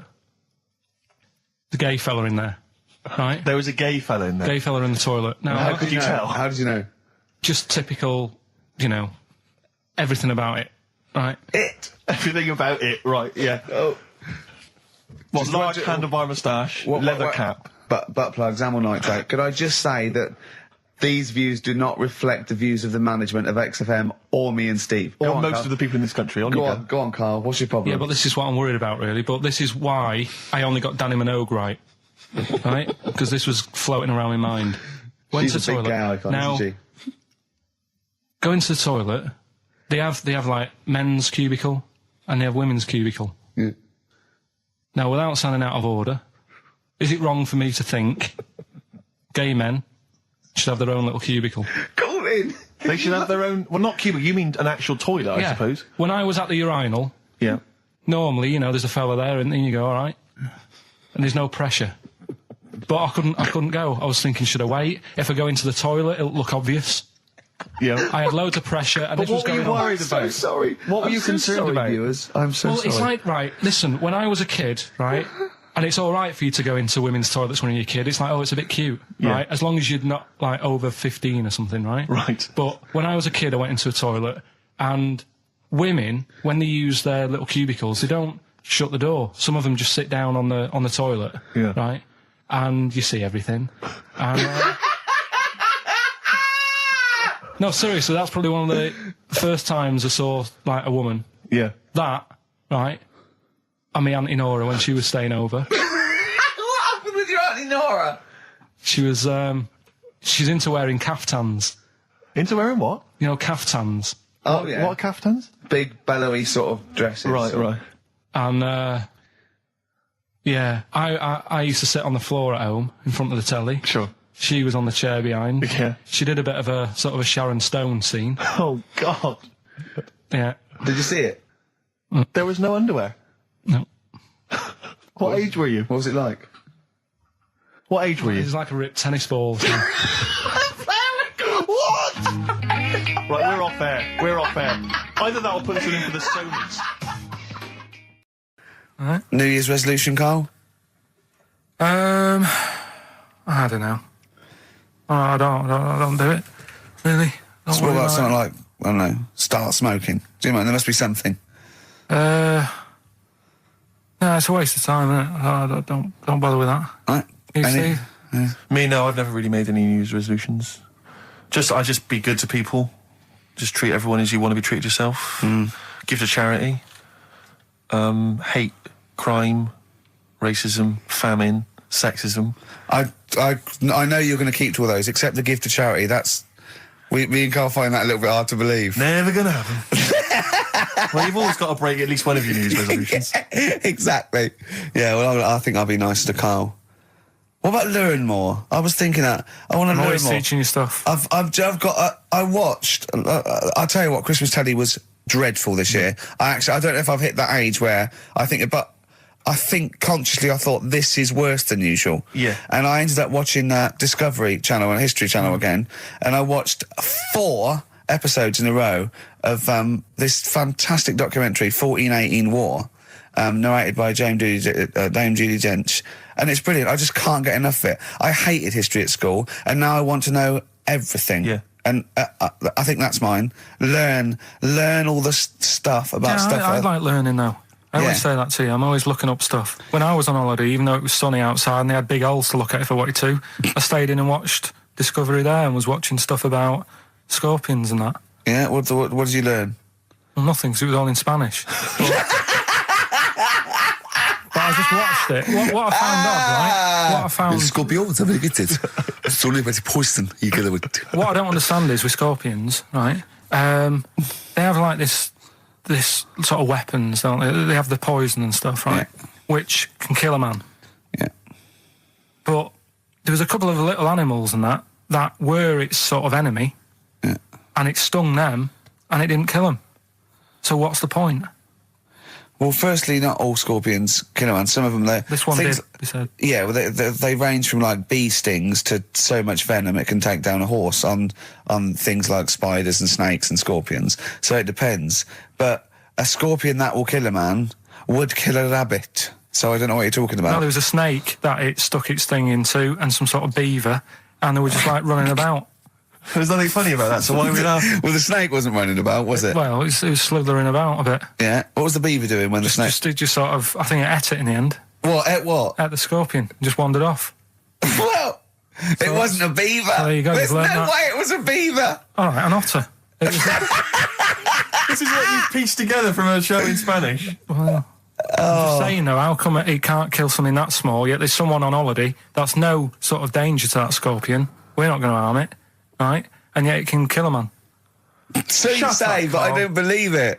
Shut up, mate. Seriously, this is gobbledygook. Taught you something again, though. That's what I'm saying. No, what have you taught us, though? What is the fact that's come out of that? A scorpion can kill a man, but the beaver was dancing with a snake, then it ate it. You do that That's all the not time, a fact. though. That's not a fact. Down. New Year's Eve taught him something, right, about dead people. No. You know, it things that taught me. I was saying you're talking shite. He says they found out your soul weighs an ounce. Your soul? Yeah. Your soul weighs an ounce. Right, who found this out? I read it. Your arsehole weighs an ounce. Yeah. There's no such thing. A soul weighs an ounce. You're talking drivel. All right. Have you got any monkey news? So what did they do? They measured. They weighed someone who was alive, and they will wait for you to die, then weigh you again. There was someone now you've lost an ounce. Yeah, it must be your soul shooting off to heaven. It was someone who was really ill, and they said, we can't do anything for you here, but we've got a bit of an idea that we want to do. We've been wanting to do this. Stuck him on some scales. He said, right, you weigh 9 pounds and an ounce or whatever, because he was wasting away. He died, 9 pounds. And there was also a fella in the week who said that women shouldn't be wearing trousers. Why? Because they don't look good in them. What do you think? What do you think about that? It's rubbish. Yeah. These are the only things that have caught your eye over the last couple of weeks. This is the entire news. Galileo did something with light. A French fella said women shouldn't wear trousers. See, that to me wouldn't pass as education. It's not education. I don't know where you could ever use that. I don't know when that would ever be applicable to life. I just like reading stuff that sort of reminds me of... Do you know what I mean? If I read it and it gets me thinking, I think that's a good little piece. But I mean, but surely can't you just sort of like sit near something that vibrates to keep your brain going, or shake your head every now and again? I mean, what does this do? You mean it makes you start using your brain? But what aspect of a Frenchman said women shouldn't wear trousers got your mind working? What questions were you Because I asking? thought that's a bit daft, isn't it? Right? Yeah. Okay, And I it was ends there thinking- with me. There's nothing else. There's nowhere else for me to go on that. He closes Your the mind's gate. still worrying. Yeah, go on. What did you think? Let's go through this. Oh, I wish we could download his I know, thoughts. I know. Just watch it. Yeah. Wouldn't it be great, like a DVD? Like a cartoon. Imagine that extra footage on the Office DVD. Yeah, Carl's brain. That would be With a commentary. amazing. Oh, with I a mean is- commentary. Go on. Women wearing trousers and that, right? On the estate that I grew up in, on right? There was a woman about 4 houses down, right? Right. Rough. Now, she used to wear leggings. Yeah. Now, they're a bad idea. They are a terrible idea. I agree with you there, Carl. If you're a lady of What the colour? normo persuasion... Were they pink? No, they were sort of black, but with all bits on them. Oh, right. Do you know what I mean? What, Yeah. toast and Just horse bits. droppings? Yeah, go on, yeah. And she used to... she's quite a big woman. Sure. Pauline Quirk, I think Yeah, we well, described her as. Look like a light bulb when It she's is those bending kind of over in women that are leggings. attracted to leggings. Yeah, I know, yeah. They are drawn to them like a moth. that shoots on flame. Yeah. She used to wear them, and that's what I remember when I read this piece. And she used to work on one of those sex line things. Right. Right, she used to do that. But What was she, an engineer? the weird thing with her was, she had big eyelids Right. Go on. that were too big, and this is what I was thinking. What right? do you mean she had big eyelids? How big do eyelids have to be for you to go, they're big eyelids? What was she shoplifting with them? Would she come out of Dixon's with, like, radio stored in them? What do you mean she had No, big eyelids? It was another one of them popular things round our way. Do you know? Like, What do you mean popular things? They think didn't people go, have they go, oh, I'll tell you what, they're all the rage. Can I get some big eyelids, please? No. It was just like one of them things that people suffered with. Just big eyelids. They could hardly open their eyes. What do you mean? What do you mean? That's one of them popular things round where I grew up. People had big eyelids. They could hardly open their eyes. What does that mean? What sort of freak town were you born in? You had webbed feet people with big heads. You got women with big eyelids. What does big eyelids mean? Are you confusing her with the horse? yeah. Did she have hooves? Look, what? Anyway, so there's this big eyelidded woman with the And leggings. that's what I'm saying to you, though. That's when I read that story with people with trousers. Yeah. I went from that. Yeah. To into a that. woman who used to have big eyelids. I still know the point. But then, and also the other bloke who had the eyelid problem was a mate of mine. Right. His dad had it, and same problem, massive eyelids. I don't know what that means. I don't know what that means. I used to say to my mum, I'm going round to Dave's house, Yeah. and Or to Drew say, Pig, well, as you call him. that's all right, but make sure his dad doesn't take you out in the car because he could hardly see. He had to have his head. He had to tilt his head back to keep his eyes Make open. sure! Didn't he have a couple of matches with him at all times? What a load of gobbledygook. well, that is- But this began as educating Ricky. I know, So it's what, like he was people thinking, with eyelids. but it's like you're supposed to make that leap as well. Yeah. If I mentioned the trousers, Ricky will probably be thinking about people with big eyelids and women wearing leggings. This one you might be interested in. Headline: Woman says partner ran off to become vampire. Yeah. And it says a young mother says her partner has dumped her to become a vampire. Rebecca Roberts from Somerset says Matthew Barrett fell for a blood-worshipping woman in a US cult. The 23-year-old mother says he began shaving all his body hair, dressed in black, and used Rebecca's lipstick to redden his eyes. Rebecca caught him performing weird blood rituals in front of his computer at night, cutting himself to prove commitment. She said, I thought it was just a hobby. Everyone's got a right to one. I was pleased he'd found an interest. Brilliant. This is apparently from The Sun. Apparently he's left. He's gone to America. He's living in this Ohio-based cult. But it's the last bit where she's been asked whether or not if he came back, would she take him back? Sure. And this is where I wonder if the journalist, you know how journalists are supposed to just report the news, be objective. Yeah. I wonder if maybe the journalist here has maybe had some interference. Made the quote better for them than go on. Because it says, I never thought this would take over his life. Now, if he came back, I'd say fangs, but no fangs. Oh dear! I can't believe. Imagine you're the woman, Rick. Okay. And I've come round. You're the to interview you. journalist. I'm the journalist, and I've come Okay. in and I've said, I can't read about this. All I have to do is not say that thing. You've Okay. come. I understand you're obviously quite upset. Your Yeah, husband's gone gutted. off. If he came back, would you take him back? Definitely not. Right. What would you say to him then if he came Just back? get lost. Right, but I I'm never- really pissed off with you. Would you perhaps say something a bit more pithy? Not in this situation. No, You're upset? He cuts himself. He drinks blood. He's left me. Sure, no, sure, sod sure. off. I'm not interested, mate. Because I tell you what. Go on. I mean, I like what you said there, but I wonder if Yeah. we could condense that a bit more. If he came back, would you say... Go away. Would you say something? Would you ever say something like, thanks, but no thanks? No, because it makes it flippant. Because I'm really angry. I know you're annoyed, and I'm but- upset. So I wouldn't Sure. say. I certainly But what- wouldn't say thanks. I might say no thanks. But what if you sort of said it like aggressively, like you were giving him the finger, thanks, but no thanks? Like you didn't really What mean sort it. of sarcastically? Sarcastically, would you possibly say I that? might say thanks, but no thanks, and Right. that'll be it. And that's Right. and I'd leave it there. I'd never change that. Sure. I'd never change those words. Can I ask you a question? Go on. Do you like puns? Hate them. Right. I don't like It's Countdown. interesting. I don't like QI. I don't like any of those posh Cambridge, Oxford types. I hate puns. If you had to say thanks, but no thanks in the form of a pun, what would you maybe say? I wouldn't. I never would. Right. I'd say thanks, but no thanks. I would. I mean, I feel embarrassed that I'd even say that because I don't think I would even say thanks, but no thanks. Okay. But if I did go that far, I'd leave it there. Sure. So- have you ever noticed, as I have, Go on. the similarity between the word thanks and fangs? Not really. It's only- very similar. Not Thanks, really. fangs, FTH. There's a K. Fangs very much. G. It's A and S. Well, the A, the N, and the S, but that's about Would it. you agree it sounds marginally similar? Yeah. Is it possible you might one day say fangs but no fangs? I wouldn't know. Right. I could put that though, could I? But don't say I said it. Right. I mean, yeah. Fangs, but no fangs. Yeah. This is the thing. Just if you ever read an article in the Sun, the Mirror, anything, do not believe it. Really seriously question and query it, because If it ends with fangs, no if fangs. it ends with a pun, Yeah. almost certainly they never said it. What was that one you told me about with the porn? That was a good one. Oh, this was fantastic, right? Right. There was this. Sorry, can I just check now? We're just remembering classic episodes of the Tales of No, the this Inspector now, is important. Well, I saw one, right? I saw one on Tales of the Inspector, right?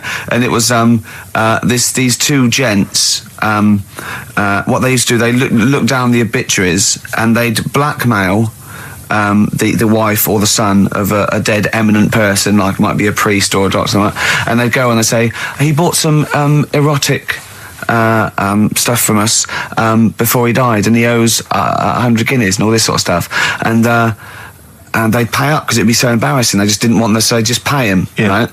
And this one bloke said, who are these people? I'll meet with them. And he goes round there, and he goes round, and they go, your father. He goes, my father could not have bought any erotic material from you. They did. He goes, he couldn't have. He's blind. Right, and that was the twist. And Carl went, so it was magazines, not videos then. Yeah. Now think about it, Steve. Is that so stupid? Well, presumably it was set in olden times because Yeah. people, professional right. pornographers don't tend to call it, erotic material. Yeah. They tend to call it, juicy jugs or whatever. But more than that, I don't understand how a video is going to be any use to a blind person either. I know that you can hear the sound, Yeah. Carl. Look at him nodding like he's caught me out. Yeah, what sound will you hear? Do, do, do, do, do, do, do, do. Your meter needs looking at? Yes. Cut. What's then? What's that? Then it's just noises, isn't it? Occasional groans. Yeah. Right. You could Okay. listen through the wall at your neighbours. He does. I mean, that's why I save a lot of money. But I thought you were going to point out, Carl, that they could have had a Braille porno. Now, have you thought of that? Look, feel the lumps on that. Exactly. Think about it, Carl. Think about it. You're excited now. Yeah. Your girlfriend's away, Carl. Yeah, the cheese grate has only entered the cupboard. No, she's a good-looking lady. Oh. I remember things like snakes not having ears and stuff. Yes. I didn't have to read about that. No, you just learned that, You yes. saw it on the telly, didn't you? You saw it on that Ian Wright programme. Yeah. Yeah. And this is what Carl said to me. He said, it's actually, I called Carl up in the week, and Reese was with him. You know, Reese used to be on XFM, and he took the phone, and he went, Carl's worried, I've seen that programme. He said, snakes don't have ears, right? He said, so you can creep up on them and pick them up. And he said, Carl's worried. He said, how'd you ever put them down again? Because then they know that you're there. I woke up the other night quite late, Worried about that. and I said to my girlfriend, I said, how do you put a snake down? And she said, what are you talking about? I said, that Ian Wright thing, this guy managed to pick up a snake. And do you know that thing where they clamp its head on a jar to get the poison out? I do now. Right? They did that, but they didn't show you how they got rid of it, and I thought, it could really get nasty, because it's obviously annoyed that you've had its head pressed in the jar. Yeah. Right? They hate that. Now... Especially as it's in front of their mates. When you lift it off, Yeah. right, you've got hold of it. Yeah. If you go to chuck it down, it's going to turn on you. It's going to go wild, isn't it? So, I just wondered. Well, what you do is you never put it down, Carl. Yeah, that's why that bloke has got about 11 or 12 just carrying him. Exactly. Yeah, you never put it down. You sling it. Who cares? You just throw it, don't you, really far. That's not that. I don't think you should throw. But Carl, listen, don't worry. We're not asking you to get involved with snakes. Okay. Right? So, it's annoying that, because my girlfriend said to me, just make a note at the time, they'll stop having a go at you. Yeah. Yeah. And I kind of thought, it's alright. Didn't listen. I don't think it matters anyway in this one. We're looking at the saying, right? So Yeah. it's giving someone a cold shoulder, right? And what it is, right? Ages ago, there wasn't enough houses for people. Right. Because there wasn't much money being made. You know, there weren't big businesses. People weren't earning good money like they are now. So there wasn't as many houses, right? So what you ended up getting is like, the rich people having a nice place to live. Oh. And the poor people were like wandering about, looking for places to live and that. And what they ended up doing is, they had like, people would go around to the mate's house and say, look, I haven't got anywhere to live. It's a bit cold. Can you let me stay? Right? So they'd go, all right, then you can stay a couple of days. But they ended up staying for like weeks. Yeah. Right? So, to sort of get rid of them, what they'd end up doing, they'd be making the dinner, and they'd be making a lovely dinner, like a bit of meat, nice warm meat, and nice veg, gravy. And This happened every time, did it? This is where the saying came This from. is what happened, Rick. This is what happened. happened every time. It was in that vague book. The book of vague sayings and stuff. Right, so they'd be making a nice meal, but what they did, they looked after all the family. But the person who won't go home, they just give them some, like, sort of a cut-off of cold meat. Right. So they'd say, you're giving them the cold shoulder. Meaning... Right. Okay, that's rubbish. Okay. Absolute. Carl, why would that necessarily work? Yeah. Why do they always, in every situation when you want to get rid of a lodger, well, still feed him every day, but make the meat lukewarm. So They always leave then. Yeah. Oh, this food's lukewarm. I'm going to become homeless and they again, go, wandering the hold streets. on, are you giving me the cold shoulder? Yes. Do you want me to leave? Yes. Just say leaving. No, I like to do it cryptically. That way, in years to come, someone will have a little saying about it. Well, anyway, that was our bacon in the morning. If you've had enough of meat, we'll leave that. Well, Bacon in the morning! Oh, bacon in the morning if you've had enough of me! come back. What are the others? Just tease us again with the others. We'll come back to those. He's a bit of a nuisance, and we'll have a big fire tomorrow. Nice, looking forward to that. Right then, so we've got we'll have a big fire tomorrow. Yeah, go on. Is that the one you want? Let's go for it. Right, I think this was like round the 1700s. Bluffing. And Just bluffing. Who was the king then? Dunno. Go on. But it's about the word bonfire, right? Bonfire. Bonfire. Yeah. Do you know where it comes from? No, go on. No. Right, what happened is it's got nothing to do with Guy Fawkes and that, which is what I thought when I saw it. It's got nothing to do with that. But ages ago, at 1700s, right, they didn't have enough houses, like I mentioned. Okay. Yeah. So if that happens, you get people living on the streets. You get diseases, people aren't cleaning properly. So you get more deaths. All right? Yeah. So think about it. You've got all these dead bodies lying around. They're running out of space because there's like, I don't know why they're running out of space, but they haven't got much. I don't know why really. I was going to say they should have just buried them, but there's probably more land back then than now. He doesn't need anyone else in the room to have a conversation with himself. Yeah, we could leave and we'd come back and you go, I've sorted it. Yeah. But anyway, for some reason, they presumably, if it's going to be they burnt them, it's presumably to do that it also kills the parasite or whatever's carrying the parasite on them, as opposed to burying them and not killing the disease. well, yeah. So there you go, you've worked it out. They piled them up and they turned it into a celebration because there was a lot of fed up people at that time. Is it going to be the word bon, meaning good? No, I'll tell you in a minute. Go on. So you've got all these people who are like going around and like, oh, you know, so-and-so died the other day. And, you know, nearly every week someone they knew was dying. Yeah. So you can imagine, like, just constant, like, being depressed. So, and they've got all these bodies lying everywhere. It's like, oh, God, what are we going to do?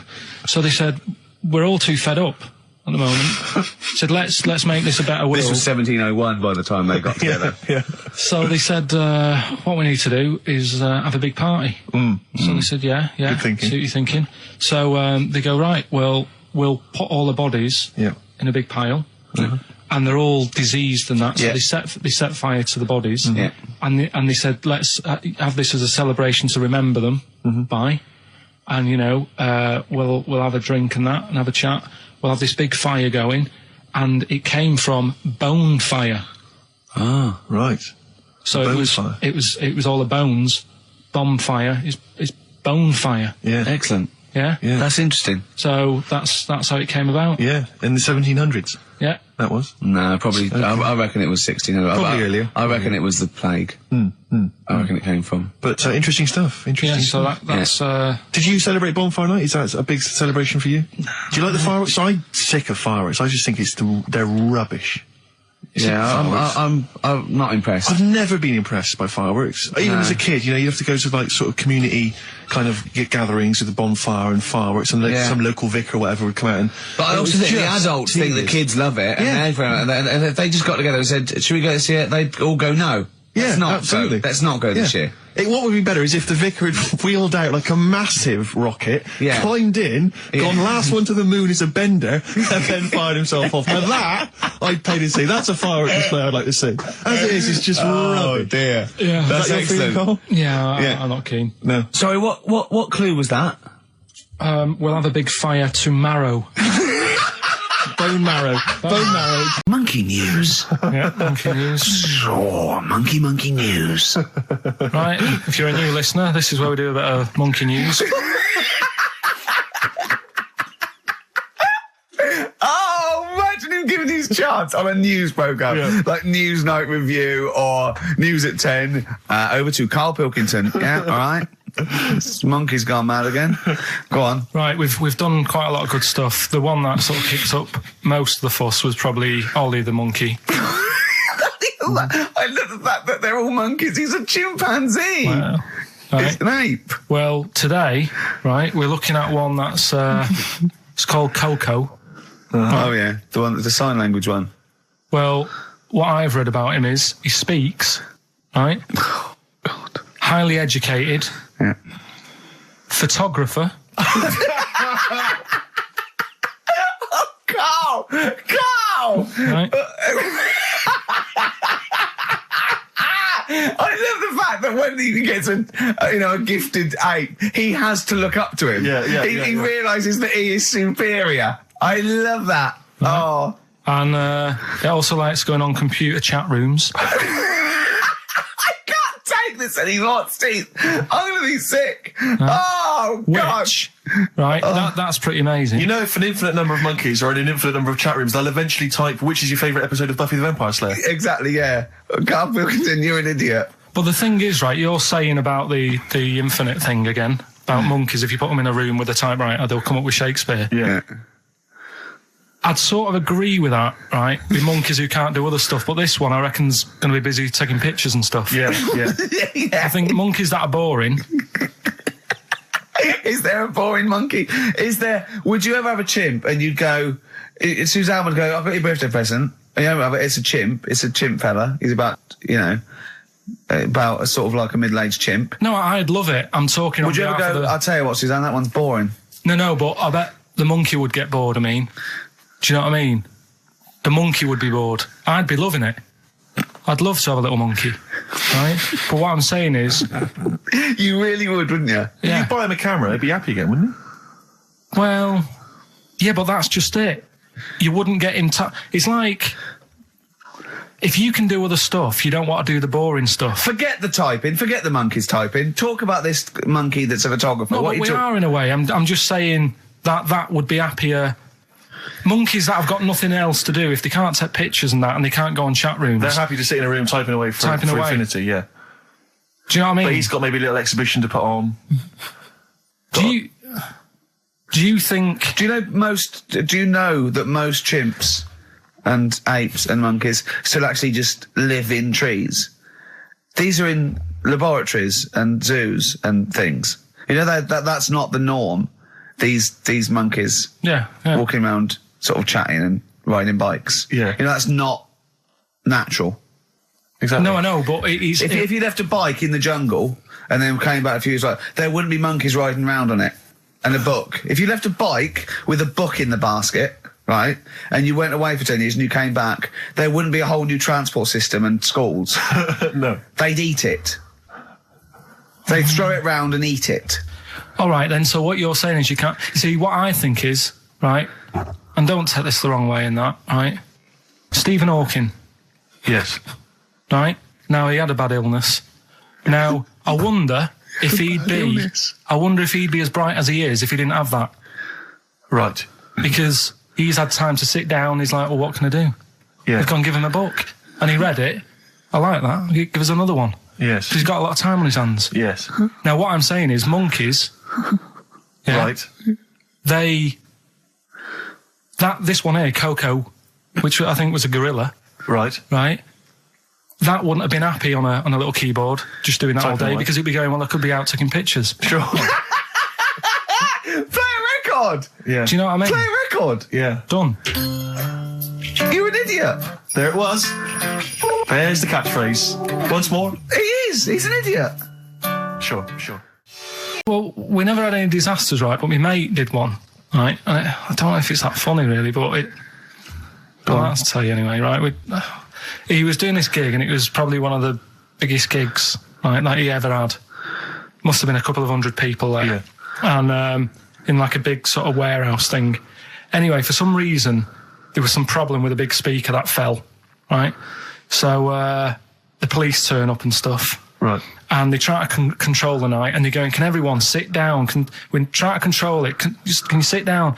So anyway, you get a few like little groups of people sitting down on the floor, and people were still stood up, and the police were saying, look, you know, we're going to cancel this whole night if you don't all sit down. And more people are sort of sitting down. It's going on for about 20 odd minutes, right? Will you please sit down? And it gets to this point when there's just one lad stood up in the middle. And he's going, look, you're ruining it for everyone. Will you sit down? And it goes quiet for a bit, and someone's muttering something. And he goes, the lad standing up has got calipers on his legs. Can we have a round of applause for the kid? Who said that? It was this lad who was doing the DJ. He was the DJ. So, like, the police and everything were saying, well, you sit down, you're ruining it for everyone else. Dear. You know, the quick way to sort that out would have been to play upside your head. Yeah. Comfort and Sound by Feeder on XFM 104.9. I'm Ricky Gervais. With me, Stephen Merchant. Hello there. But no Karl Pilkington. No He's Karl. in Lanzarote. Lanzarote, But as we we have speak. got a very, very special stand-in. It's Camfield. Say hello. I'm so excited to be here. It's been, you know, the things I've learned in the last 10 minutes before we've even gone on air. Like, you don't have a theme tune. I don't have a theme tune. I don't wear headphones. Exactly. Ian wears headphones with a preamp. He's got 3 midgets just brought in his back line. Yeah. Right? They're called Dog, Mongo and Blitzkrieg. Look, Blitzkrieg is up there, they're eating a banana. Yeah. He is the king of rock, the new king of rock. Well, the prince, he's the prince of rock. Obviously, Vance is the king of rock. But we'll be doing that, we're working out who. Over this, and by the way, Camfield, I don't want the Ian Camfield that does XFM and going, and there's fast approaching 1:23, here's Ash. I want the Camfield that goes, I snorted ants with Lemmy. Okay? So, we want the real Camfield. All right. I brought in Metal Christmas, is that all right? That's my only request from this show, that we do play Paul Di'Anno's version of Santa Claus is Coming to Town. The rest of it's over to you. Yeah, we're going to play some Christmas tunes. We're going to play some, our favourite hits of the year. But mainly, this is the rock programme. This is the rock programme. What worries me, Rick, is there's a lot of people who listen to our show, and they're not regular XFM listeners. They just kind of crawl They're out not of their regular morphine people. stupid on a Saturday afternoon, put the show on. So they might not be familiar with Ian work. Camfield is a young man. He's been in. He's about 14. He's been in radio. It's weird. He's 14, but he's been in radio for 15 and a half years. Yeah, He was weaned on the milk of a Vance. Yeah. Right? And he's going to be the new rock god, aren't you? Well, I'm trying. Yeah. No DJ Camfield. Just go, yeah. Right? And over the 2 hours, I want to work out the 4 pillars of rock, right? I want 4 names, 4 pillars of rock, right? Huge rock pillars, and then I want the king who stands astride them like the archangel of metal. So we'll be asking Ian, every few minutes we'll be asking, right, who's your first pillar of rock?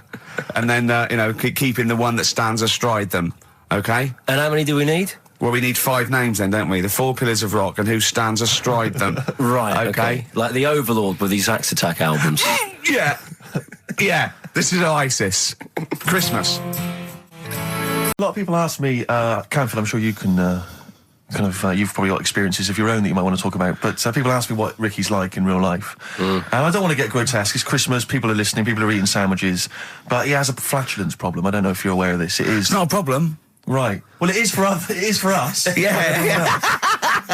You may not. Yeah. I think the problem with Ricky is Ricky hates to miss out on anything. He's terrified that there's going to be something going on that he's missing out on, a conversation, a joke, someone falling over, And he daren't spend any time in the lavatory because it's too any period of time he spends in there, he could be missing out on some fun. So he kind of tries to get his lavatory, occupying time down to a minimum, an absolute minimum. Plenty of pissing. There's loads of that, but none of the other activity, really. I mean, you keep that, really, it's like you're in, you're out, and sometimes I don't think you've done the full job, Rick. Yeah. And today, I'll tell you this, my eyes were bleeding. It's intense. It's just a word of warning, because the kitchen at XFM is out of bounds now. No one's going in there until the new year. A to J in the library. A to J in the record library. I'll tell you this, I don't know if, Tony Blackburn's in the building. His wig will fall off. But seriously... Not that he wears a wig. He doesn't wear a wig. But if he's going down there, maybe he wants to play some Beach Boys. I mean, seriously, forget I'm a celebrity, get me out of here. Forget you might have survived in the jungle, Tony, but you get down there, mate. Tony, would you rather eat a plate of maggots or go and get Beach Boys? Exactly. Saying A to J, pot pickers. Exactly. Jesus Christ. It is absolutely extraordinary down there. So I'll just be warned. But it's Christmas. Yeah. Christmas. Why would Blackburn be listening to this? I don't know, he's probably doing a bit of Christmas shopping. Sure. And he's out and about with probably got his little, personal stereo on. Yeah. And he goes, I'll listen to the boys at XFM. Exactly. And Camfield, what do you think of it so far? Yeah. Yeah? Yeah. It's not Vance, is it? Okay, who is secured as one of the pillars of rock? Lemmy. Of course he is. Never changes his boots. 2 pairs of trousers. 3 shirts. Really? Yeah. And he just alternates them, does he? Yeah, so he might yeah. have the same pair of trousers for 2 weeks, but the different shirt. Is it true his rider is a bottle of Jack Daniels and 40 Marlboro? No, it's like one of those 100 packs. No. Yeah. One of the 100 packs of Marlboro, and he keeps them stuck in his boots, which don't change. Actually, I think I'm right in saying that one of the 2 left boots as well, because one of them did break. And he had 2 pairs, but he's now only got 1. But he's got Lemmy, that is Lemmy then. Lemmy is one of the pillars of rock. What would Phil Lynott get anywhere near this? Yeah, he would have done. Let's play some Lizzie then. I had a little visit in the week, Rick. I think you missed out. A little Christmas visit from, I know he's a friend of yours. He's a friend of the nation. Go on. TV illusionist Darren Brown. Oh, yeah. Yeah, he's bought a new pad. Yeah. And he just came around to tell me about it. Yeah. And it's interesting because... Somewhere to keep his guns. Exactly. And you never know kind of how much, he's just playing with your mind, experimenting. But he was telling me about the place, and apparently... He say he loves you? He's got a B-day. In the house. Now, we were discussing B-days because... Never understood that. I've never got my head around it. To this day... He's not meant to. Well, no. But I don't think I've ever met anyone who's used a B-day. Oh, Darren Brown does. He's known as the cleanest arse in Modern Magic. Yeah. Shiny arse, they call him. But, Amdram Societies. We're step.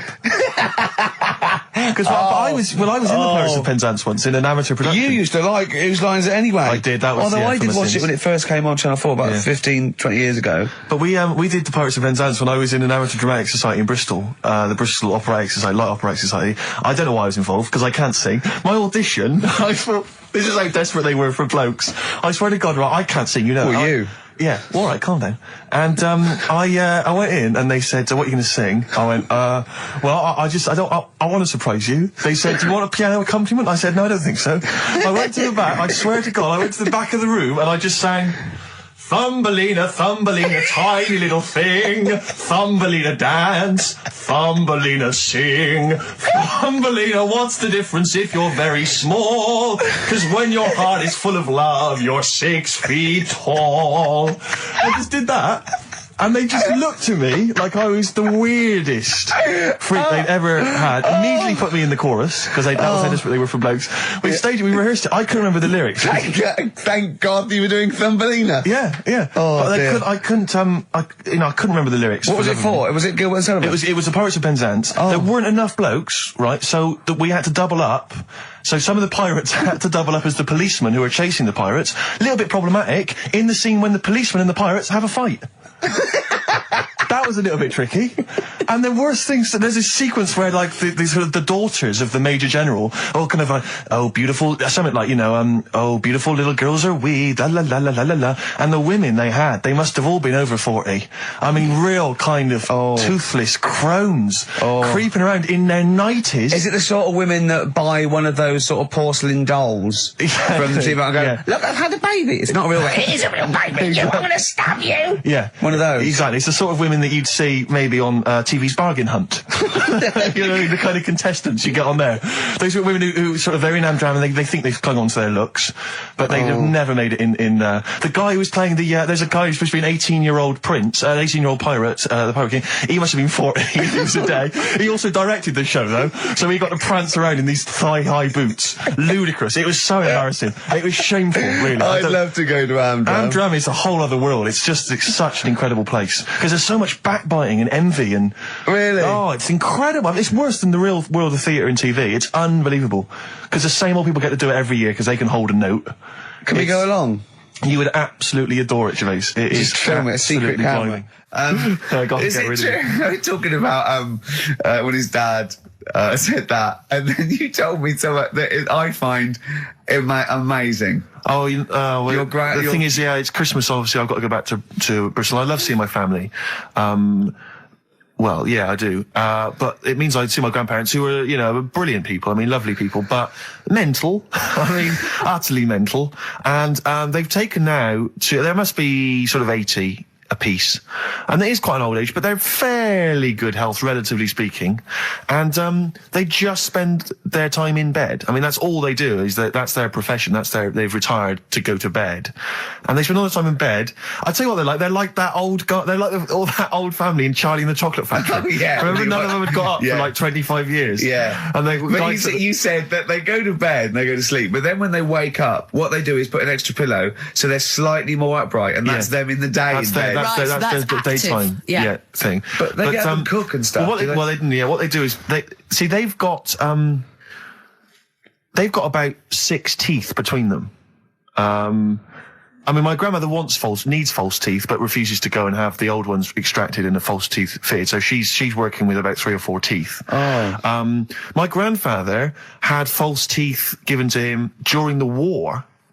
Wooden ones? Well, it was plastic teeth on a wooden pallet, right, that sits at the top of the mouth. He's still got the wooden pallet, but most of the teeth have come off.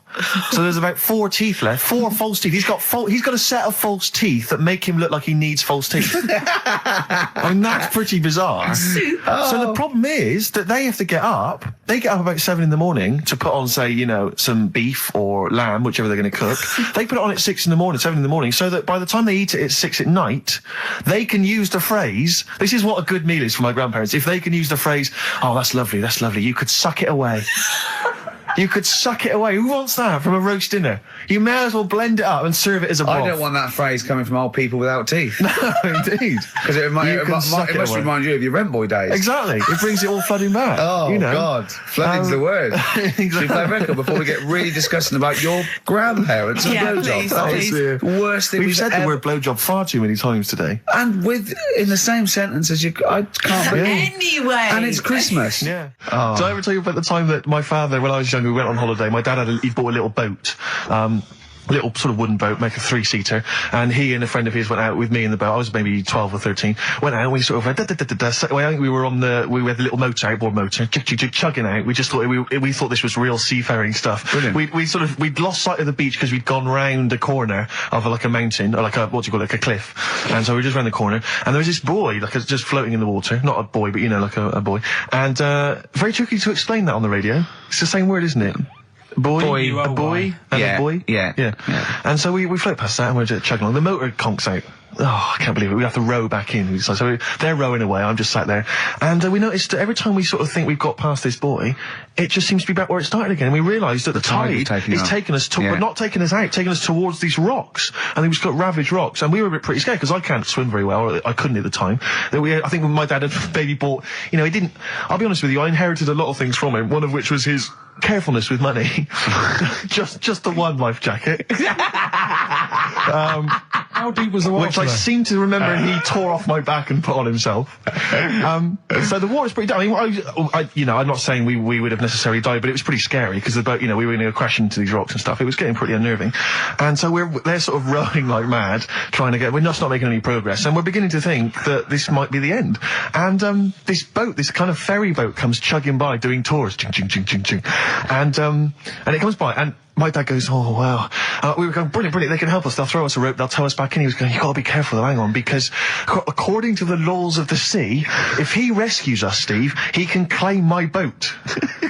The laws of the sea mean he can claim my boat as salvage. I love the idea of that's like a reward. Doing that. But what I like is, his 12-year-old son might die, he's thinking about the boat. I know, but also, the other thing, of course, is that I like the idea of this ferry master going, Yeah. The boat be mine now, or take your son. Yeah. Let me think about it. I need a new bed.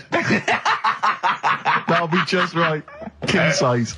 Oh dear, that's lovely. But, because when I was younger, I remember being outside a post office once when I was about 10 or 12, and finding a purse, and thinking, oh, that's nice. And opening it up, there was some money in there, and a pension book, and so it was obviously an old lady. I found an address, I sent it to her, and my mum said, you've been so good there, you'll probably get a little reward. She'll probably send you a little reward. Nothing. I got maybe a thank you note, but no cash, no moolah, nothing. Really? And I was livid, because I'd been told that I was going to get a reward. I thought I've been a good Samaritan, nothing. So, many moons later, when I was at university, I learnt from that, and this is the most bizarre thing. This explains a lot, doesn't it, Carl? This is like the Mary Celeste. I went to a cash point to I thought, I can't get my card in here. And I realised there was already somebody's card in the machine. They put the code in, but then they just disappeared. They'd been kidnapped or something. So it was just there, waiting, sitting. It said, what do you want to do? And it gave you a number of options. I thought, interesting. Steal or go to heaven? Yeah, exactly. You went, oh dear. Yeah. Well, I pressed balance just to check what their bank balance was. Unbelievable. It was a considerable sum of money. I'm not going to lie to you. It was not typical student debt. It was like, I think they were a foreign student. There was a lot of cash in there. A lot of money. Did you feel a slight bulge in your trousers when you saw the amount of money? I couldn't believe my luck. I thought to myself, now then, I could just take that card out and hand it in, or I could teach them a small lesson. Right. And maybe give myself a reward, because last time I did that, I didn't get a reward. So if I give myself £30, then I'll take the card out. 30? Give myself 30. You didn't really? Well, I thought that's a good reward. And I went in, I handed the card in, I took that. Steve, and that's a little reward for me. And I'll tell you this, don't think it's evil, because I went in and I bought everyone a drink. Well, brilliant. Yeah, I didn't tell them I got the money free. Well done. Excellent. So probably gangsters are quite generous with the money they've stolen from other people. Yes, but someone's negligence, Rick, has lent... the thing is this, Steve, right? I believe it, except that buying people a drink, Carl. What do you think? Well, I kind of thought that when he said it, but then I thought, but they'll be buying him back. So he's still... that, so in a way, he's still a winner. Yeah. Everyone's a winner in that situation, including the student, because frankly, if there had been a less scrupulous person who found it, they'd have probably helped themselves to a considerable sum. I cannot believe he did that. There was thousands and thousands of pounds in there. What if Beadle had jumped out and slapped you with his little claw and said, we've been filming this merchant? Well, so what? How old were you then? I don't know, 19, 20. Would you do it again, or was it just to get the world back for the old lady's purse? possibly do it again, yeah. You're joking. Well, you've got to think of it this way. You've got to think of it as there was a lot of money in there, and someone less scrupulous than me would have taken a fortune. They'd have cleaned them out. Whereas I just took a small reward, which I thought was more than enough for someone's negligence. And I've returned the car. They've got the car back. Everything's fine. Think of someone else. I could have gone on a spending spree. I could have been buying stuff, all sorts. Yeah, but it wasn't yours at all. Yes, but they probably would have given me a reward. And because, you know, sometimes people forget or, you know, they don't give you a reward, I thought I should He had take to it go at myself. your dad for nicking a loaf of bread out of a phone box. Yeah, but that's because it's for old people, geriatrics and stuff. How do you know how old was your people who you were robbing from? It was on a student campus. Well. Wow. I think it was more, I thought it was excellent behaviour. I thought it was that's good, honourable incredible. behaviour. That's showing another side to him, isn't it? What would you have done, Carl, in that situation? And tell the truth. I might have helped myself a little bit. There you are. I don't know what this is helping No, yourself but- a bit. Like you say, just sort of, you know, send them back and sort of say, you know... If you find a £1 coin in the street and you can be bothered to bend over for it, then have it. But someone's cash point card or personal belongings... I'd let them know, though. Did you send it to them and say, I've service charge included. I've took that out already. No, I handed it in to the, You let them know? What do you mean you'd let them know? I'd say, you know, you're lucky here. Right, I just took, I'd probably said 20, actually. Okay. Because that's just like one note. Sorry, right, okay. You are winding me up. No, I'm not. I mean, not for once. I mean, I know what Steve's like. He is tight, right? He is. And you know that, don't you, Steve? Financially, you mean? Well, no, I mean, just the way you are. You're very sort of, you know, you're not wasteful with your money. I'm careful. No, I'm not wasteful. Absolutely right. No, but to the extreme. Not towards the extreme. Not towards the extreme. No. Look out for the pennies. The pounds will take care of themselves. All right? Simple to remember. Good advice. Yeah, all right? But the thing is, right, I know that I take the mickey out of you for, like, you know, the way you look and stuff. Sure. Right? Well, I'm right back at you. But the thing is, you can't help that. Absolutely. But I'll tell you something that women don't like. Sure. And it's fellas who are tight with the money. Sure. I'm not frugal with money with ladies. I'm frugal with money with you. Well, I've got no reason to splash money out on you. I've never seen you splash money out. Well, you've never been out with me.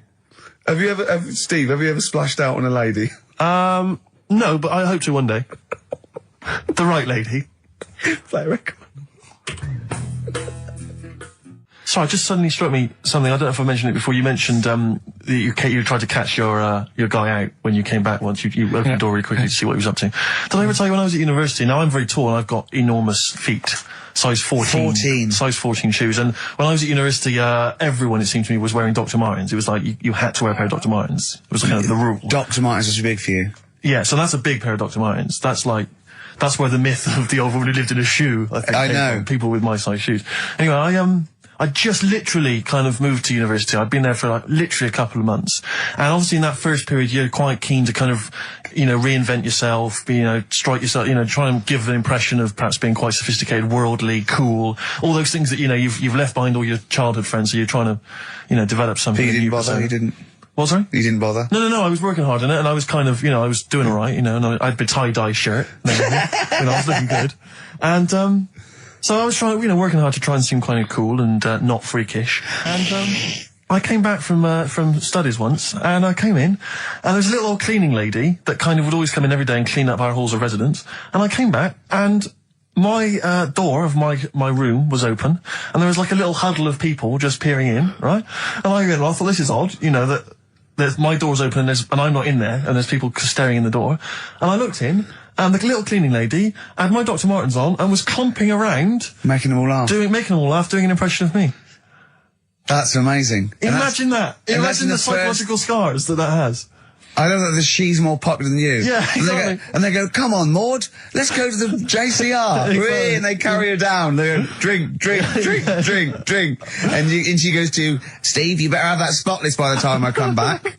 You go, all right, I will. All right. But what I like is the fact that I'm sure that's not part of the cleaner's code. The cleaner's code is you don't have the keys to everyone's room so you can go through their belongings and and play practical jokes. I mean, surely it's a kind of, it's a trust. She must have looked like a wall bracket She can't find her own, gibbon to get on the show. She can't find her own kind of, loser, then don't start stealing ours. Outrageous. Well, coming up, right, Maybe we'll get Fatboy Slim in. Indeed. Next. Yeah. Saturday, if you're listening, Slim, come in on the show. What's his name? Ernie or something?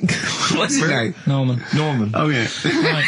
Ernie! Yeah. I don't know. that's great, Ernie Ball. Yeah. He wouldn't change his name.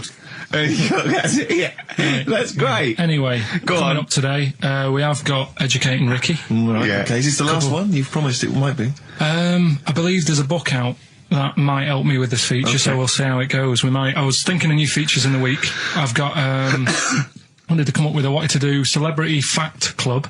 Celebrity Fact Club. All right. So I've just got to get some celebrities in first before we can kick that off. So maybe in the new year. Ball and Maybe Cook. Zoe Ball, yeah. Ball and Cook. Yeah, Start off. Maybe, right. And I've also got Cook and Ball stories.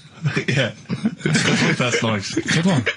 Cheers. Thanks, Carl. Yeah. Maybe you could sell that to Zoe's show. And I'm also thinking Through the Ricky Hole. Through the Ricky hole, okay. What's that? That's I'm quite. No, you just got the title again, haven't you? Yeah. Okay, play record. So Rockbuster's coming up as well. Yeah. Right. Yeah. Eminem. Lose Yourself on XFM 104.9 on Ricky Gervais with me, Steve Merchant. there. But not Karl Pilkington. No, Carl, no. He's gone back to Manchester, innit? It's better than London. Yeah. You don't know it. Manchester's better than London. Instead, Claire Sturgis. Claire Sturgis round of applause for Claire, Thanks. Yeah, the boss is the Yeah, boss. he's come there in sort of the camouflage gear, and is that quite trendy? Is that what the kids are wearing? it's funny. Someone actually mentioned Or that are this you on morning. manoeuvres? Yeah, I am exactly. actually, taking time out this morning from what I normally do. Sure. I missed the second half, talking like that, of Celebrity Boot Camp. I don't know what that Coolio. is it? The fella from Milli Vanilli. What, the one that's not dead? Eh? No, the one that killed himself, Steve. Okay. No, I just want to clarify for people. A lot of people don't realise that one of them is dead. Right. I thought it was important to mention it. Actually, I didn't know. I'll be honest with you, I hadn't thought it through. No. It was a piece of interesting Milli Vanilli trivia that I had, and I wanted to slip it in.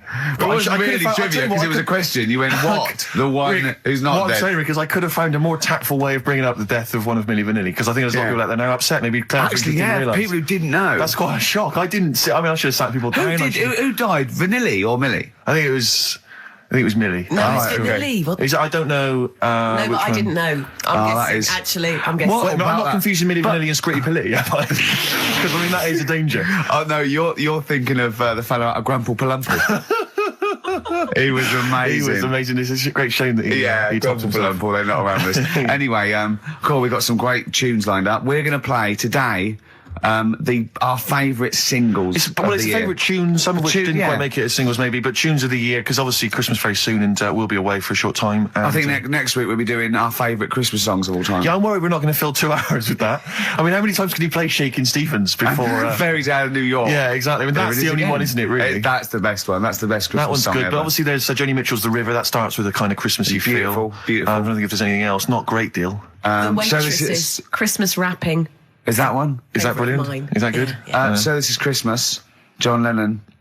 Paul McCartney came out with Simply Having a Wonderful Christmas Time. Christmas time, yeah, exactly. Yeah, but yeah. John's was Happy Christmas War is over. Yeah. Yeah. Of course it wasn't, but Hey, obviously. but I mean, at least he wanted no, to be. he was dreaming of it. He was dreaming of it. Yeah. That's, I mean, and, bless him. and to show how much I he don't. hated John war. Lennon's dead as well. I don't know if anyone's. Yeah, no, they do. Oh, yeah, know that's that. just another bit of I rock like and roll trivia. John's protest against war. He stayed in bed for a week. Yeah. I've been doing I've that. done I've been that, protesting against war for ages. Yeah, I'm yeah. eating hamburgers. Yeah, absolutely. Against war. Absolutely. I just go into Burger King on the way here. I went to the counter. But of course, that's not. I mean, not product placement there. And there's a number of other burger joints that people may wish to go to if I'm they from choose. McDonald's. Yeah, I'm from exactly, McDonald's. But I went into Burger King because it's close. And I went in there. It's convenient, but then often McDonald's will be convenient. I mean, Convenient. McDonald's is just convenient. Depends where you are. Just as convenient depending where you are.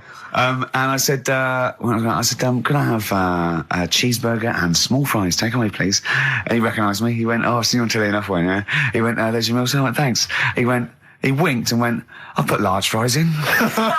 Brilliant. So that's So, the sort but I of- love it. so it's paying off at last. True genius is being rewarded But I'm by just the intrigued to burger know, joints. because I mean, there's been a couple of times where I've been with you, and we've gone in a restaurant and someone's given you a free meal or whatever. I And it's the know. way that it's like you don't ask for it; it's No. just kind of offered. But I don't know what they're expecting in return. Nothing. I mean, do they Nothing. think that you'll go away and you'll always think fondly of Chad, I who think, works in Burger they King? I just think they think, oh, I don't know, they make I'm like going to the- give him a little treat. Yeah, I know. I don't like it, but then I'm always grateful, and I never. Yeah. But the thing is, I'm slightly embarrassed. Did but- anyone around you hear what had happened?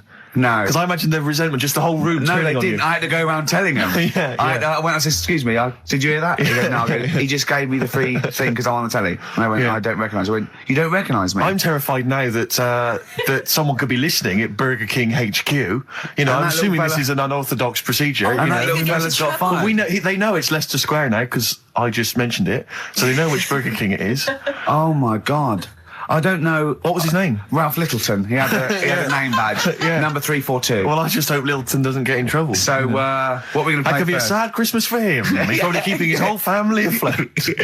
But it's Springsteen. Well, tunes of the year. I mean, I know people dismiss Springsteen, but as I say, the gig I went to see earlier in the year, I made it. in the Sturgis end. couldn't It was believe we were quite going to play Springsteen. brilliant. She was- I just think, leave aside what you think is cool and trendy and the fact that he's older now or Really? whatever else. Really? Just leave all that behind Yeah. and just listen to the tunes because, he remains a great musician. Lonesome Day? Lonesome Day's current single and it's the first track on the album. And, Free chips. absolutely.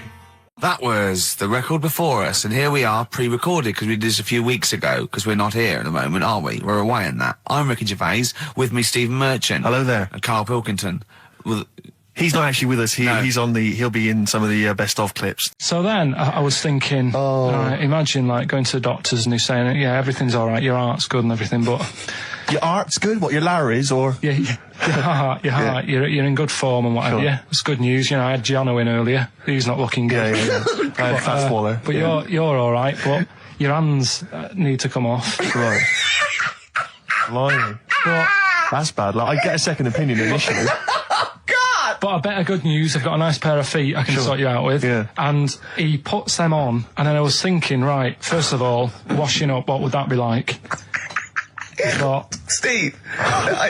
that'd be tricky. And then the second thing was, it'd probably ruin the sort of the shape of your jumper. Because you have to keep putting the feet through there. Yeah. And then I thought, but I could still cycle in Okay. to work. You could run in. Well, that's the thing. You'd be really fast. Well, that's what I was thinking. I thought I could still cycle because I could balance, and then I thought, but the only thing is I probably couldn't pull the brakes. Because of the little short things. Yeah. And then, like you, I thought, but then again, you'd run in half the time. So that's what was going on in last night. Right. That's what I was thinking about. Did you How have long did this take? Well, how long does it take to wash up? Right. Because I imagine you just being there for like all night. Probably 25 minutes. How long did the little Chinese fella dance for in his pants? He's always doing it. Last night he was at it for like 10 minutes. Yeah. And his girlfriend never sits in the same room as him. She's always sat in the bedroom. She's going, you dance in pants again, I go in next door. Well, she was in the bedroom. She's always in the bedroom, sat on the floor, on the mobile phone. Right. All the time, yeah. It's weird how people's lives are just like, it is like that Groundhog Day thing. It's like, he's jumping about in his underpants. The old woman's sat there reading a book. Yeah. And that's what got me thinking about my life. Do you think she ever Are goes... you sure she's not dead? Every time you look down there, she's just flicking through she's just reading this book. The pages never turn. She never seems to finish it. She never moves from her chair. Are you sure the Chinese Her girl's cats going... are dead around her. I'm going into next door again. That little Yeah, round-headed the fella's smell. looking in. He's looking in at me. The bouncer goes, "Don't worry, love, I'll go and beat him up." But he's That's always true. getting ready. That's true. They see you staring at him, washing up, going, "I could have feet here," and they get scared. The old woman's dead. Oh, Carl, dear. can you tell us roughly which neighbourhood you live in, so that we know? It's central. Central, is it? Yeah. Yeah. Wow, imagine if that little... Was he a Chinese fella, did you say? Yeah. Imagine if he was listening now. I'd love him to call in and explain his actions. Well, he might be on some other radio station talking about a lad who's always washing up and looking at his hands in a mysterious way. But do we have this doctor that would go, "Well, all right, Carl, you can either leave them as stumps or I've got a little pair of feet." Why? I mean, I told Jane this, and Jane went, Is that the only choice? Could you say, could I have some dead man's hands? Have you got any? Where do you get the feet from? Where do you get the feet from? Can I have? What would you rather have then? Human feet or monkey paws? Well, I mean, that wasn't an option last night. But if the doctors said... No, it wasn't an option last night, but don't forget, it's in your head, Carl. This didn't happen. No, but I'm just saying, at the time, that's all the doctor had to offer. But you know, it's your head, you can go anywhere. No, it wasn't a real doctor to offer. It's in your head, you can go anywhere. You're not trapped. Yeah, but if you can do anything, then you'd say we'll sort us out some other hands. Fair point. Let's play record. Mental. A kid used to take a horse into the house. Sorry. Whoa, Neddy. What do you mean a kid used to take a horse into the house? Where did he get a horse? Must have nicked it from somewhere. Must have done. You've seen a horse in it? No. What, is that from outside the saloon round the corner? Yeah, was it just tied up with a bit of lettuce? Right. Oh, that's great. Big Jake coming looking for it. I'd been out. Oh. So let me get this. This was before the lynching stopped or after.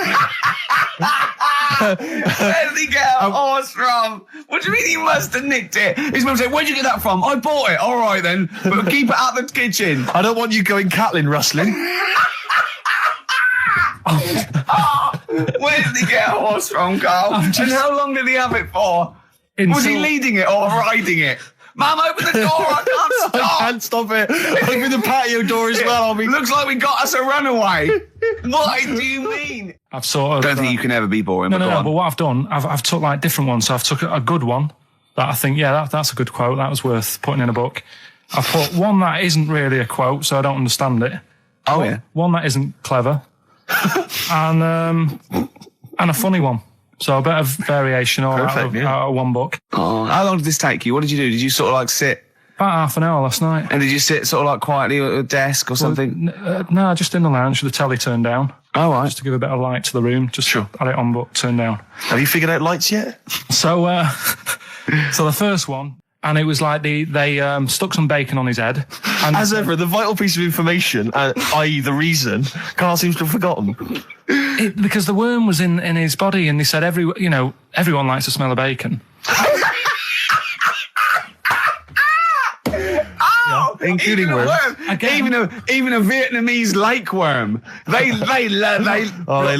Remember last week when I said about the little fella with the bone with no brain, and you were proved wrong? No. Please. No. We were saying it wasn't a little fella. We were saying it was a stillborn child. It wasn't a little fella. You're changing it now. You weren't having any of it last week. Right, hang on a minute. I'm getting confused. There was a Vietnamese snake that went inside of a soldier. A little, like, maggot or some sort that you have to get out of your body because it causes problems. Yes, and so in order to get it out of the body, they strapped bacon to his head. Yeah. That is great. This doctor. And did that work? I think so. They had a picture of him smiling.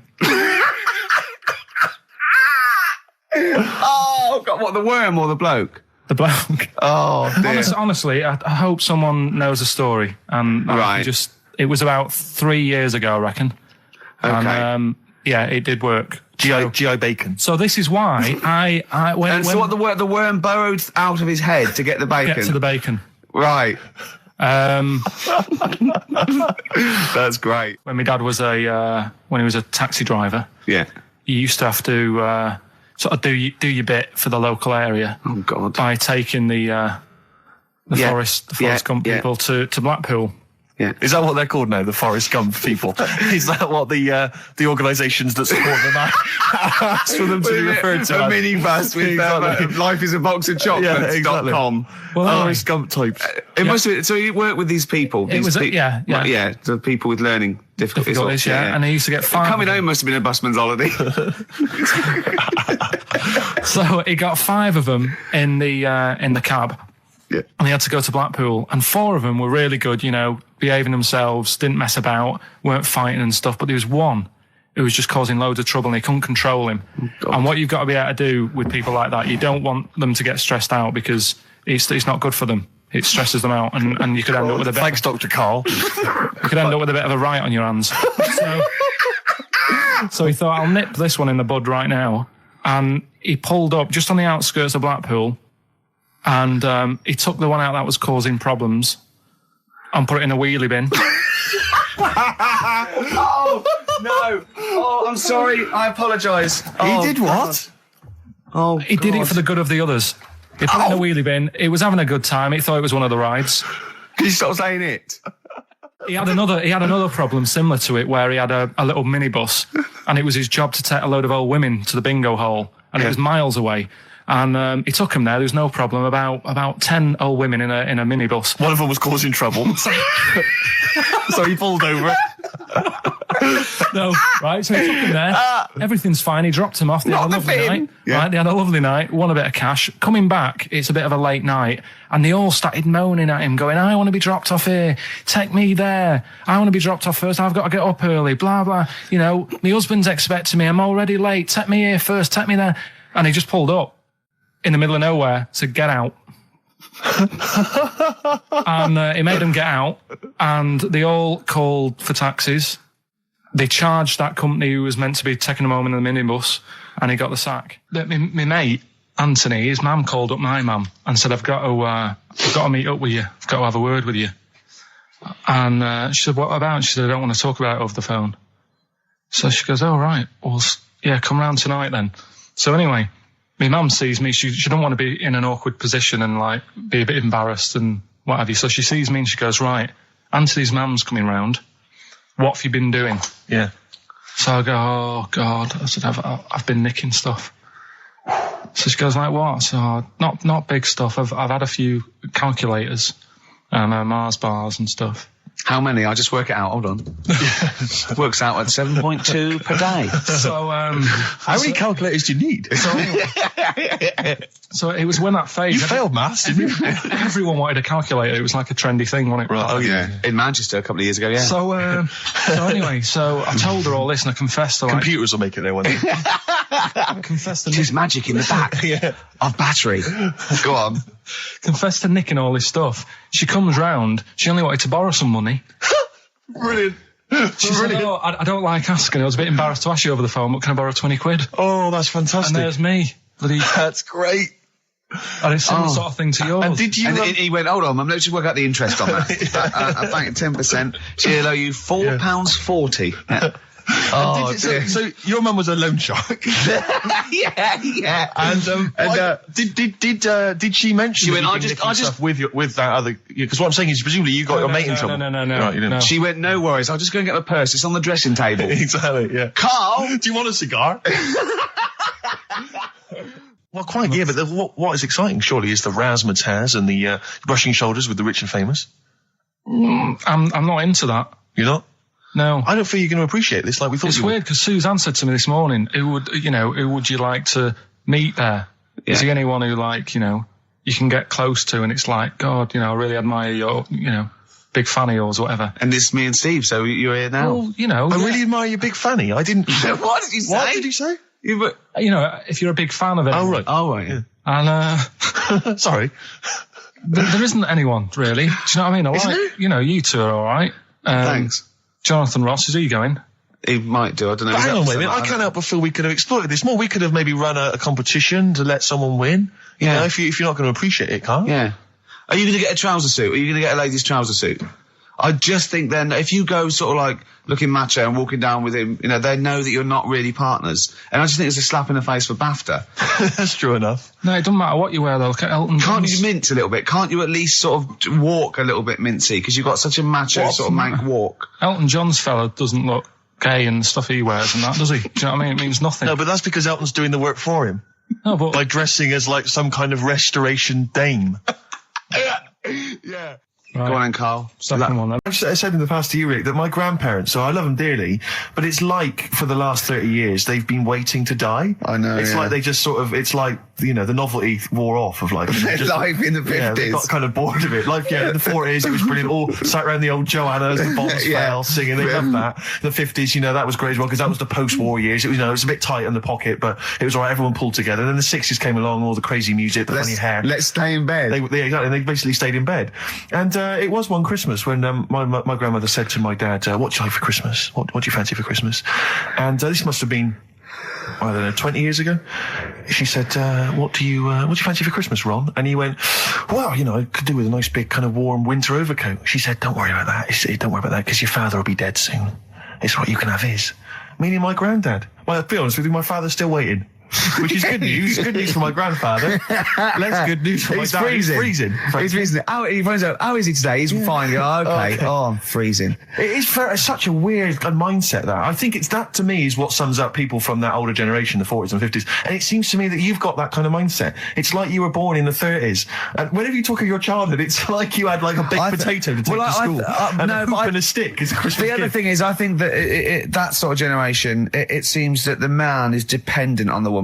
There's a total dependence. Oh, absolutely, If she dies, he's done. Yes. He's done for. He'd just pine away. If he dies, she's got 30 years of pottering. Absolutely, yeah. Do you know what I mean? Yeah, and going to, like, you know, the youth club and the church. I know what you mean, yeah. It's sort of like that. It's sad. Of course, it's sad for them, but it's not the end of their life. No, sure. And it sort of is the other way around. I don't know why that is. Yeah. It's terrible. That's a little melancholy thought for I know, Christmas I've really time. you brought it down, you've brought it down, I've brought it. This isn't a nice show at all, this is terrible. Well, we're going to have really people just killing themselves. What?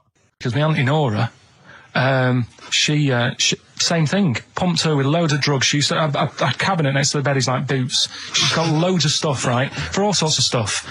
And, I mean, she's not that old, but she's on loads of stuff, right? She's a bit coked up, is she? She called up my mum once. And, how told us this? Go on, tell it again. And she said, oh, how are you doing and that? She's all right. Bit worried though. My mum said, why, what's up? She said, I've been breaking wind. So she goes, well, you know. She says, no, but this one is going on and on and on. And she was like, she was like, what do you say? What's like passing wind, farting for 5 minutes. one thing, not like, you know, trumping and then nothing. Yeah. Continuous Drone of a fart. Yeah. I don't think she had. How big was she? She must be the size of a barn. No, she's not that big. She's good for her age. No, but I mean, quite slim. No, It's but just- fighting for 5 minutes. Where's all the gas? Was she circular breathing? Was she sucking it in with her mouth? It was just, I don't know that much about it. But she called up my mum about 2.5 minutes in. Could you hear it in the background? 2.5 minutes in, she called my mum up, and it went on for a further 2.5 minutes. Oh. And she just stayed on the phone, did she? Where was- going, can you hear that? Well, Did she hold the phone next to her arse? Listen to that. She was off the I'm ground. trying to work a tune down. She was actually hovering. She was 4 foot off the ground when they found her, the ambulance men. The cat's dead. Don't light a match! Don't light that cigarette! Yeah, it's like that advert. The kids come home from school, switch on the light. Yeah. Then they see Granny hovering, turn the light on. Be careful if you have an elderly woman at home. Yeah. Drugs make you fart. so that's what I'm saying, you know, just let these people... What are you saying? No, wait a minute, what are you saying? I'm saying let people enjoy the life they've got left. No, you're not. You're saying don't put them in hospital, leave them at home to die. No, I'm not. Give them a Rubik's Cube and let them die. I'll tell That's what you you're saying. Yeah, I'll tell you something now, right? Steve, I'll tell you something. I didn't want to do it because it brings the show down. But she did die. Who, the blue-handed lady? Yeah. How do you know? Because I said to my dad, how's the woman next door? She said, oh, she went last night. They've got an old fella in there now. God. So, there you go. So, wouldn't it have been better to leave her at home where her friends and family can call and speak to her, even nip that round if they want, you know, with a cat, I imagine.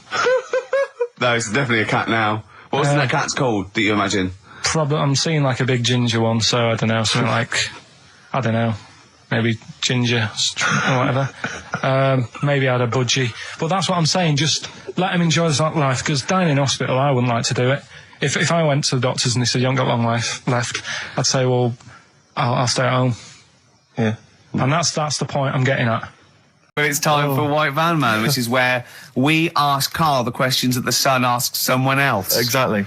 It's an article in there where they ask them, you know, typical man on the street, the big questions of the day, gives them their platform to the nation, and we think this is just too good to let out because we only care about one person's opinion in the country now. That's true enough. He's the King Man, and there he is. There he is. Right. What do you make of New York's ex-police chief saying we need more bobbies on the beat? He's come over here. He's the guy that sorted out crime in New York City. He's come over. He said, "You're going all over the place here. You need more bobbies on the beat, more policemen, more a visible police presence." There was something last week about some copper in London who was sat on a bench, and he was asleep or something. Yeah. And people were like outraged because like he should be looking after, you know, England's people, not nodding off on a park bench, which is a bit daft because they were shouting he should be looking after England's people. Was this the 16th century you went back to? What do you mean he should be looking after England's people? You know, wherever he was, if he was in like a park somewhere, they were like really annoyed because he was asleep. But sure. He was probably undercover. No, but the thing is, if there would have been any trouble, I'm sure he would have woke up. Yeah.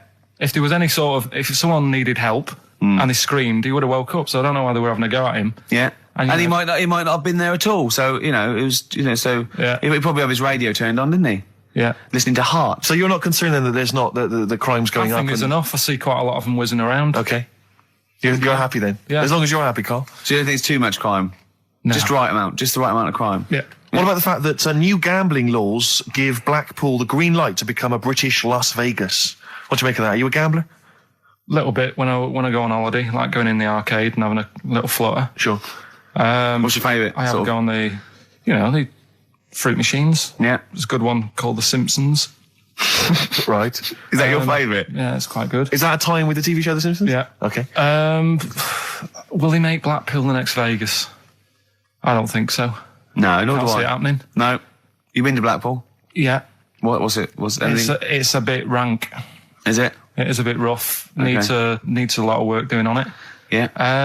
No, that won't happen. Okay. And you're not worried about this encouraging gambling, generally? Gambling's not a vice you're concerned about? If you're a gambler, you're a gambler. Do you know what I mean? If Blackpool isn't done up, they'll go somewhere else to have a flutter. Sure. So it's not going to make any difference. Okay. No. Well, it's time. Well, go on. That time, isn't it? Yeah. Play the jingle. Yeah. White Van Man, Carl. Brilliant. Recorded at great expense, that jingle. Yeah. This is where we just hijack an idea from The Sun, which is White Van Man, where The Sun asks, in this instance, a cabbie by the look of it. Oh no, a fruit and veg shop owner. Ours is slightly different because The Sun sort of like pick on a perfectly normal member of the public. Exactly. So that's where we've got the upper hand. Yeah. And they ask him about the the hot potatoes. This week, Carl, my first question to you, well, your thoughts, please, on the criticism of the BBC over their coverage of the Queen Mum's death. What do you make of this? You're aware of all the criticism that Peter Sissons asked some probing questions? No, I thought it wore was a burgundy tie. I thought that's it. Yeah, he just it didn't show respect. He just had a burgundy tie on. See that's not really not showing respect, is it? No, it's not. You know, you show your respect by sort of doing the news on it, giving her a bit of coverage, and showing, you know, what publicity. What a good woman she was or whatever. Yeah. And then you move on to sport news or whatever. Do you know what I mean? Yeah. I totally agree. I don't like the way everything's morbid. I was thinking about it. It's like, the way in birthday cards and that, people always put funny things in them. I think you should save things like that for funerals, for like funeral cards and that, and try and cheer people up at times when they're low. Do you know what I mean? Because on your birthday, you're quite happy anyway, so you don't need someone putting a funny comment in a card. I think, when you send a card... What would you suggest? Well, whoopee cushion, but on the vicar's chair. How would you liven up the funeral? Just little things in the card. I mean, you're just writing stuff like, well, at least you're still alive or whatever. So as you're giving the eulogy... that'd be good. So supposing someone's husband's killed in a car crash, you go around with some flowers and a little card, and it says, at least you're still alive. Well, maybe something funnier than that.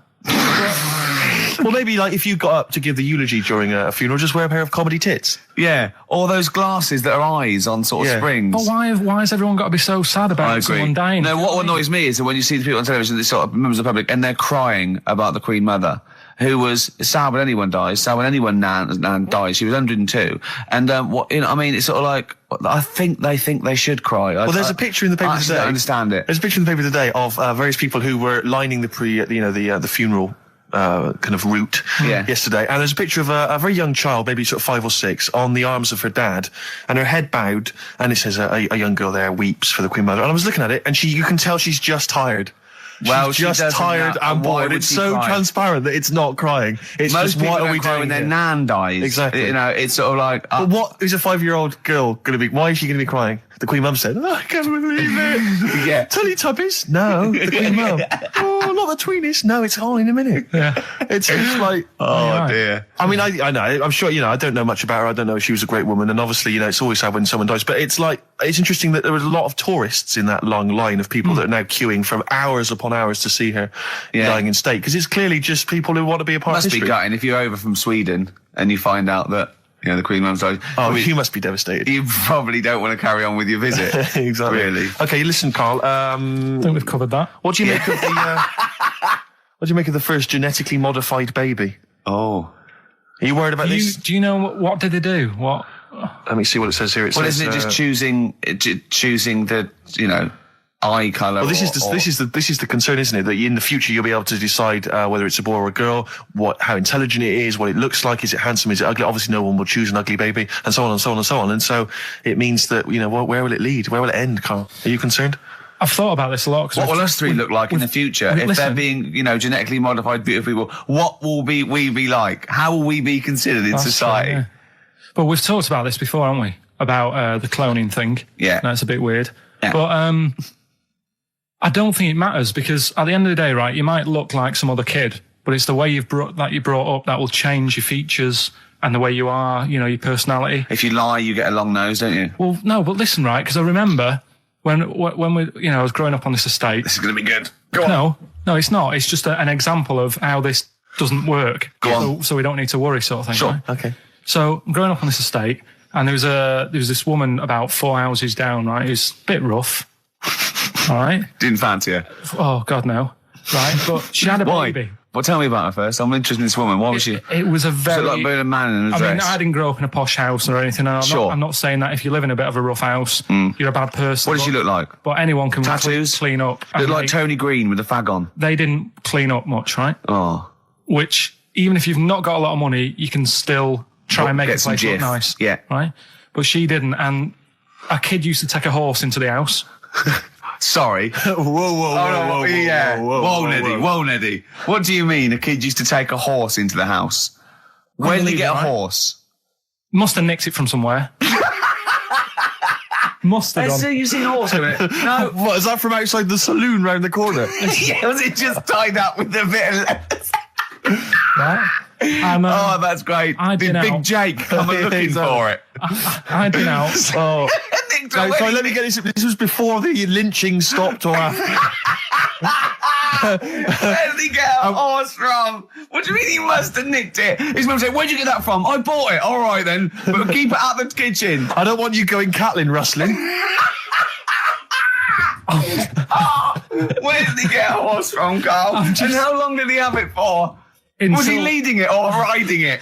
Mum, open the door. I can't stop. I can't stop it. Open the patio door as well. I'll be... Looks like we got us a runaway. What do you mean? I don't know, but the thing is, they couldn't afford to buy one because they're not cheap. So I'm just guessing. Maybe that's wrong of me. But I think... He had a horse? Yeah, right. So That's why the family didn't have any money. They'd spend it on the horse. No, I don't think, that's what I'm saying. I don't think they would have bought it. So anyway... Yeah, it's wise to whisper, Carl, in case they're listening. Yeah. And They could be in the room next door. It's not buying it, it's keeping it as well. Oh. So I was like in the car with my dad coming into the avenue, and you used to have to drive down it to turn round. And, and sort of go back to our house. You had the traditional method of transport. Yeah. And the horse was in the lounge. Reading a paper. Just like walking around. Oh, God! What? And when I was doing, I tried to earn myself some money once by flogging little flowers in plastic cups. What? This is And I went- genius. It just keeps coming. What do you mean you're trying to flog little flowers? What do you mean? Wait. Let's play a record. Let's play a record and come back to this. Wait a Because minute, it's always wait a going to minute. just unravel and unravel. It's going to go on for hours. Let's It play a gets track, deeper Carl. and deeper. It's like come an on, Carl. onion, isn't it? We've created a whole world here where there's a man living with a horse. Just walking around the lounge. I come from the West Country. I've never heard anything like that. I just think of a big sort of like orange carpet and it's got a rediffusion telly and this horse going, I'm fed up in here. Exactly. This is really... I am not taking the rubbish out again. Yeah. Right, play a record. Let's have Velvet Underground. We got that lined up. Oh, yeah, the God. classic from the first album. I'm waiting for the man. Let's come back to the horse in a second. Little flowers in pots. What do you mean? Well, that bootleg's going under the name of Nothing Miss Jackson, I think, by Meats and Poultry. So there you go. I do love these bootleg things because they're so pointless, but they're so enjoyable. Yeah, it's great. It's fun to do. Yeah, exactly. Really good they're fun. great. But not as much fun as White Van Carl. White Van Carl, absolutely. Do you want to explain the premise? Well, we take the Sun, ask someone else, and ask Carl. It's simple as that. That's The it. Sun have just taken a normal person. We flipped it. We're going to ask Carl the same questions about the week's news. Yeah, just basically your opinions, Carl, as ever. What do you make of, well, obviously the big news, David Beckham's broken foot? Is this a big concern for you? No, I mean, it's sad. You know, it's sadder for him more than anyone because, you know, to like be in the World Cup is like the main thing for him, isn't it? Yeah. But he's still a young lad, and I don't think he'll give up. I reckon he'll still turn up. He'll be all right. And, yeah, good luck to the lad. You know I like David. I'm not going to slag him off. Voice words. Yeah, he says that like he knows him, like he's popping round for drinks later. Yeah, like we tried to stitch you up. Go on. But obviously yesterday, was it yesterday? I think maybe Thursday. The Sun printed a big picture of David's foot and encouraged everyone to touch it at midday, because hoping that this would somehow, if we all thought and prayed together, somehow that would help his foot heal. Do you believe in that? No. Any belief in that? No, you're going down the old like Yoragella route, aren't you? Sure. I know it's stupid. Yeah. I'm sure. I mean, it's nice effort and everything. It sort of cheers everyone up. You're talking nonsense, Carl. Well, whatever. I mean, I'm a little bit concerned about your toilet discussion. Well, what exactly is your point again? I was just a bit bemused. You see, it's a tricky one. All I'm saying is, right, there I was at the pub quiz. I go to the toilet, not thinking about anything. I try to go, right. There's a little gay fella next to me. I love this little gay fella. Now, the weird thing is, there's nothing stopping him having a little glance, right? Because he's allowed in the fella's toilet. Yeah. Now, I'm not allowed to go into the woman's toilet and have a little look round. Right. So all I'm saying is, should they have another toilet area? What, for gay people? Yeah. And so this would be gay men and lesbians? Is that going to complicate things? Well, I mean, I can only assume. I mean, to what point? I'll ask you a question, right? If you're intimidated, that's a shame. But you know, most gay men aren't looking at your knob. You know that. What do you mean? I can only say that 99.9% of gay men who use a urinal standing next to what they assume is a heterosexual man aren't looking at his knob. And what they're doing then? They're emptying their bladder. No, but the thing is, I can't talk. you're politics, Carl. saying like, you know, about would you have one toilet for lesbian women and gay fellas, right? What does that mean? Would it be mixed? Would it just be? Well, would it have a man on one? That's heterosexual man. A little picture of a woman on the other, and then what? What would the little icon be? A man and a woman? A man and a woman. Just having a chat? Yeah. In pink and dot But lines. you couldn't mix them, because then what would happen is you'd get people who are going, oh, I'll play up to this a bit, What, pretend to be gay? and yeah, you know, sort of grow a moustache and shave their head. And pretend to be a lesbian. Right. Yeah. So, well, I see. So, you know, people pretending to be gay so they could go in and have a look at the lesbians. Yeah. Right. So that would mean that we need 4 cubicles now, wouldn't we? Yeah, no, this is fine. 4 cubicles. So every pub How now... many toilets do we need at Every the pub's moment? now got 4 toilets. Oh, Carl, bisexuals. Yeah. Now, interesting. Bisexuals. How many toilets do we need now? Call the Do council. you use any? Huh? No. No, because they're interested in everything, aren't they? Because the little bisexual fellow will be looking at your knob. Right, with them, Yeah. what you do, you just have a door, you open it, and there's one urinal there, so you can't get a queue. They have to sort of wait. I just thought that, well, why can't there just be a thing between the urinals so no one can look at anyone else's knob? Wait a minute. Just to go back to Ricky's point, what stops, even if we've got the toilet for gay men, what stops the gay men who want to have a look at your willy going in the regular toilet and pretending that they're straight? Most men don't Who is gonna police this? wear gay across their No, head. exactly. They don't have a tattoo. There's no branding yet in the British house where they have to declare. So we're going to have to expand this. What so we've do all you- got to carry identity Do you know cards. you can see a gay, can you? Coming a mile off. No? No, I'll just hold it in next time. No. Can you tell gay men? Do you know a gay man? I'd say, probably... If you did if you lined some people up and said, point them out, I reckon I'd get... But hold on, we're not talking about people dressed in leather with the arse cut out and an handlebar moustache. Yeah. We're talking about, the everyday, non-seen... of course. Yeah, but I mean, suppose I put you in a room and there was 10 naked men, right? Yeah. And there's 5 gay men and 5 hetero. Could you walk along that line looking at those gay... Am I naked? No, you don't have to be naked. Why would you have to be naked? To catch them out. Play a record! How would you catch them out? The rice is right. The rice is right. Now, just run the rules past me again. We had to identify whether it was a Chinese Pilau meal. rice or steamed rice. Well, Either basically, it was a Chinese restaurant or an Indian restaurant. But is it true that you played this at home with your girlfriend and it was clear you could always tell which was which? Because one had an Indian sounding name and the other was Chinese sounding. No, I managed it did work once. I managed to pick some sort of duck dish that sounded a bit Indian. Right. But then it wasn't Bombay duck, was it? Which is actually a piece of fish.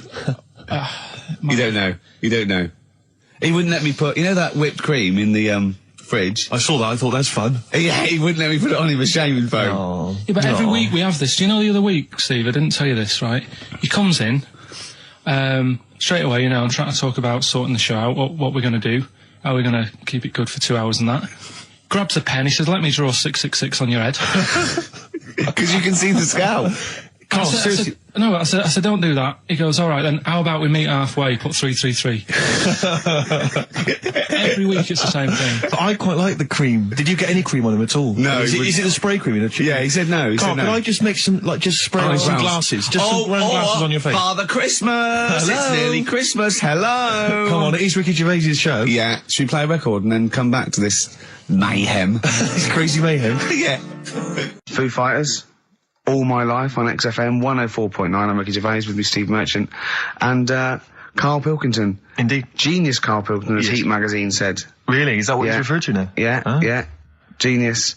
Saying about people tune in just to hear his games, such as Educating Ricky. Have you got some Educating Ricky for me? Got some education. I need some education, Karl. I desperately need some education. I want to learn about Chinese kids that are born hairier than average. I want to hear about deaf girls that can hear after their mum hits their head against a wall. These are the things I need to know. I mean, I don't wish to be disrespectful. He doesn't look like a genius. He doesn't look like But a then I genius. don't know what a genius looks like. Exactly. So, Steve. I don't want to be an Look at Einstein. Yeah. Yeah. His mum thought he was mental as a child. Where'd you get that information from? That was in the Einstein book. Well, it was in the Einstein book, then it's presumably true. Which Einstein book is that? Is Theory of Relativity? The big book of Einstein stuff. Oh, yeah. Yeah, the big bumper book of Einstein stuff. It's for a coach trip, and you have to fill in E equals MC1 squared, 2 fish, or 3 hello, and then it's multiple choice, and you fill it. It's great. It's Did his mum brilliant. think, A, he was a genius, B, mental? Most people go for A, but it is in fact B. She thought he was mental at the age of 28. Oh, Karl, you never let me down. You never let me down. So have you got Educating Ricky for me? We've got Educating Ricky coming up. We've got Rockbusters. We've got Rockbusters. Great As seen and talked about in Heat. In Heat magazine. It's got really tough this week now. We're not messing about anymore. Right. Got some good prizes. Absolutely, yeah, we'll talk about those later. Because, I mean, was it last week that you had the classic? Was it, I can't remember, I'm paraphrasing, Karl, apologies. Something like, I'm here in Texas, I've fallen in a puddle, and my knee has got wet. Yeah. Whitney Houston. Whitney Houston. Yeah. And also, it was last week when there was a little bit of confusion over the one for Holly Valance. Right? Of course. I don't think it was confusion, I think it was your error. No, it wasn't. And it was Holy Valance, and you meant Pelmet. Then Becky, who called up that time and said, if you're getting mistaken with Pelmet, right, she sent me an email in a week saying, I've done a bit of research. Yeah. It was my fault. I've made an error. Yeah. It is a Valance. Okay. And I know about Valances. As I told you last week, at the very end, my auntie loves them. Yeah. Right? She makes them. She started off just like putting them on top of the sort of window around the curtain. And then she thought, I can do more with this. Yes. And she had a little coffee table that had magazines underneath. And she said, I'm sick of seeing them magazines when I'm sat down. She sounds like a Pilkington. So I'm sick of seeing them magazines when I sit down. So she put a valance around the table. She just got valances around everything now. Right? Then, next step, she tapes everything. She never actually watches telly. She tapes it all because she gets sick of listening to the adverts and that. Yeah. So she tapes everything. So she's got loads of videotapes and that. And the video used to get on her nerves. When she was watching a film, she'd see the clock changing. Oh. And it distracted her from the film, so she put a valance around that. That's genius. Yeah. So, that is or is it mental? Only Mrs. Einstein can tell. I don't know. She's even made a little Jack Russell look like a hovercraft. Yeah. He's great. So everything's got a balance. If you go round and you stand still for too long, the chances are she'll balance around your head. Yeah. This is this is Auntie who? Auntie Nora. And this is the one that farted for 5 minutes. Lest our listeners forget. Farted for 5 minutes. Called his mum saying I'm farting. 2 minutes into the fart. She said about 2.5 minutes in. Yeah. She said I'm about 2.5 minutes into the fart. My mum said, how long's it been going on for? She said, well, it was about 2.5 minutes before I called you. Yeah. And then it went on for a further 2.5 minutes or something. And then it stopped. And, she couldn't time it because there was a balance over the clock. Yeah, she used to annoy her when she was on the phone. You put her off the time. She was guessing it was 5 minutes. This was one consistent fart. Yeah, I mean, it wasn't making a noise. It was just. Oh, it wasn't making a noise. Just gas. Right, endless gas. So there you That's go. fantastic. Well, we started off with a new one, a little bit of Foo Fighters. We like new and old on this show, don't Indeed, we like to mix it up. I'd like to play the Smiths from their debut album, I Don't Owe You Anything. Red Hot Chili Peppers on XFM 104.9. Carl, okay, Carl, one more. Can't we just don't get the just because so far you've come up with nothing. What's the last one? Give us the teaser clue again. It was I want to come here in hindsight. I wouldn't have come here in hindsight. Yeah. Right, give me some education. This will be the thing that teaches me something. I can feel it in my bones. Come on. There's a kid in Kenya. He was messing about with some beans. Magic. We guessed that as well. You did, yeah. He's fed up because we've guessed his puns, I think. He put one of them in his ear. Yeah. The mum or the dad said, what have you done that for, or whatever. Yeah. So I'll have to take you to the doctors now. So they took the kid to the doctors, and the doctor said, he said, I can get that out, I can sort that out for you. So, he took it out, and the doctor said, right, that's £3.50. And the dad said, I've only got £2.70 on me. And the doctor said, right, well, and he put the bean back in his kid's ear.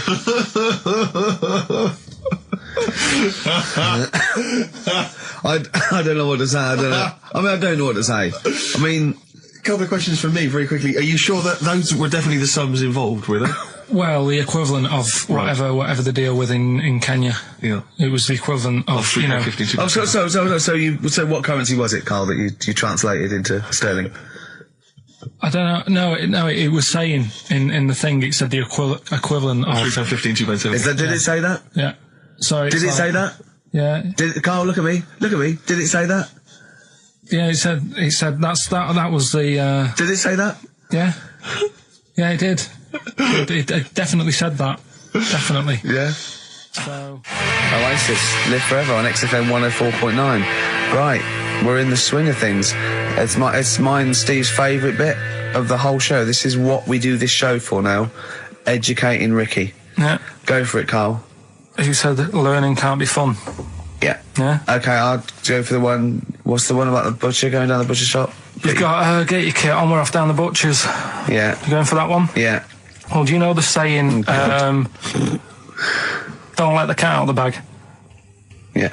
Do you know what it means? Yeah. Don't give away a secret. Right. Well, do you know how it came about? No. Well, ages ago. Before, like, ages ago. 17th century? Yeah, before, like... Yeah, 17's good. Yeah. Before, like, you know, proper butchers and Dewhursts and supermarkets and that, you used to get these blokes who sold meat. Right. Butchers, they were called then, I think. Yeah, but the difference was they didn't stay in the same place, they moved about. right? So they'd turn up on a street corner, Right. and he'd have like loads of carrier bags of like Carrier bags?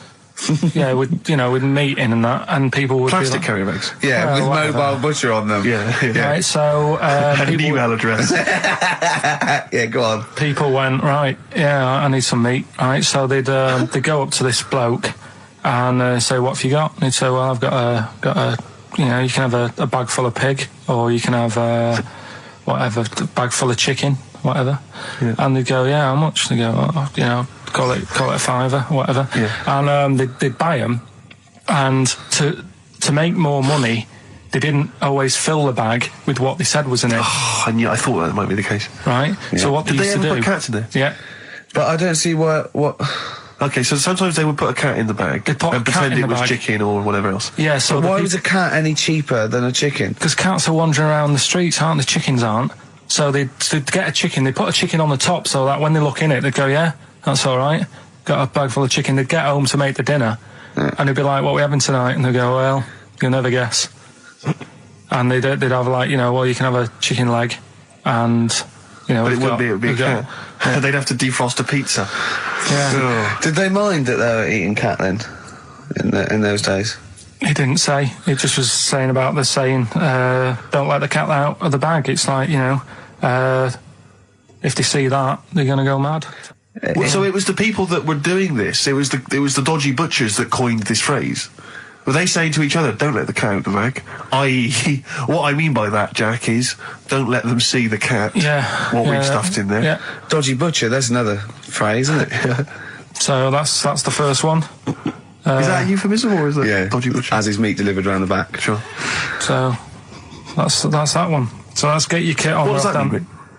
It's a euphemism for homosexuality. Okay.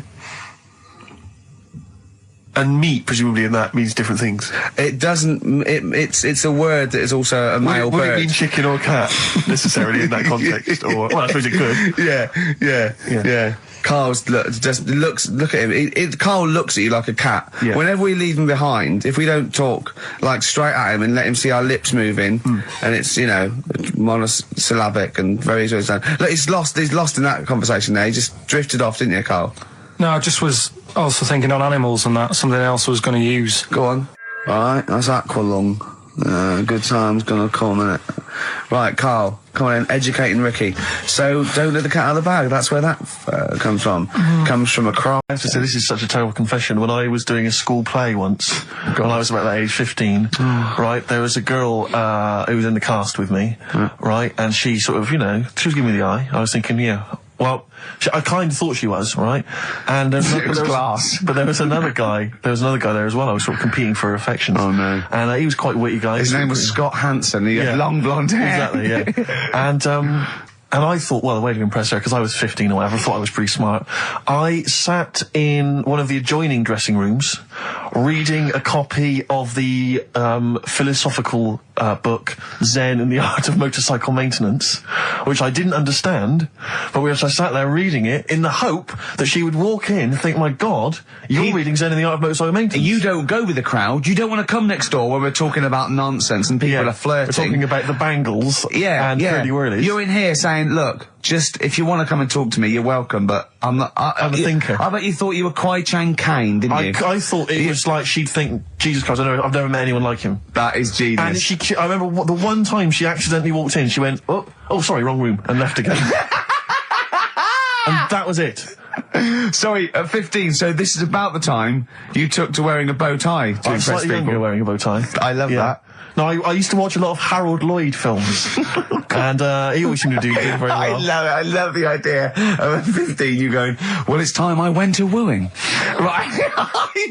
Right, on with the bow tie. Where's the Zen? Where's the pipe and my boater? Yeah, it's a time I got me a bow. Yeah. I love that. But songs are great as well. The other thing you do, sort of when you're about 15 and 16, is start writing songs about, like, the world's trying to take a piece of me. Hey, you think I'm going down? I'm coming back. I'm going against the ropes. They try to drag me down. It's like you want to be Cool Hand Luke. Yeah. They put me in this emotional prison. The man's on my back. Who? They try and take a piece of me. Who do? Well, You're 14. Parents and that, don't they? You're really comprehensive. The teachers. Yeah. I absolutely love it. I still remember a poem. I won't say his name. We're about 14, 15, and we had to write a poem, and obviously everyone's was pretty rubbish, but we mercilessly took the piss out of this bloke because I still remember the poem, and how he did it is he went through a dictionary and found things with that, and this is a poem, right? Okay, remember? I've remembered this for 25 years, right? The reason why I had to die. Did I bleed the blood of greed? What was my destiny? And when we hear this, we were laughing. I mean, for a year, we would go, what was my destiny? It was just great. I hear it again, I enjoyed the reason why I had to die. Did I bleed the blood of greed? What was my destiny? That's almost as catchy as Monkey News. Oh, God!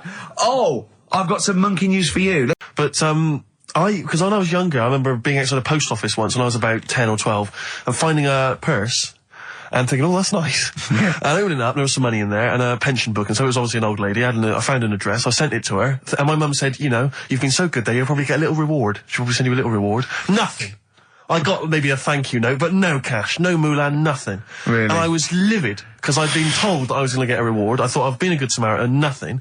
So, many moons later, when I was at university, I learnt from that, and this is the most bizarre thing. This explains a lot, doesn't it, Carl? This is like the Mary Celeste. I went to a cash point to I thought, I can't get my card in here, and I realised there was already somebody's card in the machine. They put the code in, but then they just disappeared. They'd been kidnapped or something, so it was just there, waiting, sitting. It said, what do you want to do? And it gave you a number of options. I thought, interesting. Steal or go to heaven? Yeah, exactly. You went, oh dear. Well, I pressed balance just to check what their bank balance was. Unbelievable. It was a considerable sum of money. I'm not going to lie to you. It was not typical student debt. It was like, I think they were a foreign student. There was a lot of cash in there, a lot of money. Did you feel a slight bulge in your trousers when you saw the amount of money? I couldn't believe my luck. I thought to myself, now then, I could just take that card out and hand it in, or I could teach them a small lesson. Right. And maybe give myself a reward, because last time I did that, I didn't get a reward. So if I give myself £30, then I'll take the card out. 30? Give myself 30. You didn't really? Well, I thought that's a good reward. And I went in, I handed the card in, I took that. Steve, and that's a little reward for me. And I'll tell you this, don't think it's evil, because I went in and I bought everyone a drink. Well, brilliant. Yeah, I didn't tell them I got the money free. Well done. Excellent. So probably gangsters are quite generous with the money they've stolen from other people. Yes, but someone's negligence, Rick, has lent... Well, the thing is this, Steve, right? I believe it, except that buying people a drink, Carl. What do you think? Well, I kind of thought that when he said it, but then I thought, but they'll be buying him back. So he's still... So in a way, he's still a winner. Yeah. Everyone's a winner in that situation, including the student, because frankly, if there had been a less scrupulous person who found it, they'd have probably helped themselves to a considerable sum. I cannot believe he did that. There was thousands and thousands of pounds in there. What if Beadle had jumped out and slapped you with his little claw and said, we've been filming this merchant? Well, so what? How old were you then? I don't know, 19, 20? Would you do it again, or was it just to get the world back for the old lady's purse? Possibly do it again, yeah. You're joking! Well, you've got to think of it this way. You've got to think of it as there was a lot of money in there, and someone less scrupulous than me would have taken a fortune. They'd have cleaned them out. Whereas I just took a small reward, which I thought was more than enough for someone's negligence. And I've returned the card. They've got the card back. Everything's fine. Think of someone else. I could have gone on a spending spree. I could have been buying stuff, all sorts. Yeah, but it wasn't yours at all. Yes, but they probably would have given me a reward. And because, you know, sometimes people forget, or, you know, they don't give you a reward, I thought I should take it myself. You had to go at your dad for nicking a loaf of bread out of a phone box. Yeah, but that's because it's for old people, geriatrics and stuff. How do you know how old was your people who you were robbing from? It was on a student campus. Well. Wow. I think it was I thought it was excellent behaviour. I thought it was good, honourable behaviour. That's showing another side to him, isn't it? What would you have done, Carl, in that situation? And tell the truth. I might have helped myself a little bit. There you are. I don't know what this is helping yourself a bit. like you say, just sort of, stand at them back and sort of say, If you find a £1 coin in the street and you can be bothered to bend over for it, then have it. But someone's cash point card or personal belongings... I'd let them know, though. Did you send it to them and say, I've service charge included. I've took that out already. No, I handed it in to the... You'd let them know? What do you mean you'd let them know? I'd say, you're lucky here. Right, I just took, I'd probably said 20, actually. Okay. Because that's just like one no. Sorry, right, okay. You are winding me up. No, I'm not. I mean, not for once. I mean, I know what Steve's like. He is tight, right? He is. And you know that, don't you, Steve? Financially, you mean? Well, no, I mean, just the way you are. You're very sort of, you're not wasteful with your money. I'm careful. No, I'm not wasteful. Absolutely right. No, but to the extreme. Not towards the extreme. Not towards the extreme. No. Look out for the pennies. The pounds will take care of themselves. All right? Simple to remember. Good advice. Yeah, all right? But the thing is, right, I know that I take the mickey out of you for, like, the way you look and stuff. Sure. Right? Well, I'm right back at you. But the thing is, you can't help that. Absolutely. But I'll tell you something that women don't like. Sure. And it's fellas who are tight with the money. Sure. I'm not frugal with money with ladies. I'm frugal with money with you. Well, I've got no reason to splash money out on you. I've never seen you splash money out. Well, you've never been out with me. Steve, have you ever splashed out on a lady? No, but I hope to one day. The right lady. Play a record.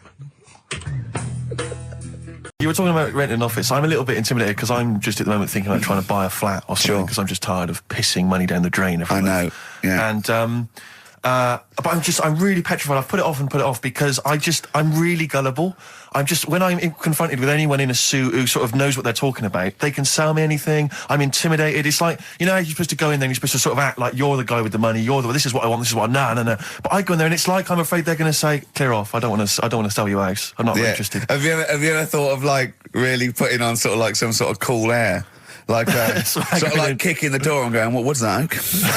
Is it like, you'd be found out in 30 seconds, wouldn't you? Exactly. You'd go in there, you'd stub your toe, and they go, what do you give? I can't find my toe, Exactly, yeah. Brilliant. Just tapping the walls. Yeah, tapping the wall. What's the rates? What rates? I don't know. Well, do you remember, I don't know if I told you before, I wanted to buy a laptop computer, and everyone said, go up Tottenham Court Road, and I was reading, like, magazines and stuff, they were saying haggle, make sure you haggle, make sure you're planning to haggle, get the best deal you can, and I found a shop which was selling the computer I wanted, and I went in there, and I had this whole plan in my mind of what was going to happen. He was going to say, like, it's worth this, I'm going to go, well, look, I can get it cheaper here, I want to buy it from you, I'm going to haggle, and off I went. So I went in the shop, and I said, yeah, looking for this, interested in this Toshiba. How much is it? He went, it's 1,500 quid. I went, sure. Okay. I said, I'll give you 1,300. He went, it's 1,500. And I said, sure, but I'm willing to give you 1,300. He went, 1,500. And I was done already because he hadn't even begun to haggle. And I was assuming he'd at least go 1,400 and we could start, but nothing. So now I was screwed. My whole plan went out the window. Yeah. What did you do? Just leave? No, I said to him, the thing is I can get this computer cheaper down the road, but, I like what you're providing there. I like your service. I've had good stuff about you. It was amazing. I said, I've heard good stuff about you. And he went, I said, seriously, I can walk down the street, I can buy it there for cheap for like 1,400. And he went, well, see you later then. And I was like, right. So I walked out the place. I said, well, I'm going to have to leave then. And I walked out the place, and of course I wanted to get it from there because it was still the cheapest, so I had to walk back in again. I went, yeah. I've just had some second thoughts. Listen, I'll tell you what, I'll pay the 1,500. Can I get a free carry case? He went, the carry case is free anyway. I said, I'll take it.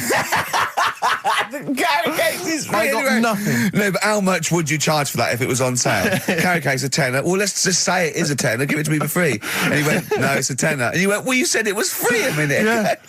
It's just pathetic. That is lovely. It's having to walk out making a big statement and then come back in again. Oh dear. So I'm really scared. I feel like I need someone to come with me and do all the talking. Know what they're talking about. Because I'm not going to be able to tell if there's subsidence or if there's damp or... No, but you don't do that. Don't I? Is that not my responsibility? No, you get a survey done. Sure. And they charge for that, and then you don't have to go around doing it yourself. Right. Could I make a saving if I did it myself?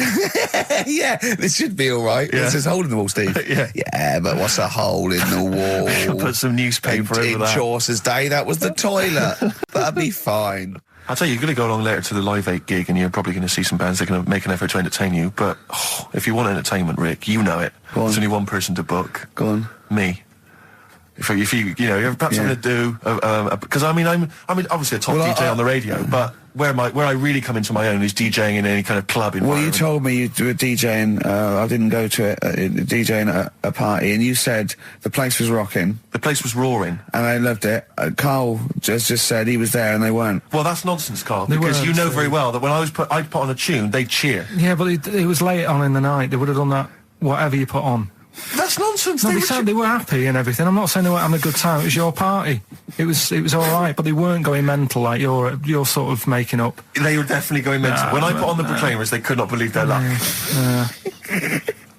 They would have walked 1,000 miles. Was it good though? Were they really? What were they doing? They were dancing, were they? It's dancing and that, but they weren't sort of cheering, going, more and all that at the end. What are you talking about? Oh, Take On Me came on, the big cheer went up. Oh, I don't know who to believe. I've been there, done it, Steve. I've been the DJ as well. It might be jealousy. It might be like professional jealousy there. Yeah. I think it's because my fortunes are on the up and these are on the down. We all know famously that he had Pilkington making music, his DJ outfit. Didn't happen. I did enough. I just wanted to do enough to pay for the equipment, and I did. And that was that. But I don't like crowds, do I? But you're safe, aren't you? You're behind the little thing with the flashing lights. But there's still a lot of people and that. Forced fun. Don't like that. Forced fun? It's not forced fun. They haven't got to dance if they don't want to dance. Yeah. Don't like it. What do you mean your fortunes are on the up anyway, DJing? Well, I'll tell you, I was hired. Well, I say hired. I did it as a favour to a friend. His wedding the other week. And I got there, I was thinking, because everyone had their little role to play, and then people were doing a good job. I love you taking it seriously. And I spent ages putting together some CDs, special selection CDs. I love that! Because what I did is I burned them on iTunes. Did you turn up with your own headphones round your neck? Own headphones, wearing a suit, but headphones. Metal case. Didn't need it, just had them all in one small box. Brilliant. Boom. I thought this is good stuff. I got some classics here. Give me an example. Give me an example of that, like the first hour, the warm-up hour. Rick, I'm coming straight in with Frankie Valli, Oh What a Night. Brilliant track. I mean, when those beats start at the beginning, who's not getting on the dance floor? Wait a minute, what's this following it up? Go on. It's the Jacksons. What, I Want You Back? I Want You Back. Brilliant. It sounds good at the moment, Carl. Yeah.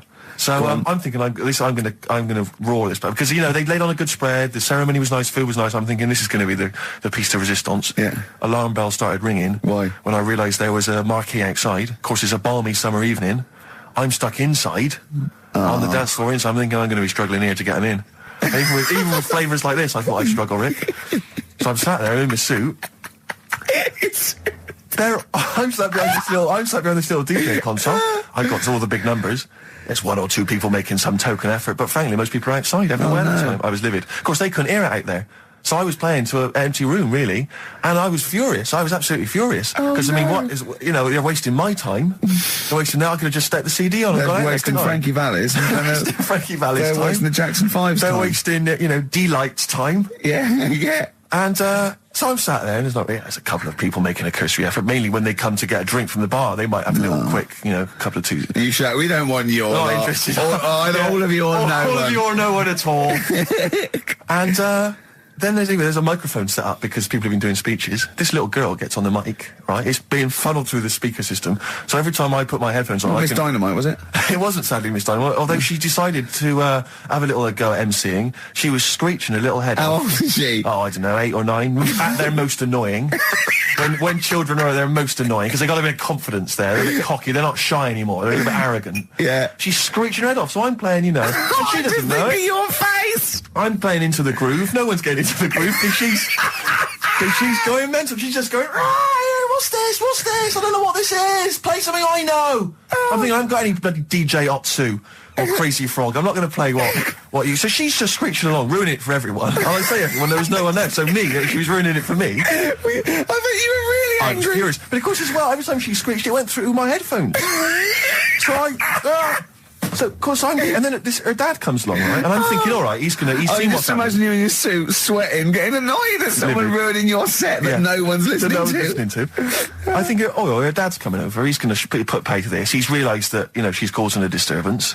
He comes over there, joins in. No. Sits her on his lap. He's just saying, hey, she's having a well of a time. I'm thinking I'm furious. I'm thinking it's his responsibility to shut her up. He's not going to do anything. What can I do? I can't step in. No. And I know very well that if I interfere, he's going to say, oh, well, she's enjoying herself and no one's dancing anyway, and we'd have just gone into a fracas. Yeah. And I didn't want to start a fight. No. Because I don't know, but he'd have knocked you out, wouldn't he? someone would have got knocked out. And I'm not saying who it would have been, but, but there were, to bear in mind, Rick, there would have been 2 of them. And, so I didn't want to get into a fight with them. And, anyway, so I'm playing. Anyway, so my friend came along. He realised what was happening, and I didn't have the guts to unplug the microphone because he'd have known. You see. Yeah. So I got my friend to do it when she had her back turned.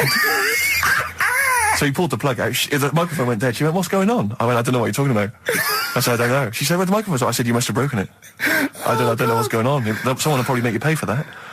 Anyway, at least we shut her up. That is great. But it really went from bad to worse. And there's that thing when you panic, you start panicking, so you're putting on a lot of flavours that you would have saved till the last hour. What are we talking? Shake, exactly, you're throwing him in early. Love Shack's coming on way too soon. Really? Oh, Love Shack before 11.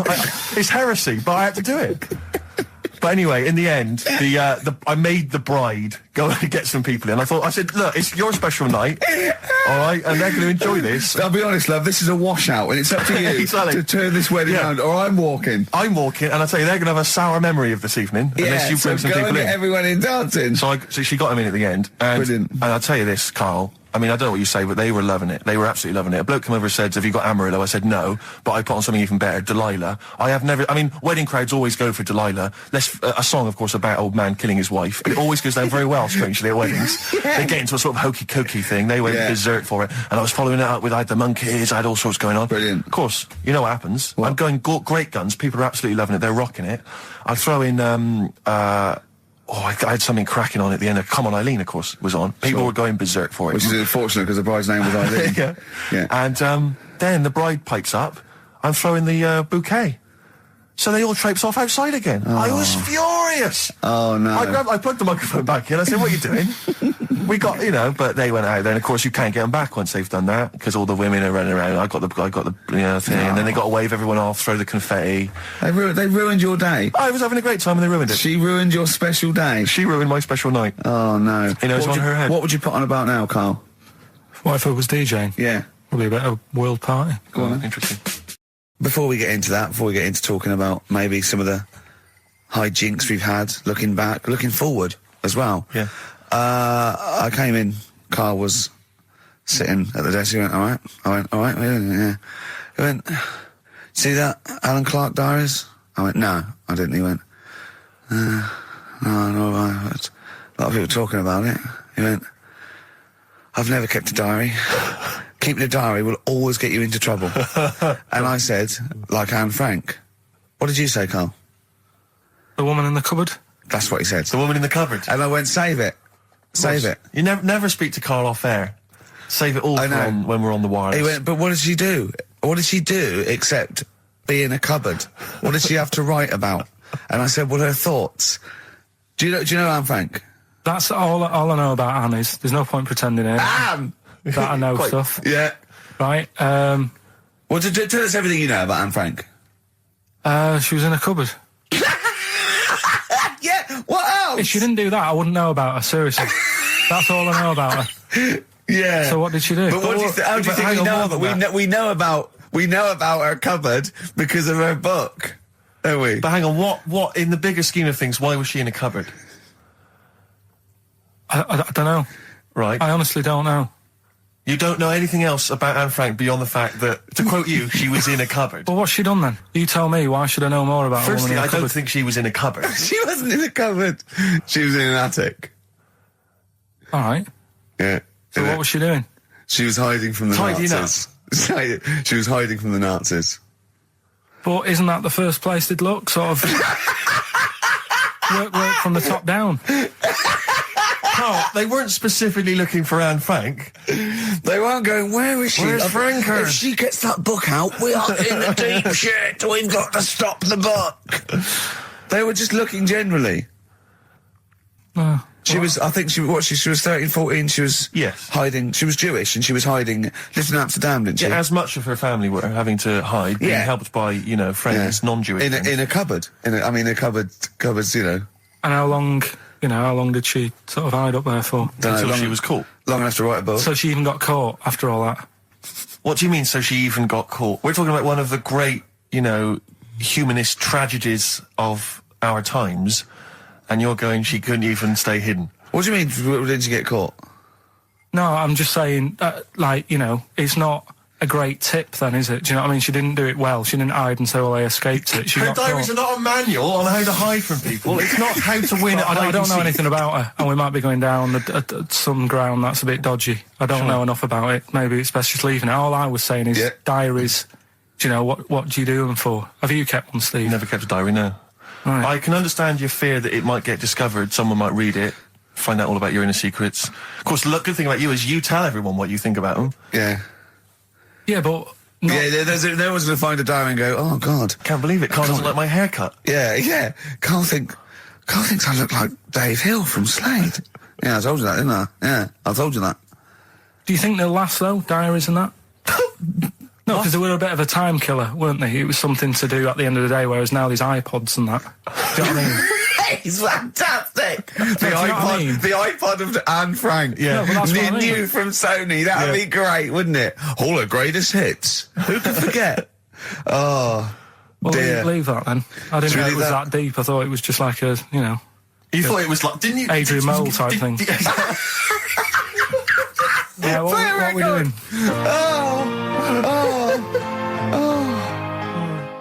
Since you've been gone, by Rainbow. Since we've been gone, Steve.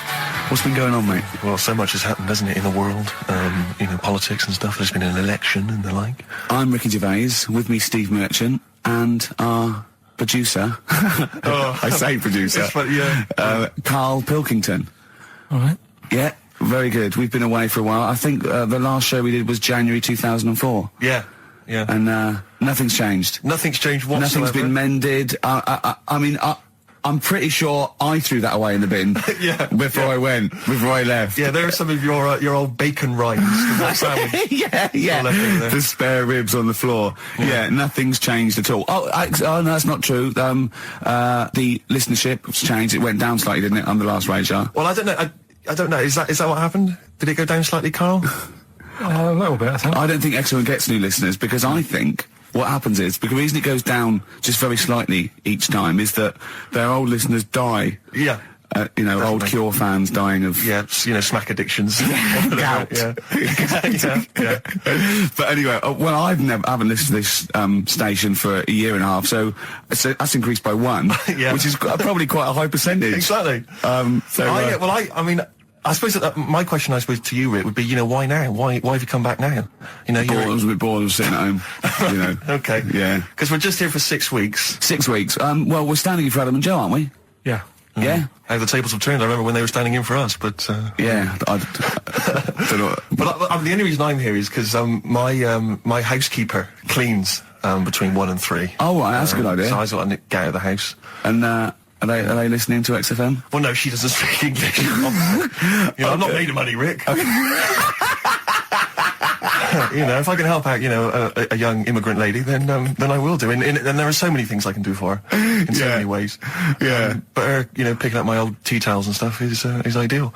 So that's why I'm here. But all I'm worried about is I think people kind of associate with the name Ricky Gervais. They associate a certain level of quality.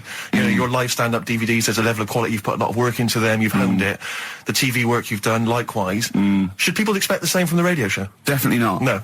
Definitely not. Those things that, you know, you sit down, well, you know, we sit down, we write them for a long time, write them for a year maybe, then film them, and we worry about everything. This is, I'm not even sure I'm talking into the mic at the moment.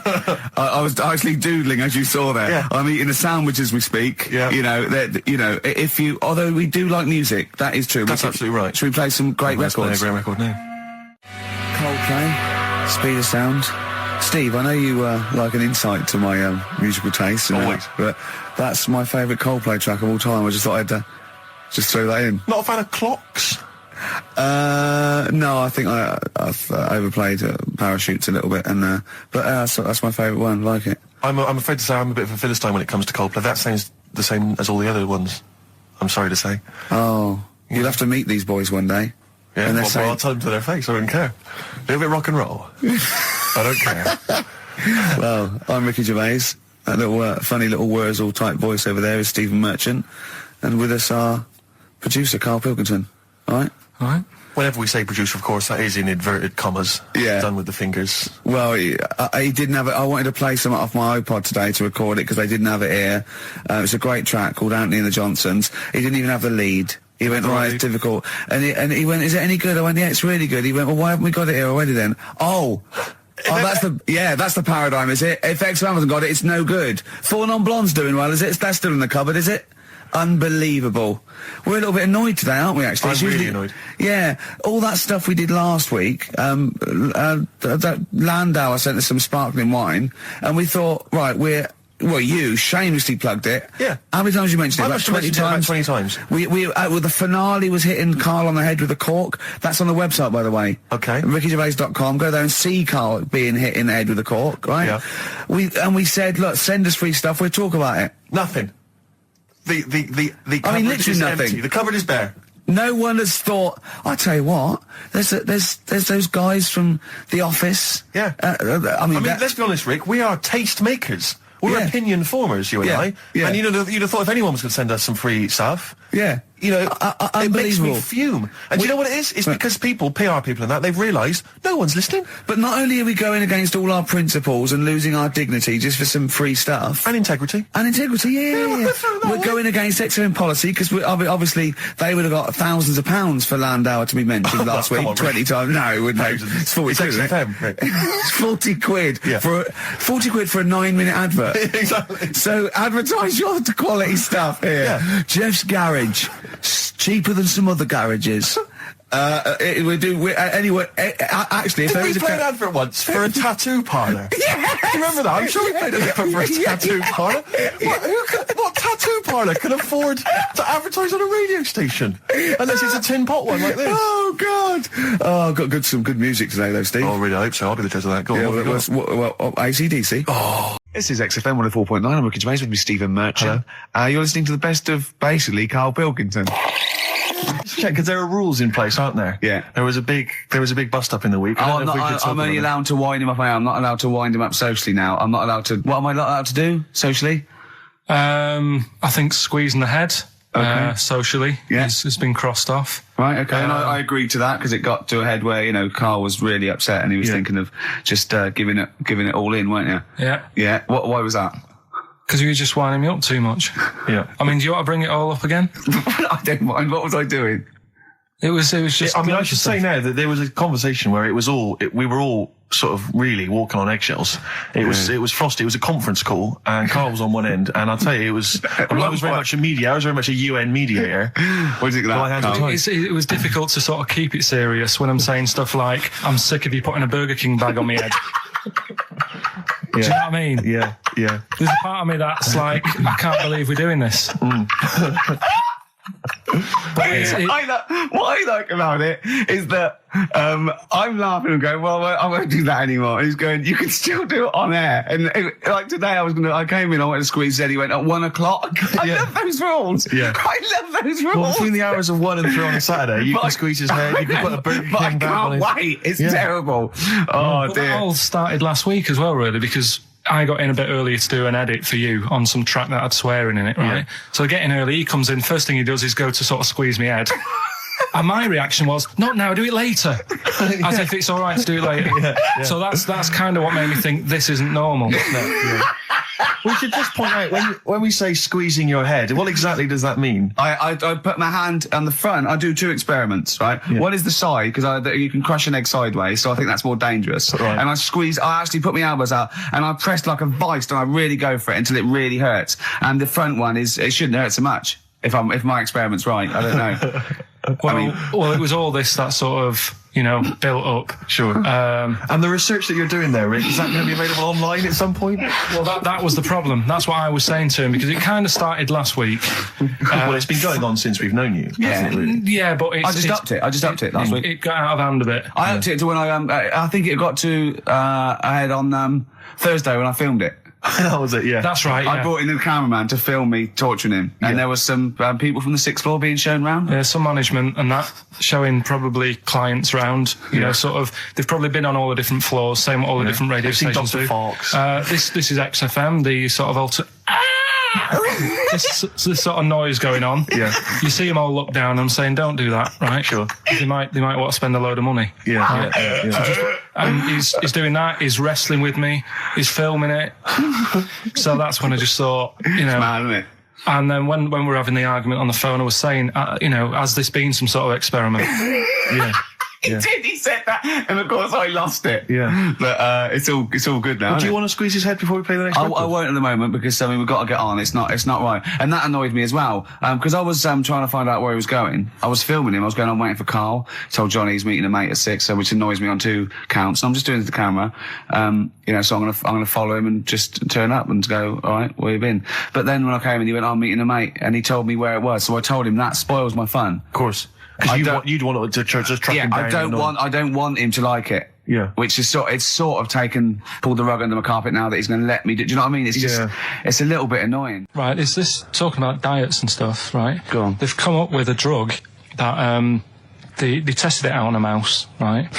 They said, you know, it's a problem that weight is a big issue in the world, and, you know, a lot of people are depressed, and that, probably like Rick Waller. Well, right? I'm depressed looking at Rick Waller. Well, you know. Oh. I mean, you could sort out Rick by, you know, Jono is an old man, he's got loads of money. He's not old. No, but he's getting on a bit, right? He's about no, my hang on a age, minute. What I mean is he does his own shopping, right? So I bet it's hard. What do you mean? Because he's like, how old is he? 35. Right? He's got loads of money. He does his own shopping. So when he goes to the supermarket and he passes, you know, the sponge cake section, it must be tough when you've got loads of money to burn that you go, oh, just one more. Yeah. One more. Look, we are getting close to libel here, I think. No. I'm saying how it is because Right. I've tried like losing a little bit of weight. Have you? And it is difficult when you're in Waitrose and you see a little chocolate muffin and you think, well, one more and I'll do without. Do you like a little chocolate muffin now and again? Yeah, right. Is that your favourite thing? So the thing chocolate is, and Let him muffin? finish his point. So the thing is, right, now with Rick, he lives at home with his mum. So why doesn't his mum just say, I'm going to buy less this week, and if you eat it all, you're not getting any more? Yeah. That's sort that Does out. he live with his mum? Sharp shot. I bet he does. I bet he does. 'Cause So you don't actually know if this is true or not. No, but anyway, right, so this drug they've come up with... They've tested this on mice, haven't they? They've tested No, I'm worried if they haven't tested it on mice. Thank God for that. It's definitely been tested on mice. Definitely. They fed a mouse a load of cake, Yeah. right? And it went a little bit chubby, and he said, right, stop a minute. And then they gave it this drug that makes you lose weight. Yeah. And its weight went down, but the only bad side effect was its eyes were popping out. Well, that seems to be fine then. Let's give it to Jono. There doesn't seem to be any problem. Oh, Rick should get some of that. Hey, Struth, Doc, look at these. Oh, Jesus, Johnny, your eyes are popping out. That happened to the mice. Sorry? That happened to the mice. But what do you mean? That's the option. What do you mean that's the option? So I love the fact that your choice is either be like a fat, happy man who has the odd sponge cake. What albums am I getting? Yeah. Is that good? Mm-hmm. Good, yeah. What albums am I getting from for working for this place for 6 years? All right. Ricky.Gervais at XFM.co.uk. Do you want to apologise once more for anyone you might have offended over the year? Yeah, like I say, I never want to upset anyone. We're just chatting about stuff. It's just chatting. It's from the heart. You see something, you say, "Oh, it looks a bit like so and so," or "Isn't it a bit?" You're not really, you don't really try and hurt anyone's feelings, do you? But I think most people know that. And I've got to apologise for laughing at anything you say. I actually can't help it. Again, it's not vindictive, but when Karl comes out with some of the things he says, it's impossible for me not to laugh or react. So, have a Merry Christmas, everyone. Well, before that, Rick, is there some final, for the year, Monkey News? Tell you what, let's play a good song. Okay. Right, we'll have a bit of Monkey News, and then that's it. A bit of Amy Mann, then. Perfect. Brilliant, this one. I bought in Metal Christmas, is that all right? That's my only request from this show, that we do play Paul Di'Anno's version of Santa Claus is Coming to Town. The rest of it's over to you. Yeah, we're going to play some Christmas tunes, we're going to play some, our favourite hits of the year, but mainly, this is the rock programme. This is the rock programme. What worries me, Rick, is there's a lot of people who listen to our show and they're not regular XFM listeners. They just kind of crawl They're out not of their regular morphine people. stupid on a Saturday afternoon, put the show on. So they might not be familiar with the Ian Canfield is a young man. He's been in he's about 14. He's been in radio. It's weird, he's 14, but he's been in radio for 15 and a half years. He was weaned on the milk of Avant. Yeah. Right? And he's going to be the new rock god, aren't you? Well, I'm trying. Yeah. No DJ Camfield. Just go, yeah, right? And over the 2 hours, I want to work out the 4 pillars of rock, right? I want 4 names, 4 pillars of rock, right? Huge rock pillars. And then I want the king who stands astride them like the archangel of metal. So we'll be asking Ian, every few minutes we're asking, right, who's your first pillar of rock? And then, keeping the one that stands astride them, okay? And how many do we need? Well, we need 5 names then, don't we? The 4 pillars of rock and who stands astride them. Right, okay. Like the Overlord with these Axe Attack albums. Yeah. Yeah. This is Oasis. Christmas. I just wonder if there's one more contender. I don't know who this was, Ian, that phoned in with it, but possibly it's topical. Deathly Hem. Yeah. Deathly Hem. It's brilliant. Oh, it's Deathly Hem. Please welcome to the stage, Deathly It's Hem. Deathly Hem. Who's that? We've got to give it to I don't know who that was. Oh, well, if you came up with Deathly Hem, email again. Deathly Hem. It's the greatest name for the greatest rock band of all time. Will you please welcome to the stage, Deathly Hem? It's Golden Tonsils. Isn't it? I went to, I was going to go see him once at the Camden Underworld about a year ago, and they had this sign up, right, saying that Graham Bonnet, who sang that song, had cancelled, right, and it said, God willing, he'll be performing tomorrow. And just in case you thought he'd cancelled because maybe no one bought any tickets, the doctor's certificate was beneath the cancellation sign. Brilliant. Well, we've sung that a couple of times drunk, haven't we, Ian? Oh, but, at the top of our voice. We have done it. It is the best ever. Yeah, it is. Ben has won whatever you're giving away. Yeah, Ben came up with Deathly Hem. Yeah, Deathly Hem. Yeah. I mean, if you are in a rock band, you're looking for a name, and you think you deserve that name, then, write to us. We want to know that you're really heavy, and Ian Camfield would officially hand over the deeds of the name Bethlehem. Deathly Hem? Deathly Hem, yeah. Deathly Hem. They only play at Christmas. You only play, like, big venues at Christmas, and it's all things about, like, fighting, like, good versus evil, and God versus the devil. And you got to write songs like that, yeah. Yeah. Deathly Hem on XFM 104.9. Perhaps that the debut should certainly be a concept album based on the Nativity play. Yeah, Nativity, yeah, Or that'd be just good. the whole kind of Old Testament in kind of rock form. Yeah. With we're extraordinary. It's the battle for humanity. Yeah. It's called Humanity Manatee, and it's a fight in the ocean of hell. Yes. Sure. Yeah. Sure. Yeah. I'd like to see a serpent. Maybe pictured There'd be a somewhere. serpent, isn't it? It's track there's a 4. serpent. Track 4. Yeah. I think we should give massive props and suitable regards to Ian Camfield. He's come in, he's pressed the buttons. He stood in for an idiot brilliantly. He has stood in for the retarded. It's a shame that you've not displayed some of the usual incompetence that we've come to love and expect from Karl. It's a shame. Okay, you are the greatest DJ in the world, though. The way you sort of like drop press these buttons. But every time I've pressed a button off air, Ricky's been going, "Oh, what great DJ!" It's great because he ends it. It's just brilliant. I mean, we're lucky if we can talk with the mic on. That's the title, not talk over a record. We did some great links during the ads. Yeah.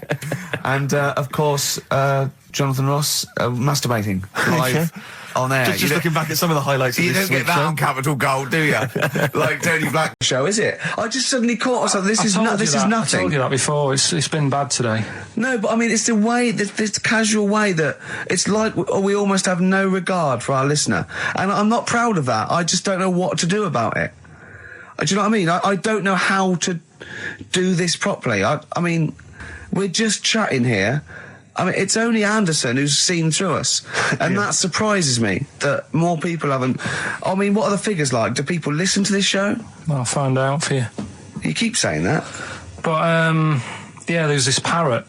And, apparently it lives. I mean, Rick, it's unique, if nothing else. I mean, when you wake up with Woken tomorrow, you're not even going to hear him start a line with "There was this parrot." Go on, there was this parrot, yeah, go on. And it can talk and that. Someone's obviously, taught it how to speak and that. And, it flew away. And it's living in this church. Right? And people are at the church doing hymns and that. And then Trouble's brewing. In between the hymns. That parrot was owned by an old miner who used to swear a lot. Yeah. Well, then the vicar is going to be really annoyed. That vicar. Yeah. That vicar's going to go on. I just hope it stays quiet, Rick, during the vicar's sermons. Yeah, go on. have you read it? No, go on. Have you read it? No, Go on, because that's what happens, Go right? on, tell us, Carl. During the hymns, it's sort of effing and jeffing and stuff. Yeah. And everyone's like going, oh, it's quite funny, really. It doesn't know what it's doing. Everyone's having a laugh. Yeah. But it's causing a havoc at funerals. There's an elephant in India with sore feet. Why? There's an elephant in India with sore feet. I'm interested. Why? Tap dancing. Why? See, I didn't write that He's much trying down to about break it. Roy Castle's record. He's still going. Go on. What is it? Think. It's an elephant, and it was really old. It was about 76. Right. And it had sore feet because it's old, and They don't make stair and lifts the that roads big, do they? roads are bad and that. Yeah, go so they said, "What are we going to do?" And the town was like, "Oh, we're used to seeing it around. It's part of the thing. We don't want it to have sore feet." Yeah. So they got some slippers made for it, and it had like a picture of the elephant looking happy wearing some slippers. I love him. I love Carl. His world. Where did you see this picture? That was on the internet. Right. That's a lesson, though, for any elephants listening. Don't wear stilettos to work every day, because it can do your feet in. So that But don't elephants have really bad memories? No, they have great really good memories. memories. Oh, do they? Yeah. Oh, well, that's good then. No, I just thought they'd forget where they put them. I thought there was something about elephants having bad memories and that. It goes on. Where's my slippers? Yeah. I'm sure I left them by the test. So sorry, there's an elephant walking around wearing slippers. yeah, that's in What India. kind of slippers? Those sort of old man ones with the sort of check. round ones, I imagine. Yeah. Big round ones. There was that going on. And is it happening? Is it happier? I mean, does it feel No, more it satisfying? looked it. Did it look? How can you tell? How can you tell if the elephants, please? What else is there? There was a woman who's had a breast insured for 150 grand. Right. Okay. Okay, Any more what? information there? What? Third party fire and theft? Don't know. It had a picture of her with them out. I just thought, yeah, he should get them covered. He's done another real joke. Brilliant. That's a proper joke. He's done look at his little face. He smiles. I'd like to see you on one of the sort of TV panel games. If they could bring back sort of celebrity squares, Yeah. he'd be amazing as the centre square. One of my uncles, right, Tattoo Stan, he's just caked in them. Right. I don't think he's my proper uncle, but it's just like my dad's got. Tattoo Stan. No, my dad's got. That's a province in Russia, isn't it? My dad's got loads of mates who. When you like, say he's have not your names. proper uncle, Do you know, like, when Just a bloke who someone used to comes hang around around, with you're the alright, school? Uncle Stan. Yeah. Do you know what I mean? And there was my dad had loads of mates like that. There was John the Screw. right? So he either works in a prison or he likes to have sex. Cabbie. Cab driver. Okay. There was Jimmy the Hat. I don't know where he Jimmy did. the Hat. Yeah. And, Did he wear a hat? No. No. There was Fred the Veg. You sure he wasn't a relative? Sorry. Fred the Veg used to get us like big bags of potatoes and that. Fred Veg, okay. And there was Tattoo Stan. And he was just caked in them. And I used to always look at him thinking, why have you done that? I must have only been like, 6 I or suppose 7. if you're born with a name like Tattoo Stan, Exactly. you're destined, aren't you, were really? they like a 1950s gang? I'm worried about... I'm Who worried were about... doing a bank job? What was his name? The Hat? What was his name? Jimmy the Hat. I'm worried about Jimmy the Hat. Yeah. Not having a hat. I don't understand Are it. you sure he didn't have a hat? Not when I met him. Did he ever wear a hat?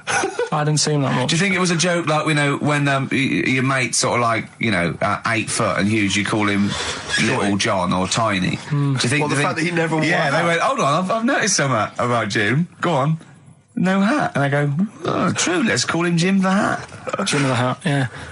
But my Uncle Stan, he had like loads of them. He did them himself. Oh dear. And it was always that thing. God. What was it things like? He had like the cross. cut here, Cut one here, on made the in neck. Britain. And if you're going to do them yourself, I'd say at least make sure you're sort of a good drawer. Yeah. And don't do it in the mirror so it comes out backwards. Well, that was the other thing. But like, I remember he did. Names are all right. He had like all his kids' names down his arm. And, what are they called? Yeah. oh, God, it's Tattoo Stan Jr. Yeah. and Paul shits the bed. I'm trying to. Oh, Wabbai Kate. yeah. But he had. Frankie never amounts to anything. Oh, God. So he had like. Johnny, I don't think he's mine. So he did all this stuff. I think if you want to get on TV, Carl, you'd be better as the subject of maybe like an omnibus documentary. Living with Carl. He had some Germans laughing at him on the tube because they recognised him. I think of that. Well, obviously Ricky doesn't travel on the tube anymore. He's too rich for that. I never did. I always thought it was beneath me. Sure, but I used to walk everywhere, didn't you? But I'm still forced to. Take the tube, and I sat on the tube, and it pulled up, and outside the window, just happened to be on the station, was one of the posters with us. So I was kind of there, not realising it was behind me, and these big kind of fat German or maybe Bavarian guys. Well, they're in lederhosen eating sausages. Yes, they were. They're Bavarian. Yeah, they were. And I noticed one of them kind of looked at me, then looked at the poster, then looked at me, just happened to say it, and wittered something to his friend in German. You know, I don't want to try and do an impression. That's freaking goggle-eye. Oh, whoa. I think that... No. But I know what you're thinking it means. It doesn't mean that. Right, okay. It means... What's a rough translation? Elegant boy. Right, okay, yeah. And so anyway, he pointed goggle-eye. He pointed out the poster and his That's mate... lanky piss and streak. And his mate burst into laughter. And then we pulled they've got a great sense of humour, the Germans. Well, that's indeed. the thing. But we rumbled onto the next. We rumbled onto the next station, and the poster was in exactly the same place. And this time, they tapped the shoulder of someone else on the train and pointed me out. And that person also laughed. An Italian. There was a French. Was there a bloke with a beret and a little moustache on the other side? Yeah. Was the United? Did you get on the United Nations Express? Imagine that. Yeah, it was fake. See the freak. Look at his freaky goggle eye. Right, whereas I love the fact that before you were at least pretending to be speaking German. Now this is an Italian with an accent. It's just a guy speaking perfectly good English. So you've not even disguised the insult there. Oh dear. That'd be lovely. Try and insult me in other cod languages. You could bring Europe together if they just instead of Esperanto, that there was just one common language. The language of freaky goggle eye. I'll tell you what would bring the Europe together is you maybe representing England on the Eurovision Song Contest. That would be great. With a self-penned tune. Should I do that? That would be magnificent. It's got to be worth thinking about. Just about everyone being the same. Yeah, just about people being equal. Everyone, not and also mentioning the euro. yeah. Just doing that. I like all different cheeses. Oh, je t'aime la musique pop. Yeah. La baby belle. Et le cheddar. I'm not a fluent French. Le grand fromage. Yeah. I'll be lovely, won't it? And they'll all be there, all in their different. Well, every uniforms. line could be maybe in a different language. Yeah, and what would I wear? I'd wear sort of like a kilt. You'd wear a kilt, but you'd also have on your head one of those kind of big, what are they called? Those big furry hats that beef eaters or whatever wear. Or one of them. Is it kind of a busby or something? A busby? Yeah. Wear one of those, or maybe a kind of policeman's helmet, a Bobby's helmet with the kilt. Yeah, you'd have the clogs. I'd wear the policeman's helmet under the kilt, so they just thought I was really enjoying the show. Yeah. Good idea. Hey, excellent. I think we talked for about 3 minutes without having to mention some kind of genitalia.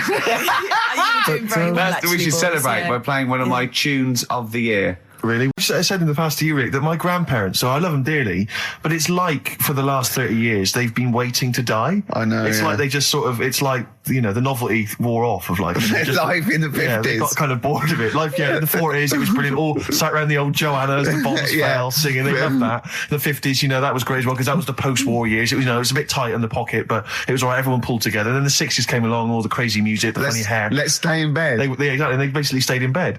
And it was one Christmas when my grandmother said to my dad, what do you like for Christmas? What do you fancy for Christmas? And this must have been, I don't know, 20 years ago. She said, what do you fancy for Christmas, Ron? And he went, well, I could do with a nice big kind of warm winter overcoat. She said, don't worry about that. Don't worry about that, because your father will be dead soon. It's what you can have his. Meaning my granddad. Well, to be honest with you, my father's still waiting. Which is good news. Good news for my grandfather. Less good news for my dad. He's freezing. He's freezing. He finds out, how is he today? He's fine. Okay. Oh, I'm freezing. It's such a weird mindset, that. I think that, to me, is what sums up people from that older generation, the 40s and 50s. And it seems to me that you've got that kind of mindset. It's like you were born in the 30s. And whenever you talk of your childhood, it's like you had like a big potato to take to school. And a hoop and a stick is a Christmas gift. The other thing is, I think that that sort of generation, it seems that the man is dependent on the woman. There's a total dependence. Oh, absolutely, If she dies, he's done. Yes. He's done for. He'd just pine away. If he dies, she's got 30 years of pottering. Absolutely, yeah. Do you know what I mean? Yeah, and going yeah. to, like, you know, the youth club and the Yeah, I church. know what you mean, yeah. It's sort of like that. It's sad. Of course, it's sad for them, but it's not the end of their life. No, sure. And it sort of is the other way around. I don't know why that is. Yeah. It's terrible. That's a little melancholy thought for. I know. I've Christmas really time. brought it. You brought it down. You've brought it down. I've brought it. This isn't a nice show at all. This is terrible. Well, I We're didn't gonna have really people wanna make just it- killing themselves. What? Well, I didn't really want to make it a Christmassy type show because I don't really interested? like it. Oh, he's done it again. What, you did Christmas once, didn't like it. No, my dad always said. All right, steady on. Dad said Christmas morning was for, like, you know, for me. So he used to stay in bed. So he never. That's brilliant. That's a great thing to say, isn't it? Yeah. Christmas morning's for you. Run wild. Do what you want. Just don't bother me. I'm going to Honolulu for 2 weeks. That's great.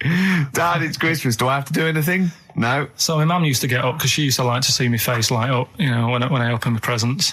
And then, to give fireworks. and then I'd have to go to my bedroom from about 6 o'clock onwards because, like, my mum and dad were into having big Christmas parties, and I wasn't, like, old enough to go. Right. So they'd say, right, you know, you've had your fun there, you go up to your bedroom, stay in there. Really? Yeah, I remember one year, right, I got a train set, that's what I wanted. Yeah. Right? It's brilliant. Playing with it all day. I thought, I don't mind about the party, I'm happy staying up here playing with this. Brother comes in, he's had a few, right? He's going, yeah, give us a go on your How old train is set. he? He's a bit older than me, so he might have been like, let's see. Well, let him be must have 18. Probably about 18, 19, And how old something were like you? that. I had a train set, so I don't know, about 14. something like that, right? So I'm playing on that, loving it and stuff, and then he comes in and goes, oh, give us a go. He turns the transformer up to like 14. He went really fast for about 5 seconds, broke it, and then he went back downstairs. Wow. So Christmas, I hadn't even got to Sounds Christmas like Day. the Conservative government with British Rail. Satire, though. Satire, Rick, I just thought that there's satire. If there's any satirical shows listening or it doesn't work. It magazines, doesn't work in any way because there's the analogy falls down. No. Apart from there being a train. think it through though. British Rail was trains, Yeah. and the government broke the trains in many. Well, they didn't break them, like not officially breaking them, but they kind of. It does work. It's perfect. Oh, I'm very pleased with that. And I can't. And no one's asked him to be on. Have I got this for you? It's weird, isn't it? Because it's strange that when you've got a satirical mind that's as quick as that. Yeah. All And right. he's broke your little train set. So what did you do? I just like watched telly and had some sausages. I bet you were happy with that, though, weren't you? Oh, it's a bit annoying though, isn't it, when your main present of the year has been broke. And did then, it ever get it fixed? No, that was it. Put away. I'm intrigued why your parents wouldn't let you come and join in the festive fun. Was it like really debauched down there? Was it like eggnog everywhere? And Well, no, but I mean, that's fair enough. 6 is a little bit early, but I just think, you know, if you're a kid, you know, he had his fun, put him to bed at 8, maybe. And do you think so on Christmas Day? I thought that was a day for family. Well, not if there's a party going on. And Well, then don't have the party on the Christmas Day. Well, that's another option. Yeah. Your parents are weird, aren't they? A strange breed. Well, I think that was the year, right? You're talking about buying presents and stuff. I think I did treat my mum to. I didn't buy my dad anything. I think that was like when I got a bit older, I used to get my dad something because he wasn't that bothered anyway. No. So got my mum. There was a cheap shop, right? Can I just ask Carl how he got on over Christmas? Because the last time I spoke to him, you hadn't bought a present for your girlfriend. I have to say, I was on tenterhooks all Christmas. Well, you changed it. After that show, I felt bad, even though I shouldn't have done, because You hadn't bought your girlfriend a Christmas yeah, but present. I said to you, I booked a table at a hotel in Covent Garden, had Christmas dinner there, which was nice, right? It's good food and everything. Didn't feel like enough to me. Well, then I went out and treated some stuff, and then No. A couple of days before Christmas, he went. I took Suzanne to that hotel we're going to go to for Christmas dinner. We had tea and cakes, and I went, "Oh, you treated her?" He went, "No, she paid for it, but I was just showing her what it was going to be like." That was her extra treat. She paid for it. I love that. Brilliant. Yeah. Well, it was a dear. It was like 150 quid for a meal for two, which is pretty dear. So I'm not going to buy her cakes as well. I love that. All right, love, have anything you want. You pay for your own pudding. I'm not mental. You treated her to some other Yeah, stuff. some bits and bobs. What, And then so yesterday, she chose them and you paid for them. what, the presents? Yeah. No, Or you no. chose them and she paid for them, but, you know, it's the No, thought that counts. I got them on the way home that Saturday. Well done. And what Past did you some buy? shops. Well, just some bits. It might be personal, Steve. Well, I don't care. Just some bits. Yeah, Just but bits and pieces. leave out the personal bits. What bits? Just little things. And then yesterday, right? A monkey wrench and a new washer for the shower. Yeah. Some recordable CDs that you need for your job. Oh, dear. No, when you gave those presents to her, did her face light up? Right. I don't want to tell you what they were, right, but she wasn't that impressed. You're going to tell us what they were now, Tell us what they are. You even know what they are, she told you, on Christmas Day. Hold on, wait a minute. But it doesn't matter what they are. It does matter what they are. It doesn't. It does, Carl, it's you, mate. Of course it doesn't matters. matter. Oh, God! Have you just remembered? Yeah! Right, but there's no need. I've got to tell him, Carl. I really want your permission, because I don't want to be I know it's not, but we know it's not that embarrassing. It's really quite sweet. Yeah, but in a way, right, the way I look at it is, right, Christmas, even when I was a little kid, right, is not... Please let me tell him, Carl. Well, let me just tell you first, though. Let me tell you why I didn't go all out on the old present front. All right. Justify yourself. Right. First of all, I've covered it up since then anyway, right, with that present, because I bought her some shoes yesterday, and she did say, I'll give you the money for them, but when I get home, I said, it's all right. I said, you can have them, right? So not only did I buy her some food on Christmas Day, I got her shoes. She's probably had a total... And they feel like a horse. Yeah. It's sort of like, there you go, there's your shoes, there's your food, right, bed down, see you later. Yeah, but what I'm saying is she's done... fed and clothed. Yeah, did you comb her hair? She's done well this year, right? So... The thing She's done well this year. It's like you're a single parent living on a council estate with a smack problem, and you still managed to buy them some Lego. When I was a kid, it wasn't about what you got. I remember one year when I was about 8, right? Oh, it's going to make me cry, isn't it, this? No, it's not. I'm just saying the way it is, right? I woke up at about 4 in the morning. And I was like, what I forgot? And I couldn't sleep. I was that on edge. It's the excitement of Christmas, isn't it? It's like, what's wrapped up? I need to know. Sure. Yeah. And it's the fact that people are saying, no, you won't know until tomorrow. Yes, sure. That annoys you and winds you up. Okay. So I got up at 4 in the morning, opened my presents, and then went, right, I know now, went back to bed, had a great sleep. Yes. Right? So it's nothing to do with the excitement of what you get. It's the excitement of not knowing what you've got. And then what happened when you got up to go down with the presents? What you're saying to me is that you could wrap up a brick because the thrill of Christmas is in hoping and being excited about what it is, not the actual gift itself. Yeah. Is that what you did? Did you get a brick? No, let me tell you now what he got. He got her a present, right? And she said, she came and said, yeah, he got me. It was an industrial-sized packet of condoms. It was a joke gift. No, it wasn't a joke. It wasn't even a joke. I went home that Saturday after the year, past Boots, thought, might have something in here. They were on, like, some value. Right, you passed the Were makeup. they used?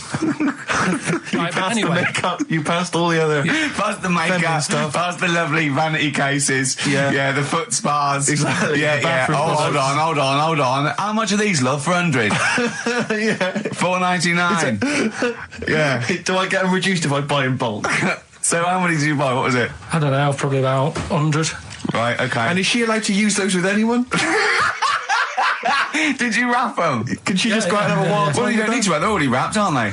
Oh. And then what did she say when she opened them? No, wait. Carl, what did she say? Right, play a record and we'll come back to this. You're worse than my father. That's genius. Made famous, of course, by Jimi Hendrix. Yeah. That's All Along the Watchtower, as originally done by Mr. Bob Dylan. On XFM 104.9. So, Carl, just take us through the moment where you gave this gift. Firstly, So you went into Boots, right? You thought, all right, 100 condoms, brilliant. Okay, did you wrap it up? I don't know if it was 100, probably 80. Right, okay, yeah. Right. You don't want to go mad, do you? Wrap them up. I'm just resting easy knowing that he's not trying to breed. Right. No. Yeah. So I got her them. I got her Grease on DVD because she's always watching that. Yeah. Right.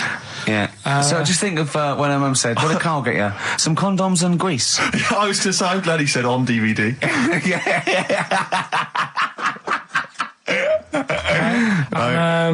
She was surprised anyway, right? Because Yeah, I bet she was. no, when she got she was thinking like jewellery. no, right? That showed her. That surprised you, hasn't it? All right. So hang on, wait a minute. You thought it was a holiday, didn't you? Yeah, look at your face. You don't know me at all.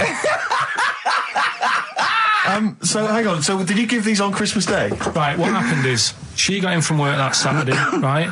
And I said, look under the tree. Knackered. Right? At least it's Christmas. Yeah. At least I'm going to get a little bit. I said, look, you got some stuff under the tree, right? So, Did you give her a sugar lump? Right, she was really chuffed with that. But she said she was a bit puzzled because I didn't know we had any wrapping paper, right? So I ended up using wallpaper. You didn't take it off the wall, though. You had No, some. no, it was some left over, right? So she said, why have you used wallpaper? And I said, well, I didn't have any paper and you were getting in a bit and I wanted you to have a surprise. So she said, can I have a feel of them? I said, no. Presents. You thought, right, I've got the right thing. Yeah. Right. And then Christmas Day, I said, no, don't get carried away. It's nothing really good. You know, we said we weren't going to buy each other much. So there you go, open them. Yeah, go on. And Can I just ask, had you received your present from her yet? yeah. So what had you received? What did he have? Had some shoes, Nice. right? Getaway game for PlayStation. Nice. Which is all right. I'm just totting up Just the talk value about of the value this. of those, Go on, yeah. And just also think about how much fun and pleasure you get from them. Yeah. Although, of course, condoms, I can see the Well, see the appeal. Well, okay. So yeah, I think but I can. also add to that bit 150 quid for a meal. If you're going to start Minus. totting up, 150 quid for a meal. I bought her some shoes, 72 quid. Yeah, that was after the event, though. I've been looking around, right, on the internet for stuff. On the internet. Yeah. Your Bible, where you get all your information about the world and the universe and morality from. And you know, like, how I always say to you, I don't really read that much of it, I just read the headline, Perfect. right? Yeah. Anna Nova have sort of nicked that idea to grab you. Nicked what idea? Well, to sort of get to the meat straight away at the top. Do you know what I mean? The headline to the story and everything. What? Right, these are But stories. the headlines already existed. That was why you thought that was a good not idea? like this, though. All right. Headline. Well, these are all headlines, right? Vibrating shoes could stop elderly falling.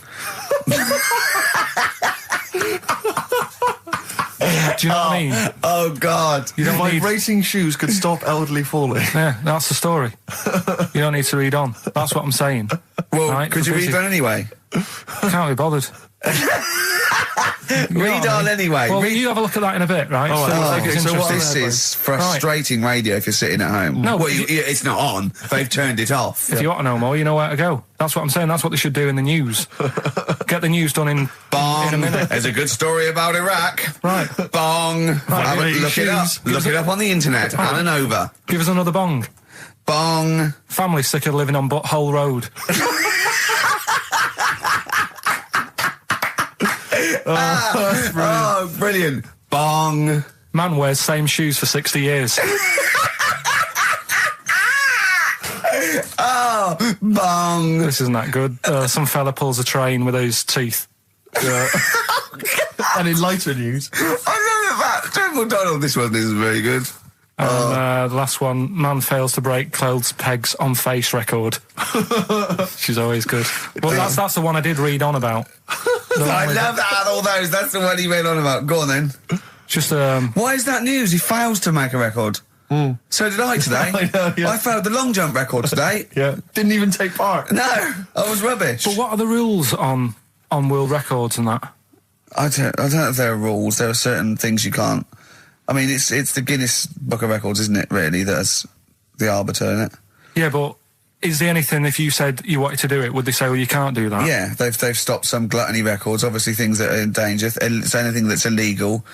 Yeah, anything that's immoral. Yeah, like that American serial killer that just got discovered. Yeah. Having killed 47 women. I don't think he can make that into the Guinness Book of Records. No, because people would be trying to beat it, won't they?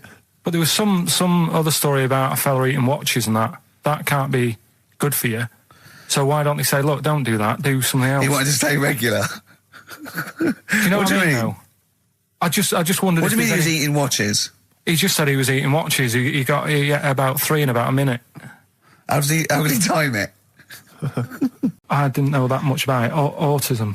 Okay. Oh, good. With some more entertaining stuff on XFM 104.9. No. Just to cheer up people. Go on, then. What? Come on.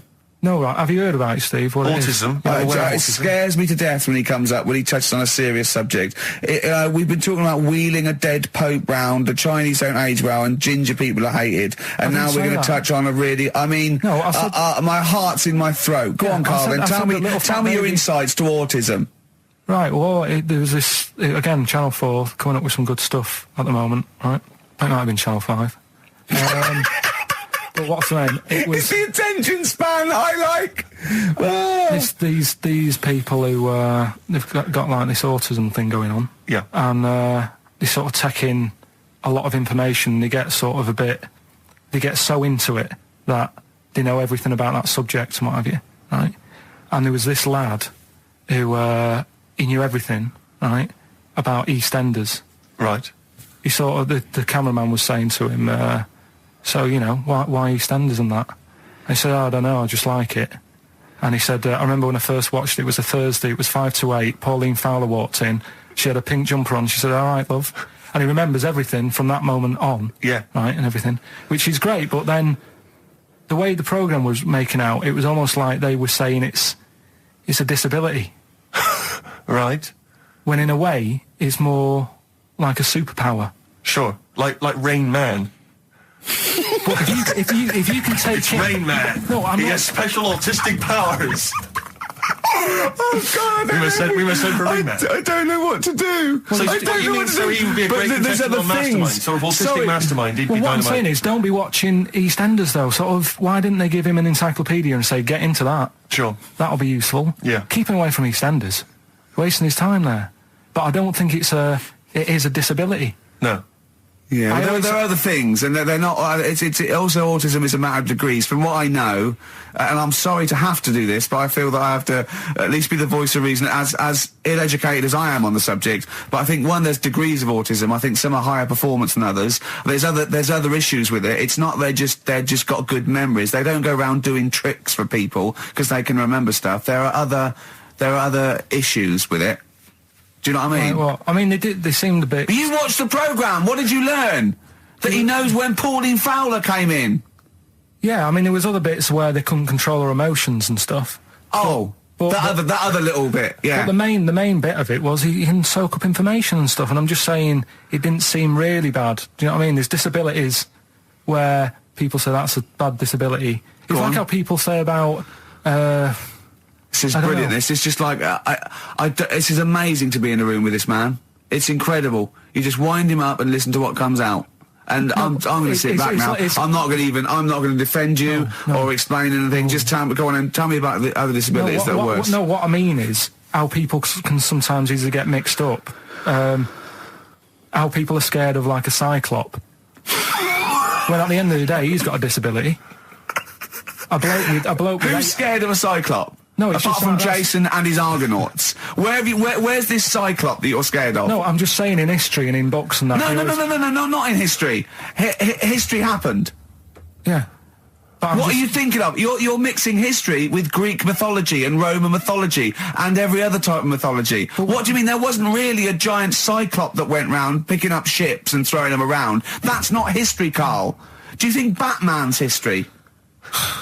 No, but it was ages ago, wasn't it, when we were sort of forming... No, I'm not saying it didn't happen ages ago. I'm saying it didn't happen.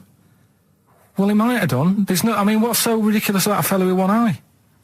In the middle of his head, and he's big and scary and lives in a cave. Why is he scary? Because what if he had 8 eyes, I'd be scared of him. At the end of the day, he's got a disability... we'll talk about it in a bit.